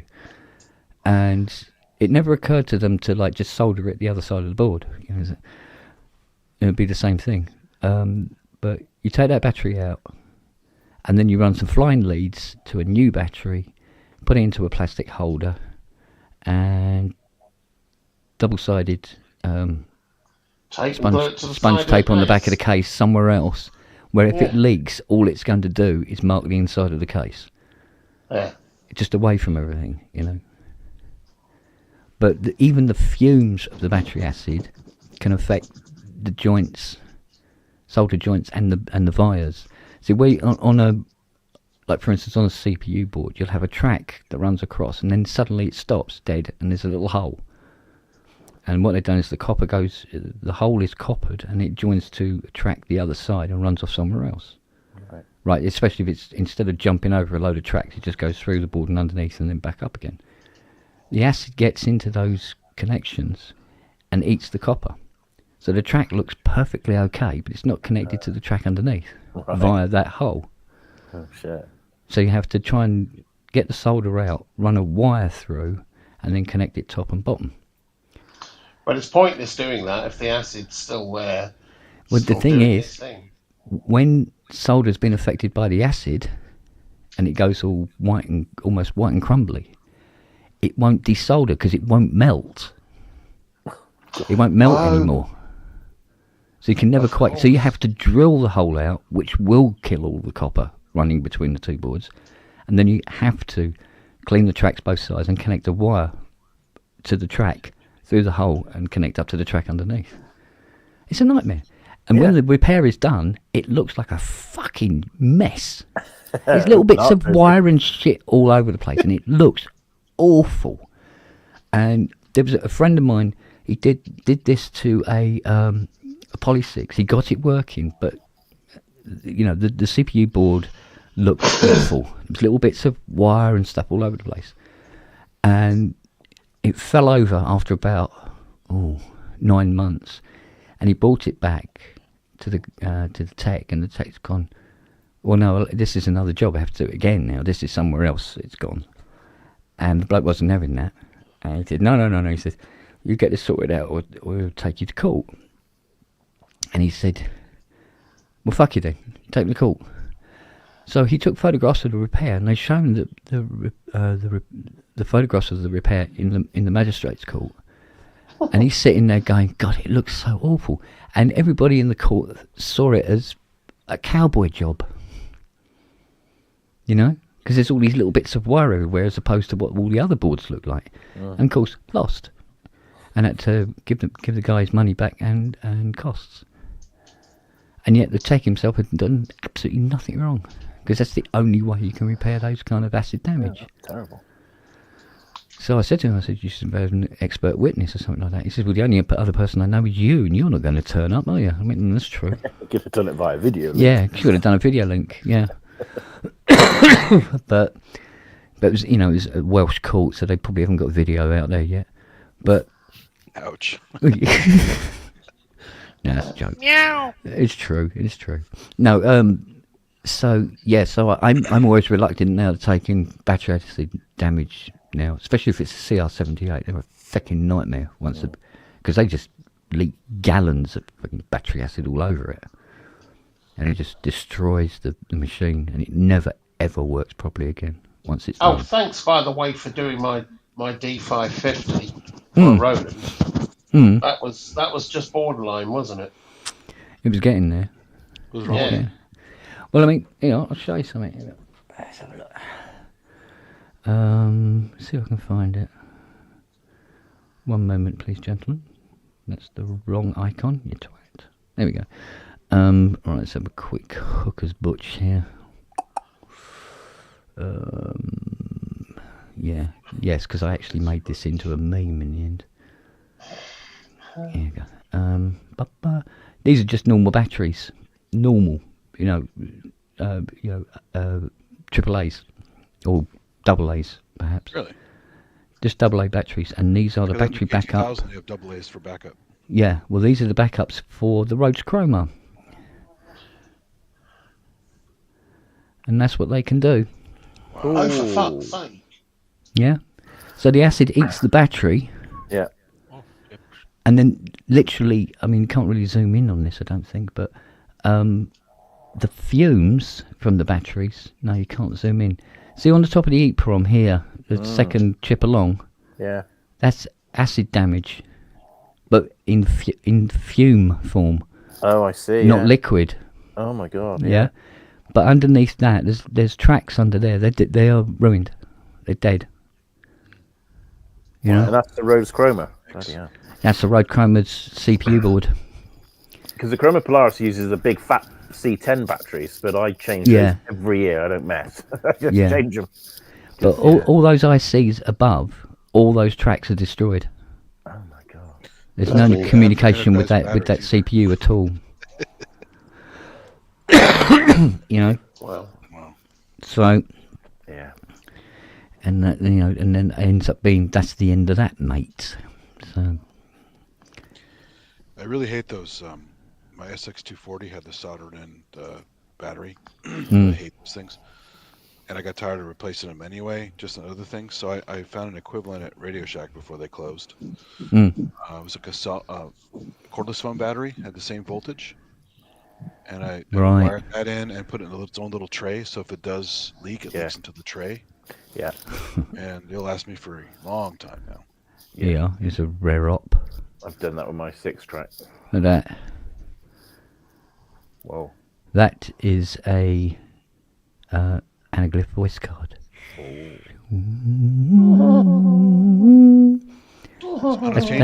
That's probably about 14 feet long. That's not scale then. No.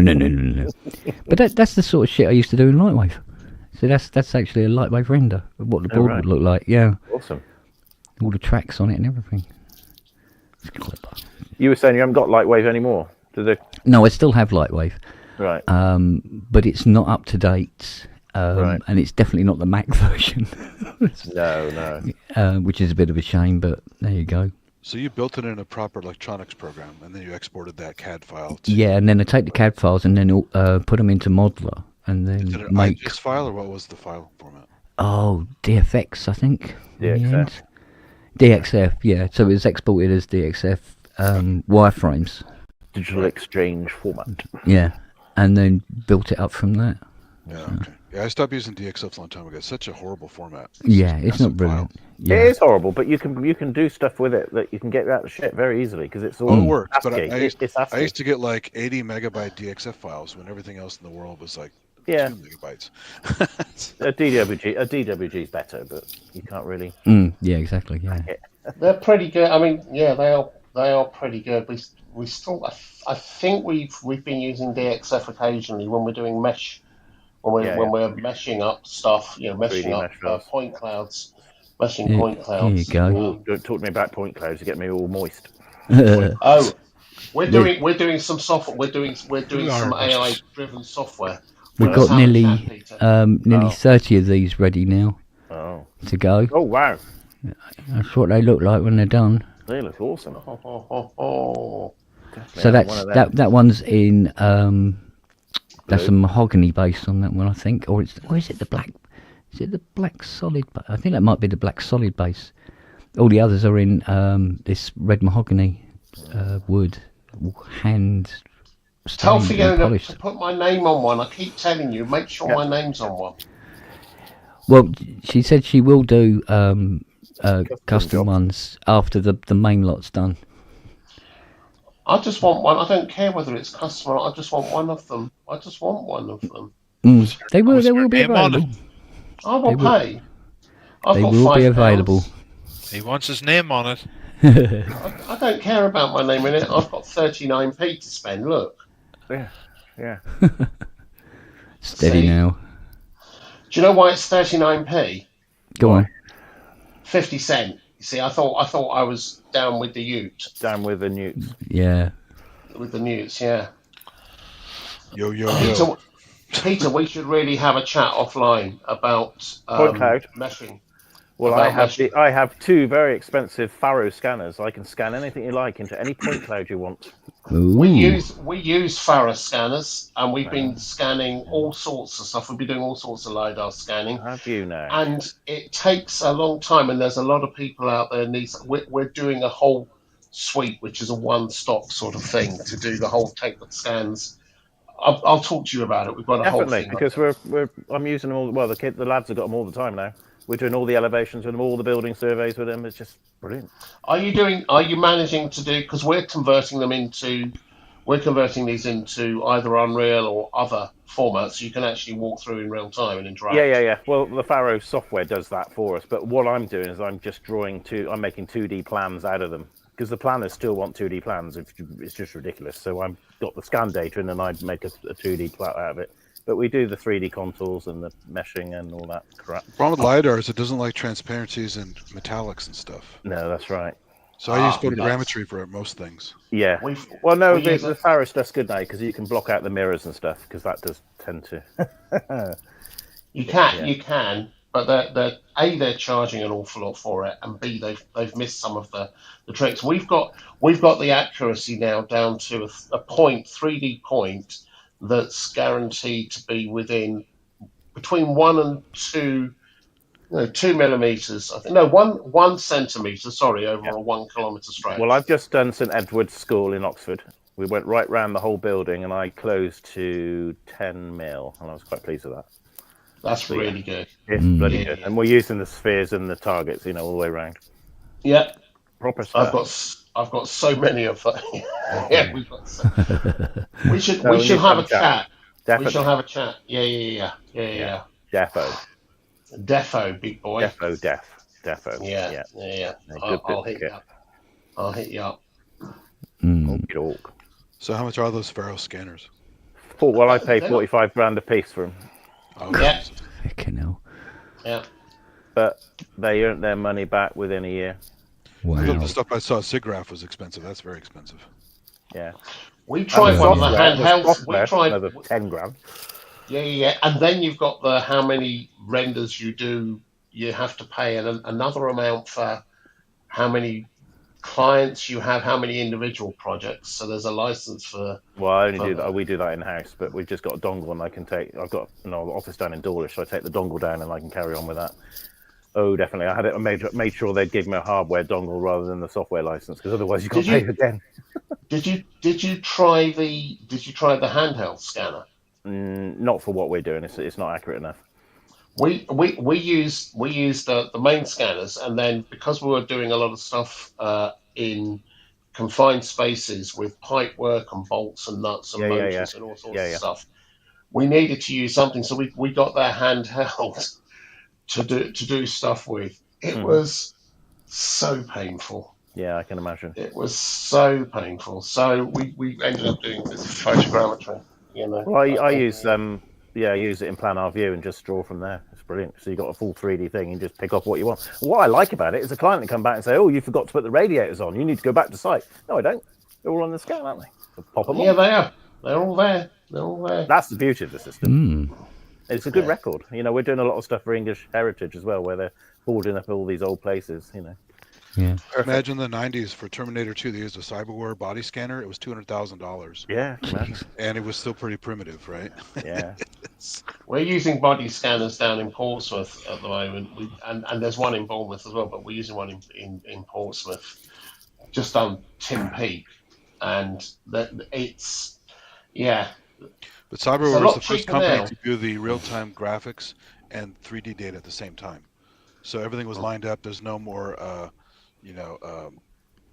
mapping of the stupid graphics afterwards and stuff. Your stuff is baked onto the model. So yeah, that's one of the reasons we did the we use Unreal, because you can project it either in real time or with green light onto a green screen, but then fill it in the background in real time. So you can have someone reacting to stuff, to a real model, to a really good model, photorealistic model in real time, which is brilliant. It's absolutely brilliant.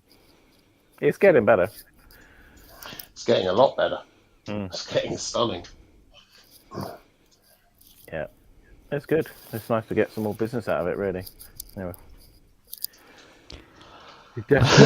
I keep telling Tiny he needs to open his place up to the public. Tell them I'll scan it and they can have it virtually. Right, look at this. Holy moly! Yeah, he's how many Moogs? Yeah, but there's 80s GX1s and 8-voice Polymoogs. This is all ex-Hire Fleet, is it? Yeah, and it's all plugged in, ready to play. Wow, it's ridiculous. What's he got, a big warehouse or a big garage or what? It's a sort of like massive converted farmhouse type thing. Oh, okay. And it's got a sound system in there to die for, apparently. Not the one that shoots mice out of the wall. Yeah. Oh yes. Oh yes. Oh yes. Oh yes. Very much for me. So what is it? It's oh yeah, this is he's got some ARPs up there, look. Oh my god. Yeah. Look at that. Look at that VC. A tiny little EMS up there. Yeah. This is a bitty one. Is that the Behringer one? Yeah, you wish. Yeah. So he's got a Mark 1 white face. It looks like he's got. No, I think one's a black and orange, black and gold, and the other one's black and orange. But the other one is a. I don't think that's an Odyssey, is it? I can't. That looks like an axe. Yeah, I think it might be an axe. Yeah, it's not got a lot on it, has it? Yeah, right. Yeah. Right. Can't seem to zoom in with this webpage thing. Careful with that, Eugene.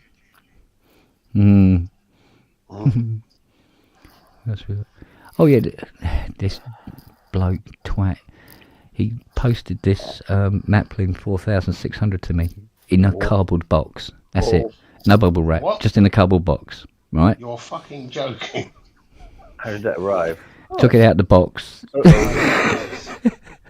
Oh, and go, there's one end. Yeah. And all the front panel bent up. You can't really see it in this, but yeah, it was. I don't know what they've done. They must have dropped it off the back of the plane or something. Oh. They go, that's close enough. I nearly built Is it salvageable? No, it's in the garage now. along with all the other dead keyboards. Yeah. It's got to be salvageable. No, it's really screwed up. Because it was here because it didn't work. And it didn't work. Well, initially he was sending it to me because it was destroyed inside anyway. And by the time it got it here, it was destroyed on the outside as well. Yeah. So. Yeah. Here, let's play a guessing game. Can you guess what this is? This is the entire wiring of...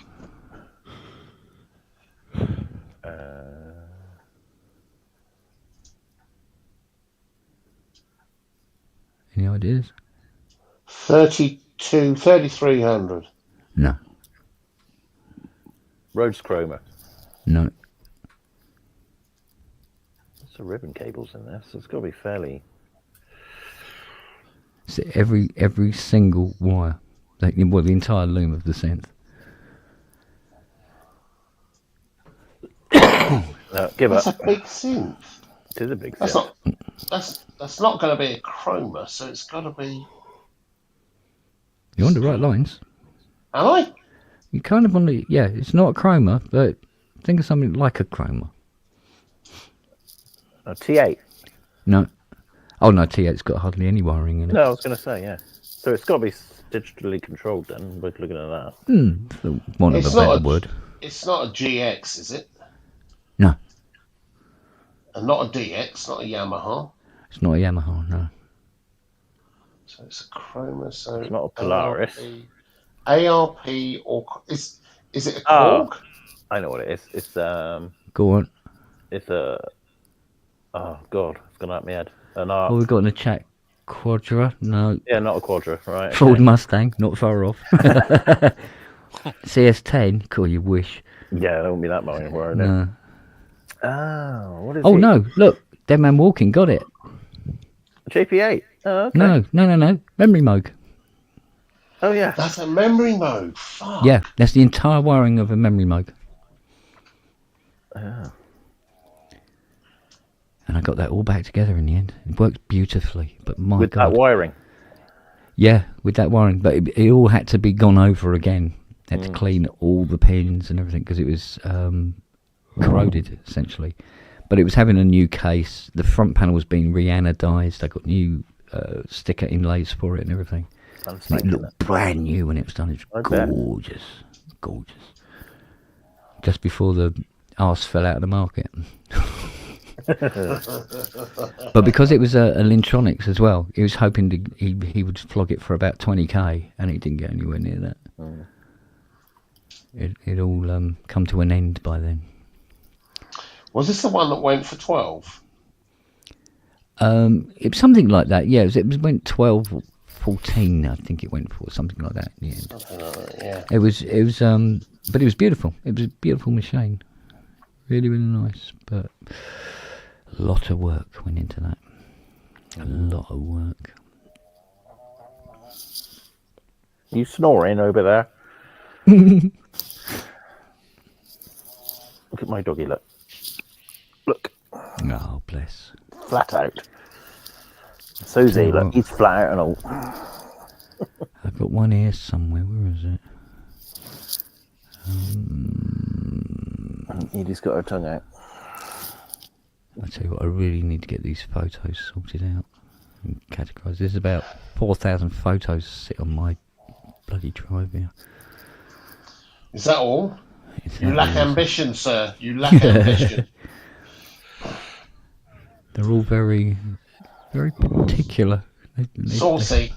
They follow a certain theme. It's either dogs or very fucked keyboards. It's one or the other. Yeah. Where is it? It's, no, it's not that. Because I know sometimes the the customers want a photograph of the keyboard when I finish it, so they know what's coming to them. And so I've got a lot of nice, pretty, restored photos. Whereas what I should have done is took photos of what they were like when they first arrived. So Get more of a before and after kind of vibe to it.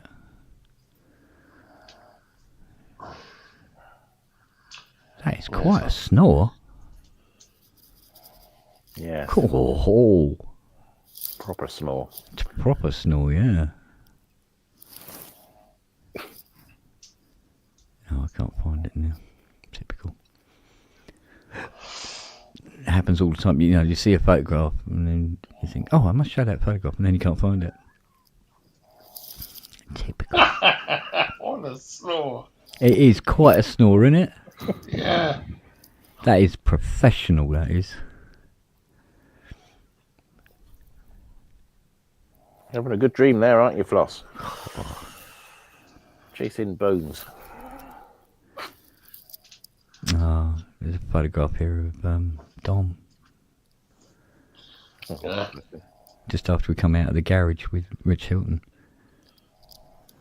It was literally an hour of pointing going, my God, you got one of them in here. Go, oh my God, really? Oh my God. Oh my God. Oh, Susie Quattro in a bikini. Oh? Oh, yes, please. Yeah. What about that? I used to love, After the absolutely watershed. love with Susie Quattro. It was a sexual awakening almost. Easy.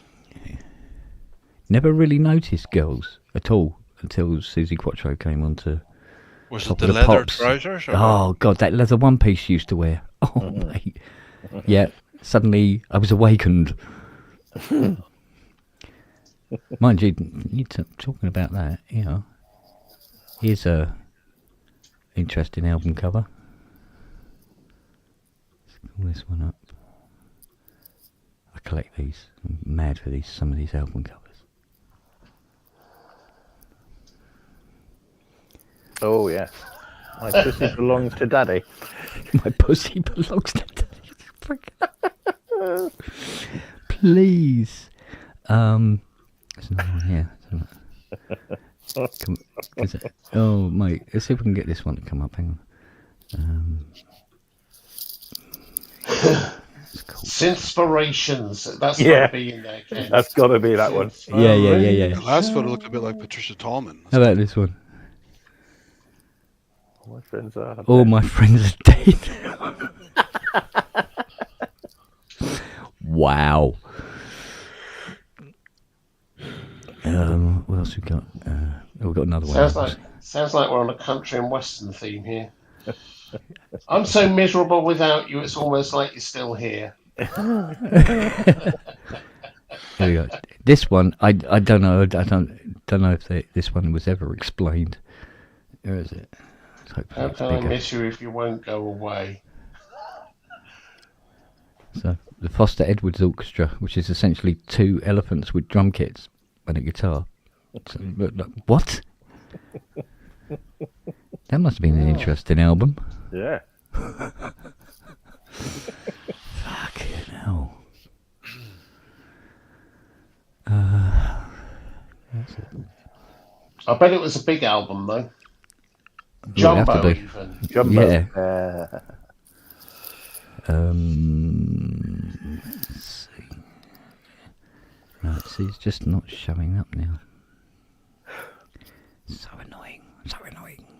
You're looking for something and you can't find it. Did you, Ken? Have you ever had any of those Go on. roads? Is it the roads with the ivory tines? What? Ivory tines. You know, the elephantines. Wop, wop, wop. Wow. And they let him out at night on his own. Fuck me. Wow, dude. Bloody That's hell. like freaky, man. Bloody Oh, there it is. hell. I found it. Yeah. What? You have a look at this, Pete. Uh-oh. Here we go. This was the first night. That's the. Hang on, that's the wrong button. What? You and Fiona? No. No. No, we kept the camera in the bag. Here we go. First night of me little puppies, Daisy, Mouse, Molly and Tilly. We took the bottom drawer out and put a blanket in there because they really wanted to get in there. So we go, okay, didn't they? that's your bed. And that's it. That was their first night. And they snored like you wouldn't believe, especially Daisy, the one with her head hanging off the edge there. And they're all brothers and sisters. And they're quite different from each other. Daisy, was, for some reason, had this sort of like shaggy hair, and the others didn't have it. She ended up with a beautiful coat. And then Max came along, who was their brother, big brother. Oh, okay. And he came along a bit later. A family had him for a couple of years, and they said they couldn't cope with him. He was too wild and all the rest of it. Yeah. And it turned out it was basically the two kids winding him up all the time. Yeah, exactly. So I had him, and he calmed the hell down. And he was really glad to see all his sisters. Yeah, I bet. Yeah, and they do recognise him, don't they? Oh God, yeah, he knew who they were. Yeah, and they knew who he was, so it wasn't a problem. And of course, the others I had. There was also Megan, Moog, Charlie, and Pippa and Molly. Because we had two Mollies. Because Molly was adopted and her name was already Molly, and we couldn't change her name, but we already had Molly as well. So there's 9 of them all together. And they just one big happy family. Yeah, it's fantastic. So, but technically, well, now I suppose I'm back up to 5 dogs again, because there was always about 5 dogs knocking around. Yeah.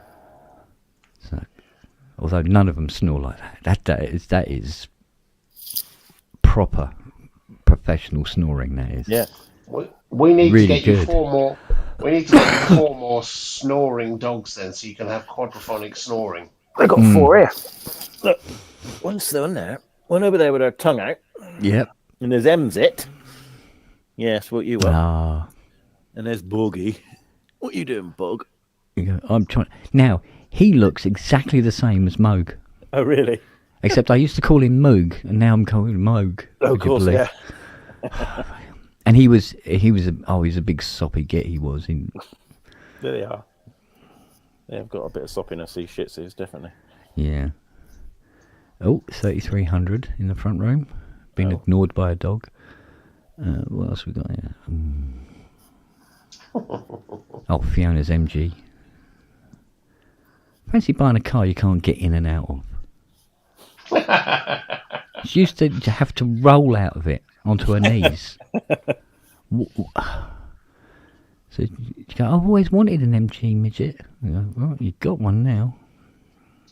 That sounds like the Fiat 500 electric that I went and test drove, and there was no room for my feet in the footwell. So you could have one foot in there, yeah. And as soon as you put the other one in, you couldn't do anything with the pedals because the other foot was there. It was, and it was like, excuse me, Mr. Bus Driver, could you open the doors, please? It was one of those. It was just. The first Saturday that she had this MG midget, because she'd always wanted one, and she'd come into a bit of money, and she goes, "I'm getting one." I went, okay. MGB, you see, I could see a midget. Now I said to her, what you want is an MGB V8. GT V8, yeah. You want the V8, mate? That's what you want. Yeah, that wasn't it. She goes, no, I want a bloody blah blah blah and all this sort of thing. Yeah, all right, whatever. So she turns up with this little MGB midget. So the Saturday rolls around. She goes, right, I'm going to take it out for a nice drive. I'm going to take it up round Box Hill. And I said, yeah, okay, cool. I've got plenty to get on with. Off you go. So off she went. And she came back about 4.5 hours later. And she comes in. And I go, so how was your drive? And she went, fucking hell, I'm not doing that again. That's how I've worked that is. Oh, hang on. Has our man dropped out? There he is. Hello, sir. I said, yeah. She goes, no. Oh, mate. Oh, I miss power steering and this and that and everything. It's a horrible ride and everything. Okay. Vintage car girl, hello. Welcome 2 vintage car ownership. So Yeah. So that didn't last very long. I told her she'd have got the MGB GT V8. That's lovely. Nice. Power steering as well. Yeah. Oh, that is a beautiful car to drive. Lovely, lovely car. I had one. I've always liked the MGBs. Yeah. Always liked them. Well, I put a whole new front end on one, and really, really took our time getting it back to the customer. Just love driving it. It's really sort of. No, it's not ready yet. Let's have some of this. Back in the day when I was young, free and single. Beautiful car. They are. And you can do all sorts of weird things with them. I know someone that threw a supercharger on one, tightened up everything, did all the additional stuff that needed to be done to the engine to make sure it didn't blow it up. Yeah. You stick a supercharger on that. He was kicking out 300 something brake horsepower. Well, yeah, that's because they were pretty powerful without putting a supercharger on. Yeah, I think it was 300, 350, something like that. I mean, yeah, it's getting it's ridiculous. It's a lot more. You have to put a wider tyre on the back just to be able to keep the back end hanging around. But Well, I must admit, we looked at putting what would be involved in putting the supercharger on the Muzzy, and we completely decided against it because it's just ridiculous. I think it put it up into the 680 brake. Oh shit! Yeah, top speed, well in excess of what the rear diff could cope with. I was going to have to put a different rear diff on it. I just went, do you know what? Leave it as a 351, it's fine. It looks okay, makes the right noises. Yeah, leave it alone. yeah, that's the problem with putting bits on older cars. You have to change everything along the powertrain. Yeah. I don't think the gearbox would have coped with it either, to be honest. I think that probably would have needed uprating. Yeah. Poor little thing. So, Yeah. Oh, I don't know. Right, I'm going to go to bed, I think, because I've got a meeting in the morning. So. Oh yes, another one on a Friday. Good God. Yes. I know. You busy man. Yes. Here you go. And all that stuff. Very good. Here's another the innards of a synth competition. Go on then. One more. There you go. Oh. Oh. Just the innards.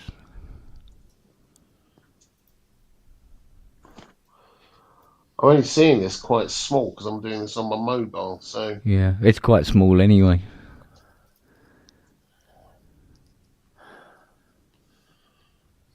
Oh, somebody's got it. Deadman's got it again. PS. Yep, it is a CS80. All right. Okay. The entire electronics of the CS80 on the floor. Had to be really, didn't it? Yeah. Mm.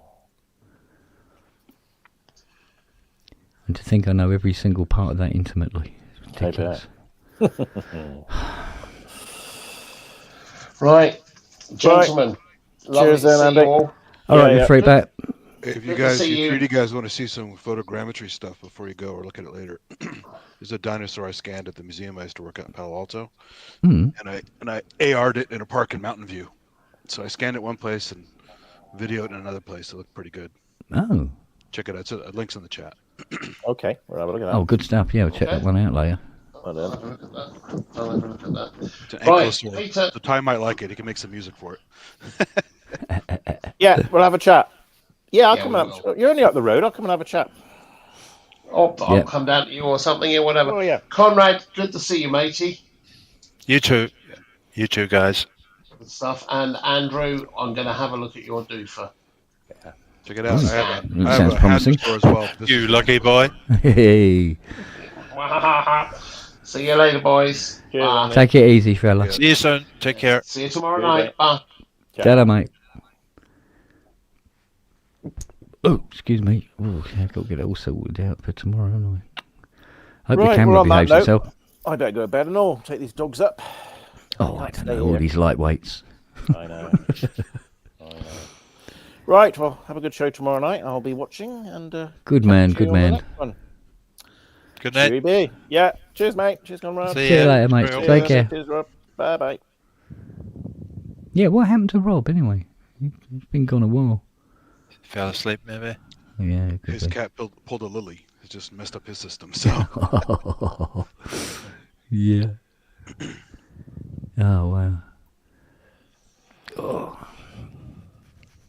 all right, well, I'm off to enjoy a free nice dinner with the real estate seminar. So Yeah. I'm not buying shit, but it's free dinner. So Yeah, well, it's like can't knock it. It's like a $40 meal at a Enjoy steakhouse. Yeah, they have veggie stuff too, so I gotta get to my food. But Wow. good stuff. Indeed, sir. Oh, this is actually very uncomfortable now. I have to put my feet down. Oh, oh, ow. God, gets to you after a while. Oh. Well, the camera seems to be Behaving still itself. working. Yeah, it seems to be okay. Yeah, hasn't tripped out at all. All right, missus, come on in. Give us a cuddle. Come on in. Was it only tonight it was playing up, or? Yeah, only tonight. No, yeah, I fired it up this evening, and it was all right for about 10 seconds, and then it went dark, and then it came back again, and then it stayed like that for like an hour, and then went again, and then it wouldn't come back for love nor money. Yeah. So, well, I put the new firmware on, reset the settings and everything like that. We've gone back to factory settings. Not that I think I changed anything anyway. Seems to be behaving itself. Fingers Proof in crossed. the pudding is tomorrow when I'm doing the show. Yeah, yeah, yeah. Whether it just packs up halfway through, that'd be fun. So, it'd be interesting. Is there anything interesting lined up for tomorrow night? Do you know yet, or? Apparently, I know we've got Mr. Manelli on tomorrow. Oh, very good. We've got somebody else as well, but I forgot who it was. Who are on? They're on for the first hour, announcing something.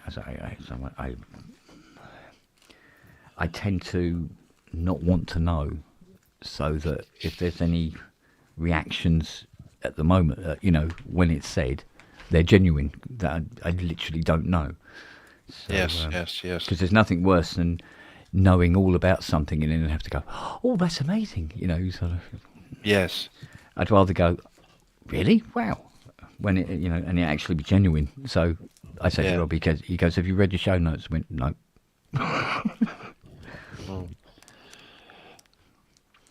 Oh, no, I haven't read them. Cool. So, well, listen, I think I'm going to be a boring old git and disappear on you as well. So. All right, buddy boy. Sure. Listen, we'll be in touch, and thanks for your help and advice recently about different things. Yeah, no probs, Vibe. No probs. All right. Listen, have a good one. Yeah, and you take care. Cheers, guys. See you, mate. Now we're alone. Are you ending? I don't know, actually. I'm not really feeling it. Yeah, he's back tomorrow, Wags. Yep. I think he has something to say in some capacity. I don't know what, but we will definitely find out tomorrow.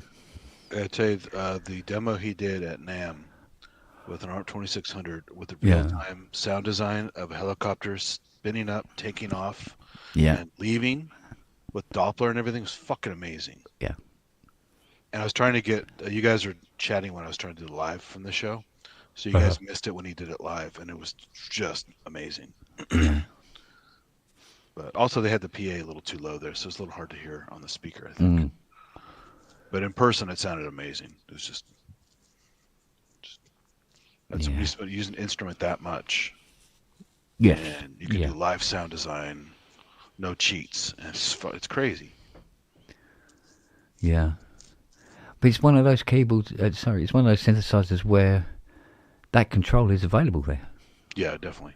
It doesn't And having doesn't- the knob slider differences. Yeah, It's nice. I mean, it doesn't. It doesn't. When you first look at it, it really doesn't look like it would be, but it actually is, and it's Yeah. incredibly easy to work your way around it. It's beautifully even laid out. Even the Ben Burt R2D2 thing that I thought was done a certain way, I didn't know it was used with a microphone and like an envelope follower style. I thought it was done more mechanically with sliders real time. Yeah. So I made my own version of R2D2 with the Corgon when they had the one at NAMM many years ago, and just made a fairly convincing one, but totally manually. I didn't use a microphone or anything like that. I didn't know at the time he used a microphone to do that. So that's how cool it is. You can approach a similar sound for so many different ways. Yes. And it sounds good. So. Well, I must admit, it's I mean, there's a bug in the Pubness. I was explaining it to somebody who'd had an Pubness forever, and I said, "Oh, have you ever come across the speaker bug?" And he went, "What speaker bug?" I go, "Oh, there's a speaker bug." Yeah. He goes, "Oh, what's that?" And he said, "I said, right, you got the two sliders for the volume for the speakers." He said, "Pull those sliders up to about 75%, and then play it." And he went, "Oh, okay." So he turns it up to about 75%, plays it, and he goes, "Oh my God, it's just noise. It's just and it's all distorted." I said, "Now turn them all the way up." And he went, "Oh, it's gone all clear again." I said, "Yeah." Weird. There's this point on the slider, the audio completely collapses, and then comes back again. So you can use that as a feature. Yeah. Yeah. And he goes, "Oh, I didn't know it did that." I said, "Yeah, most people either have them turned off or full on." Oh, yeah. Nobody thinks about having halfway up or 75% of the way up. If it's consistent, it's not dodgy sliders. It's just something in the circuitry. No, it's the electronics. The way the electronics was built, it just doesn't like working at this 75%. It sort of like collapses because its knees are. And there's all this noise and everything, and buzz and everything going on at this point. And as you slide them up, if you hold a note down and you bring the volume up, because normally people actually use the final VCA slider to do that. But if you do it with a speaker, you get to this 75%, and then it becomes almost you can't play it. It sounds like it's broken, and then it just goes clear again. It's really weird. But it only does it on the tonus. Doesn't do it on the G-Clef ones, the later models. It's weird. So some kind of induction at some point. It's something like that. It's just the way that amp circuit works. It just breaks down when the slider is at this particular resistance, and the thing just goes, "No, I don't like this," and over it goes. There's something to do with a couple of the FETs that are in it. You could swap the FETs out for like more modern FETs, and it won't do it. But then it loses its tone at the low end and the top end as well. So it's best to you just leave them the hell alone and just don't run it at 75% if you don't want noise. Which is an easy one to live with, really. Yeah. So.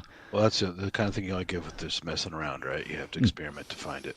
Yeah, but it's surprising how many people didn't know it did it. Yeah.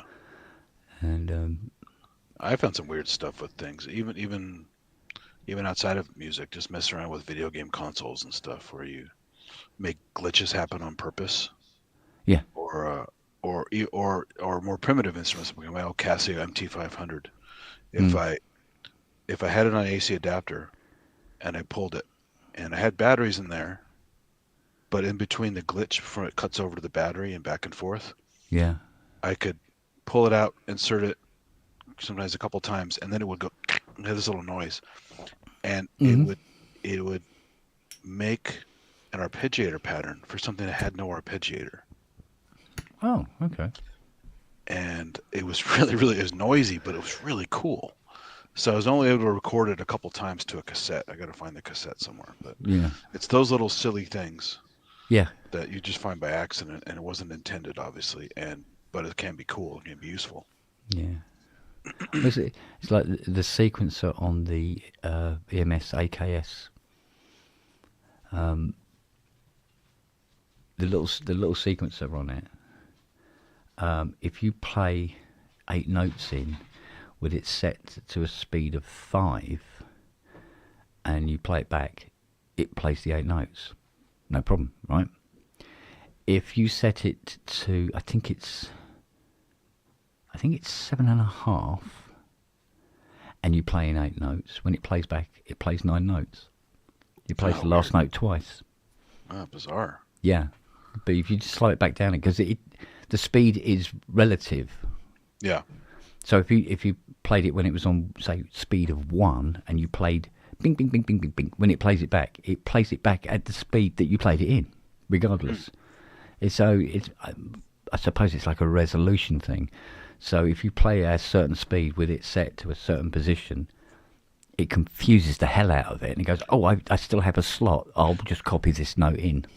Because there's a trick like that on the JDXI, which some people found and exploited, and I like Woody Piano Shack had a really cool video on it. And until mine got stolen, I used it for all kinds of cool tricks. Like, it's only 16 steps times 4, I think. Right.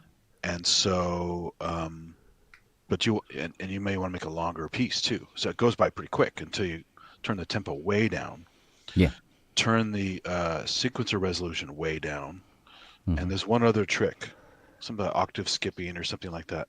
Right. There's several things you do at once, and you can have this whole other world of sequencing with that thing that out of the box you would never guess you could do with it. Oh, okay. So I was able to make these really long, like I was doing like the Tangerine Dream cover and a Blade Runner. I started working on a Blade Runner thing, which I didn't finish because it was stolen with the pattern in there. So that was a lot of work that was gone. Yeah. But I did some like a Marauder stuff and some other things, and I had to figure out all these tricks because I was running out of steps. And you can only break things into so many pieces. Yeah, I know. Because I still had to jump from section to section to section. I couldn't do like most tracks with 2 or 3 passes. You had to make it at like 5 or 6 passes or more. But just to get one pass correctly at the right or the good enough tempo, maybe not perfect. Yeah. You had to do all these little tricks. Yeah. And it was really clever. And I don't know how much they thought about this, or they just said, well, we'll throw this in there just for fun. And hardly anyone talked about it until I saw the Woody Piano Shack video. And I'm like, this is fucking great. And because you can tweak the octaves and play the different sounds at different levels, you could even get potentially 6 tracks out of it by overdubbing on different octaves. Yeah. And the pitches sound really different on the same patch. So you could actually get 6 or 7 tracks out of that thing, or 8 maybe, if you don't use the analog thing. Or no, I had to use the analog for the 4th track, I think. But anyway, it was these little tricks you could do. That either you figured out by reading all the menus and experimenting, or having somebody find it out for you. So yeah. But it's like the what was that thing? We had to laugh. I really had to laugh with it. Oh, it's the spider sequencer. Oh yeah. For the Wasp. I've only seen pictures of it. Right, you play your sequence in, and it plays back. Okay, fine. If you want it to loop, there's no loop button. All you have to do is you just put some tape around the button, hold it down. Yeah. And that's how you loop a sequence on it. Well, I mean, it's like the old trick of putting a guitar pick in your key or something like that. Yeah, it's literally like that. And it's just, it just seems weird that at the time it's designed, because it's a Tim Orr design. And I think Tim Orr was also helped design the digital sequencer on the AKS as well. So there's similarities with things like, because the AKS, if you want it to loop, you have to press loop. But didn't put it into the Spider because the Spider was being built to a price point. I think when the Spider came out, I think it was 163 quid or something. Well, you never know these guys. Like the Iris system always kind of pissed me off, because here you have the TR8, and you get cool. I got all my rhythm stuff and got some built-in tweaks and stuff, and I have the tap tempo button. Then you go to the System 1. There's no fucking tap tempo anywhere on it, because they're probably assuming, you're going to use this in the Iris system, and you tap tempo is your TR8. But anything with arpeggiators needs to have fucking tempo matching, right? Yeah. And if you don't have a TR8, what's your option, right? Yeah. If you just want to use the synth, you can't tap tempo to match anyone else in your room if you're doing like Bizarre, a gig isn't or it? something. So you have to manually set the tempo or get someone else to tell you what it is from their readout Yeah. so you can dial it in. There's no tap tempo. That was really stupid omission. I don't know if it's being cheap or they figured you're going to buy the whole system or whatever. Yeah. Yeah. So that's kind of annoying when they figure it's a system Mm. and they'll leave parts out because, well, you get it somewhere else, so you don't need it on every piece of gear. Yeah. But anyone who uses arpeggiators a lot knows you got to have a fucking tap tempo. Otherwise, it's a nightmare, right? Yeah. So it's little things like that are annoying. But Yeah. you never know if it's cost or just they didn't think about it or figured you're going to have it all, so it doesn't matter. You know? Yeah. Mad, isn't it? But you don't know until you buy it. Like, you don't scrutinize everything. Like, you just assume it has some of the base features you're going to expect. Well, yeah. Yeah, exactly. Yeah. On something at least modern, right? Maybe an older stuff isn't going to have, like, there's no tap tempo on a Juno 6, right? You just set the arpeggiator settings and you just go, right? Yeah. But on a modern one, they know you're going to with other gear that doesn't maybe communicate, and you want to do a quick and dirty match with everybody. I want to match the tempo.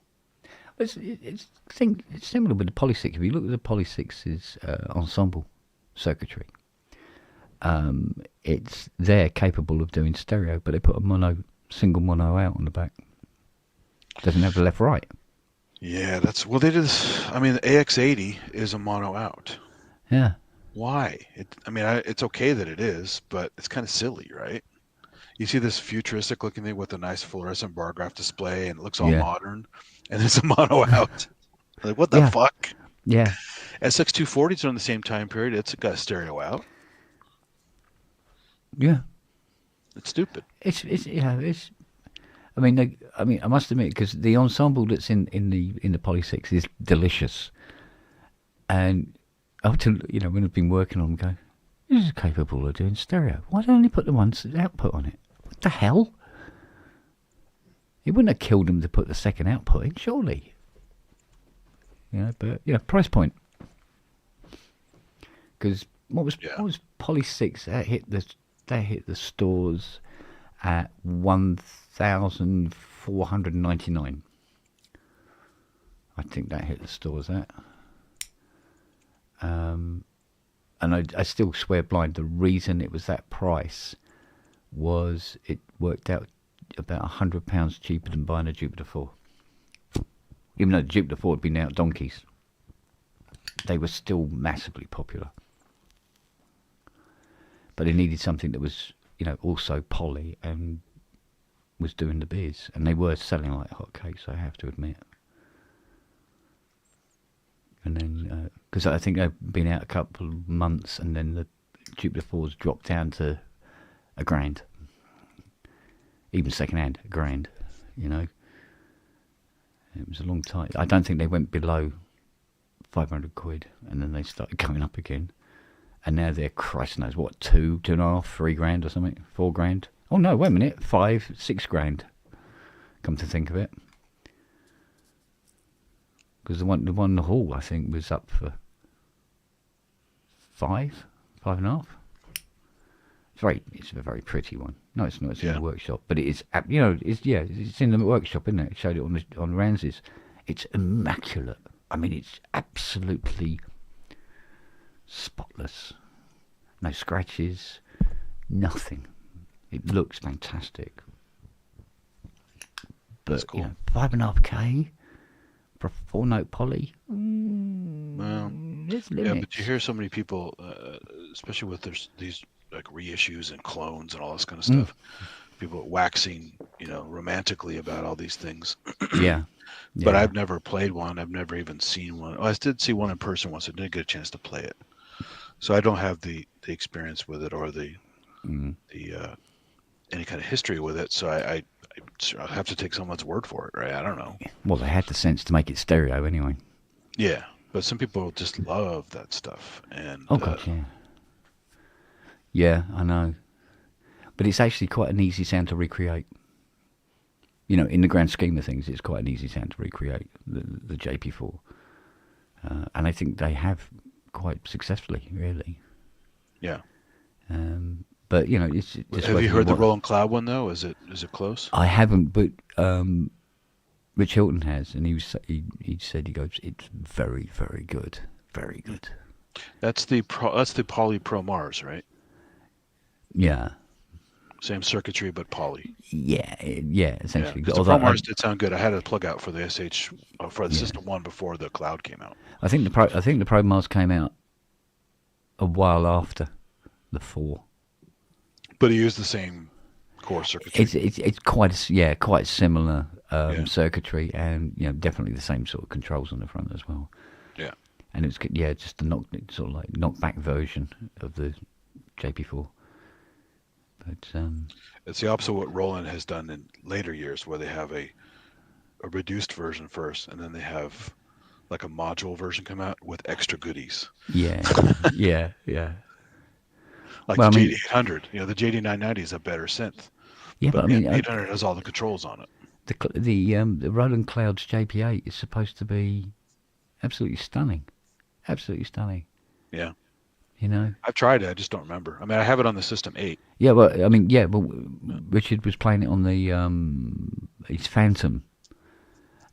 This was just before they were going on tour, and he just got the Phantom, and he was sort of like configuring it to work and get the sounds he needed together to do all the freak out and all that sort of thing. And he said he put on the Jupiter 8 and played it, and he says Jupiter 8. Yeah. It just sounds like a Jupiter 8. But like you said before, the 8 architecture's not that elaborate, right? Again, yeah. But then, from what I've seen, people who buy the original Jupiter 8s are buying it for the presence of the machine in front of them. Yes, they could spend just a couple £100 and get a clone that sounds exactly the same, but it's about having that big lump in front of you, and they're willing to pay through the nose to be able to do it.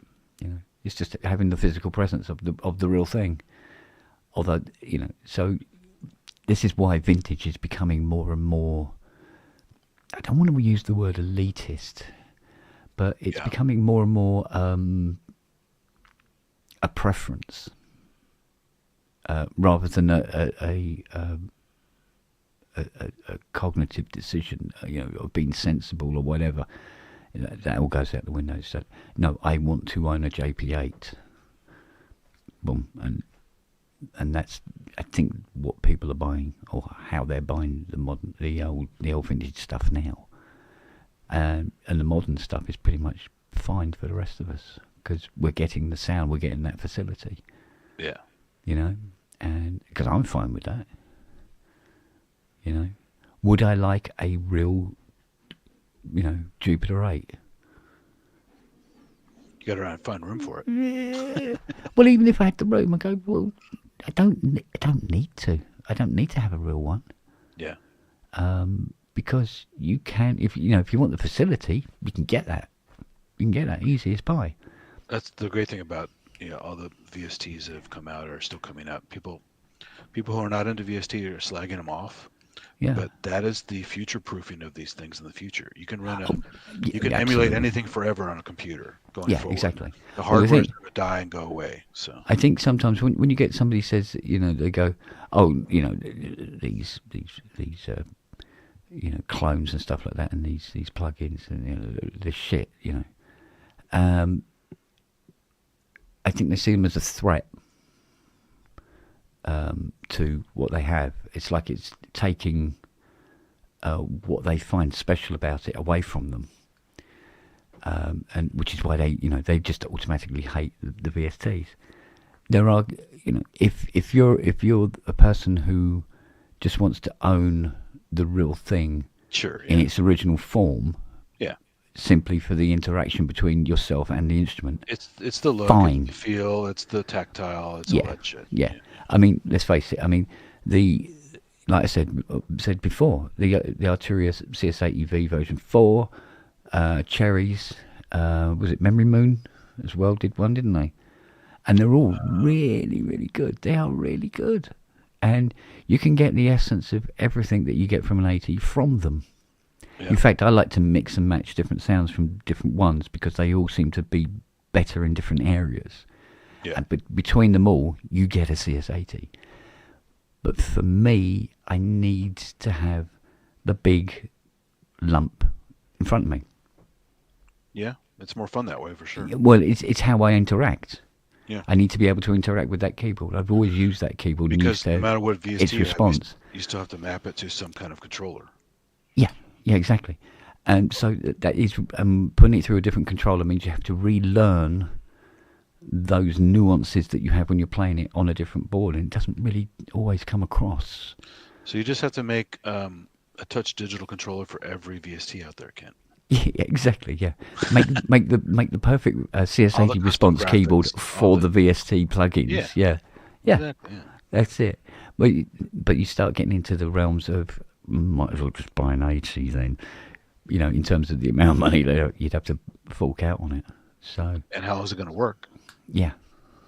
As you said, you're having trouble fixing them these days because of parts and stuff. Yeah, it's getting harder and harder. It is. Yeah. I mean, we're already seeing machines that are falling by the wayside because you just cannot get the parts anymore anywhere, unless you're going to shoot another one in the head and steal the parts from it. Like Novation had the right idea with the X Station. It was one of the first Novations I ever bought, and I love it. I still love the X Station. And it had a plethora of controls on it. Knobs, sliders, buttons, you name it. It's crazy, right? And they came with overlays. Now, the overlays were for the VST mapping for when you use it in the VST mode. Yeah. And they had some blank overlays that you could write on whatever the hell you wanted to if you're using your own synths with it. Yeah. So that's kind of the way to go. Obviously, it's not going to be the same layout because every synth is different. But at least you can replicate the controls in hardware for all of your VSTs on something like that. And it was also extremely portable. I have a backpack where it fits in there and computer. And so you literally have a mobile system that you just slap on the overlay and you basically have that synth. It's great. Yeah. Now, see, like Wago's got a Decker's Dream. Now, I do have a problem with the Decker's Dream in terms of its sound and response, but only because it reacts differently. So, for instance, the settings that you have for like the envelope generator, what the Decker's Dream produces when you have sliders in certain positions is not how the 80s reacts. It's all different. Get close. Yeah, well, yeah, but this is the thing. You can get close. You can make a Decker's Dream sound like an 80, but because the settings themselves won't look the same. Yeah, and see, so for me, a Decker's Dream doesn't work. It doesn't mean the Decker's Dream shit. It means that I can't work with the Decker's Dream because you just redo everything. I know when I'm putting sliders in certain positions what I'm getting from that on a real 80, and I don't get it from the Decker's. Yeah. How about the that Rachel module? Have you heard that? Does it sound pretty realistic for the ring mod and stuff?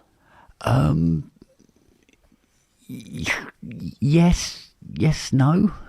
Because I heard you play ring mod. Was it yesterday, the day before? And that sounded wicked, right? That's a wicked. Yeah, I mean, the thing is recreating that ring mod requires some rather expensive components actually, and it's a culmination of those components and how they react. You can get close. I mean, you follow schematics and you replace it, these components with more modern components. But what comes out the other end, it's close, but it's not getting the cigar. And I think that is like that with a lot of them, to be honest. But when you then look at the pricing, you go, yeah, but that's good enough. That's fine considering its price. Because there's a huge difference between, buying, Arturia's CS80 for, what is it? I don't know how much it is on its own. I ended up buying the whole package. Say it's 49 quid, say, as opposed to 28 grand, You go, that's close enough. For 49 quid, it's fucking brilliant, So...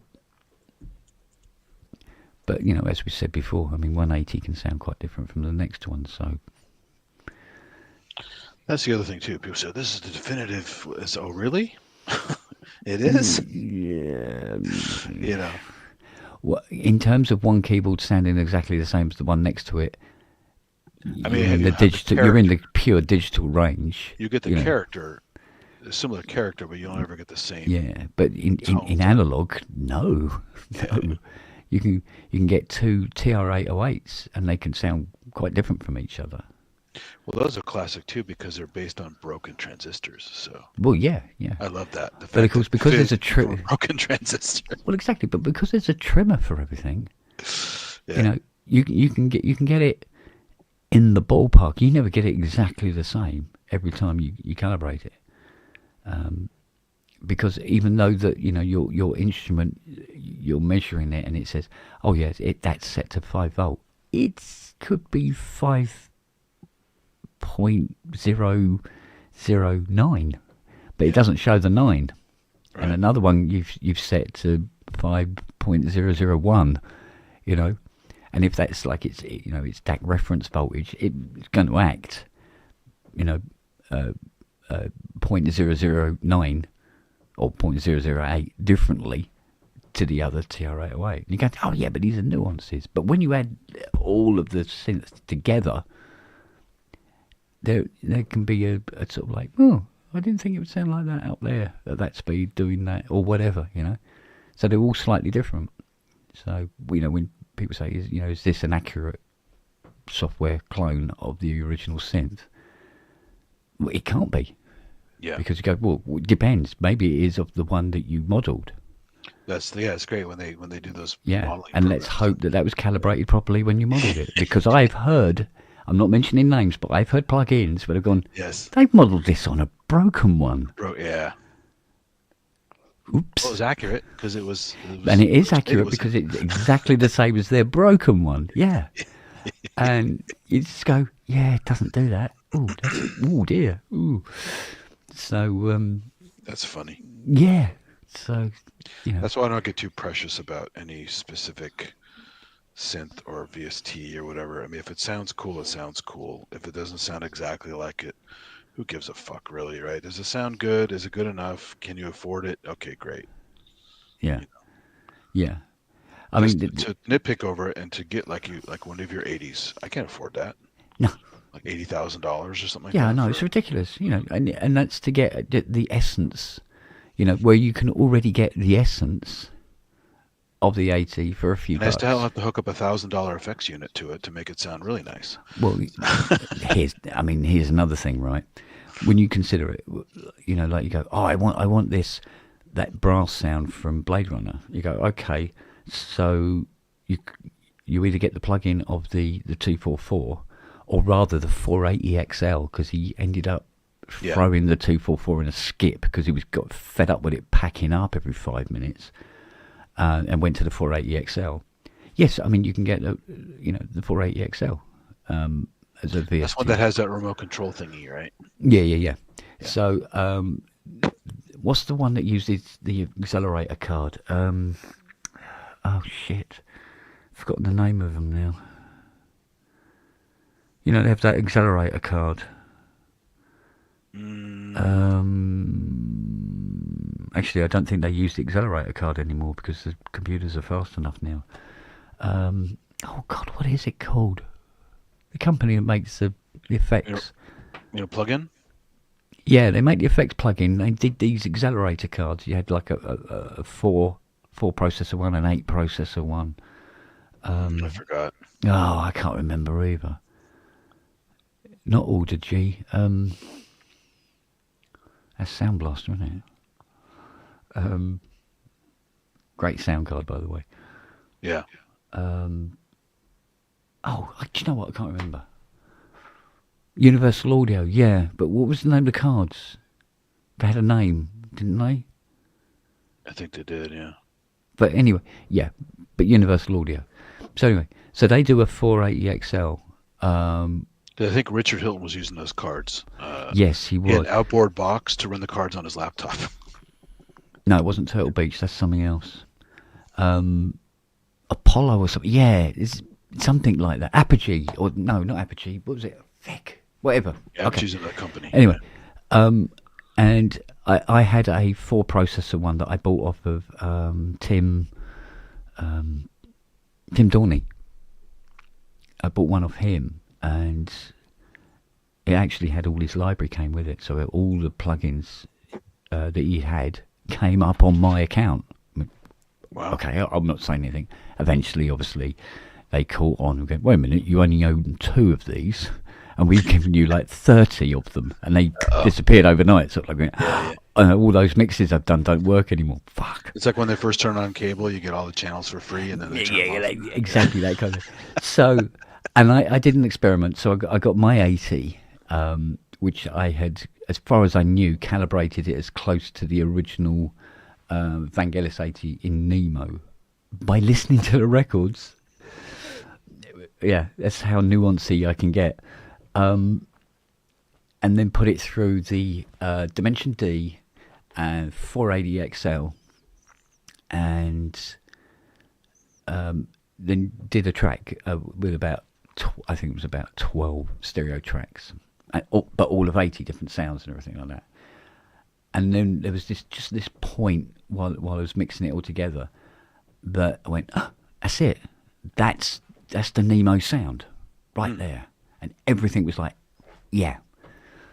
And that's, all right, I was using an original 80, but those effects that made everything happen were recreations, software recreations, and they nailed it without me having to own a 480 XL and a Dimension D. You know, with button 2 and 4 pressed together at the same time. So, although it was a nightmare to do on the software, because you can't really push 2 buttons on the software. Oh, they don't have that hack built into it? No. Because the double chorus thing on the Juno is in the recreation. Yeah, this is it. But apparently you're able to hold shift or something, and you push 2, hit shift, and hit 4, and it goes in as well. And go, yes.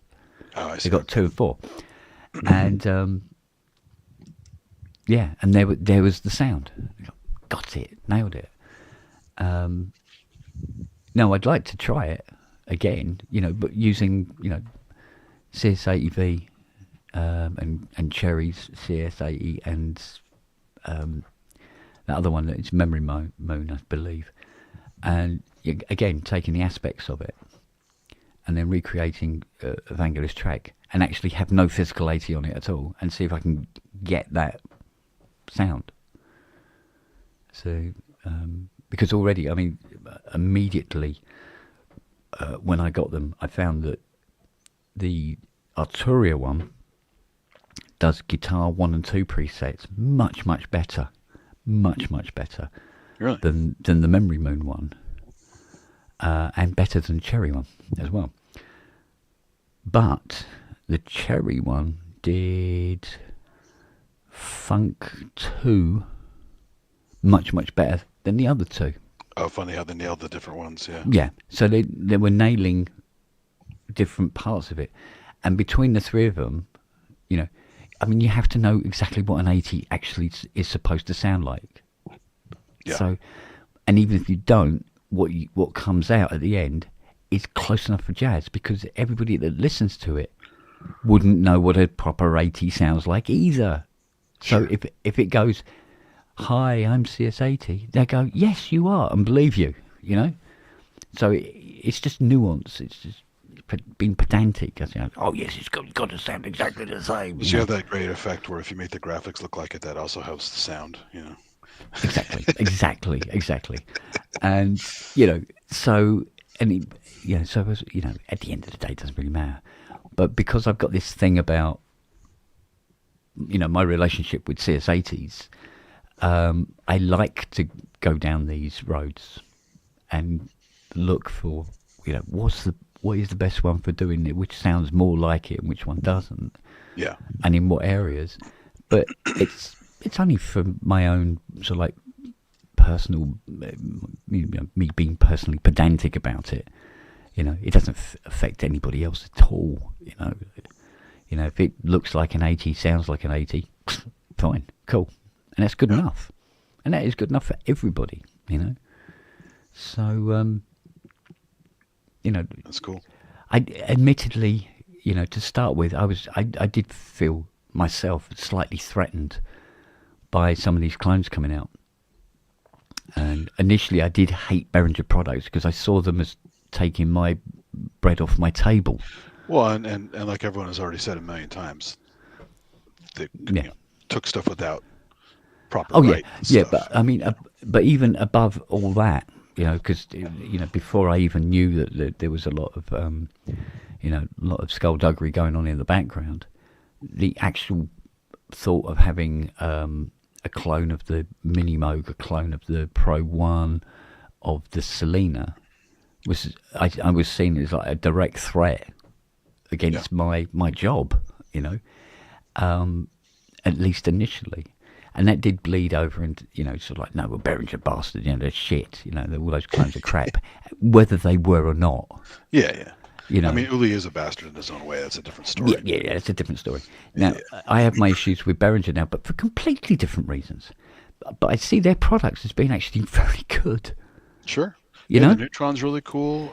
Brilliant pricing. I really they sound great. Line 12, you know, I mean, some of them have build quality that's sort of like, ooh, really, mate? Yeah, You've got to be quite careful with that. I wouldn't use that too often, you know. I would take the DeepMind 12 on the road. Exactly, yeah. So, but they are good, and it was the same with the plugins as well. You know, somebody bought out a Memory Mode plugin. I think it was Memory Mode originally brought out a Memory Mode plugin, and I listened to it and I went, "No, that doesn't sound anything like a Memory Mode," and it kind of didn't. But then there was a couple of revisions to it, and then suddenly went, "Oh, hello, that's not bad." Yeah, and. You know, and then I got to the point where I was, you know, waiting for somebody to produce a Prophet 5 Rev 2 faithful reproduction, so I wouldn't have to work on the fuckers anymore. You know, it's just like, yeah, don't send it to me, just buy the plugin, mate.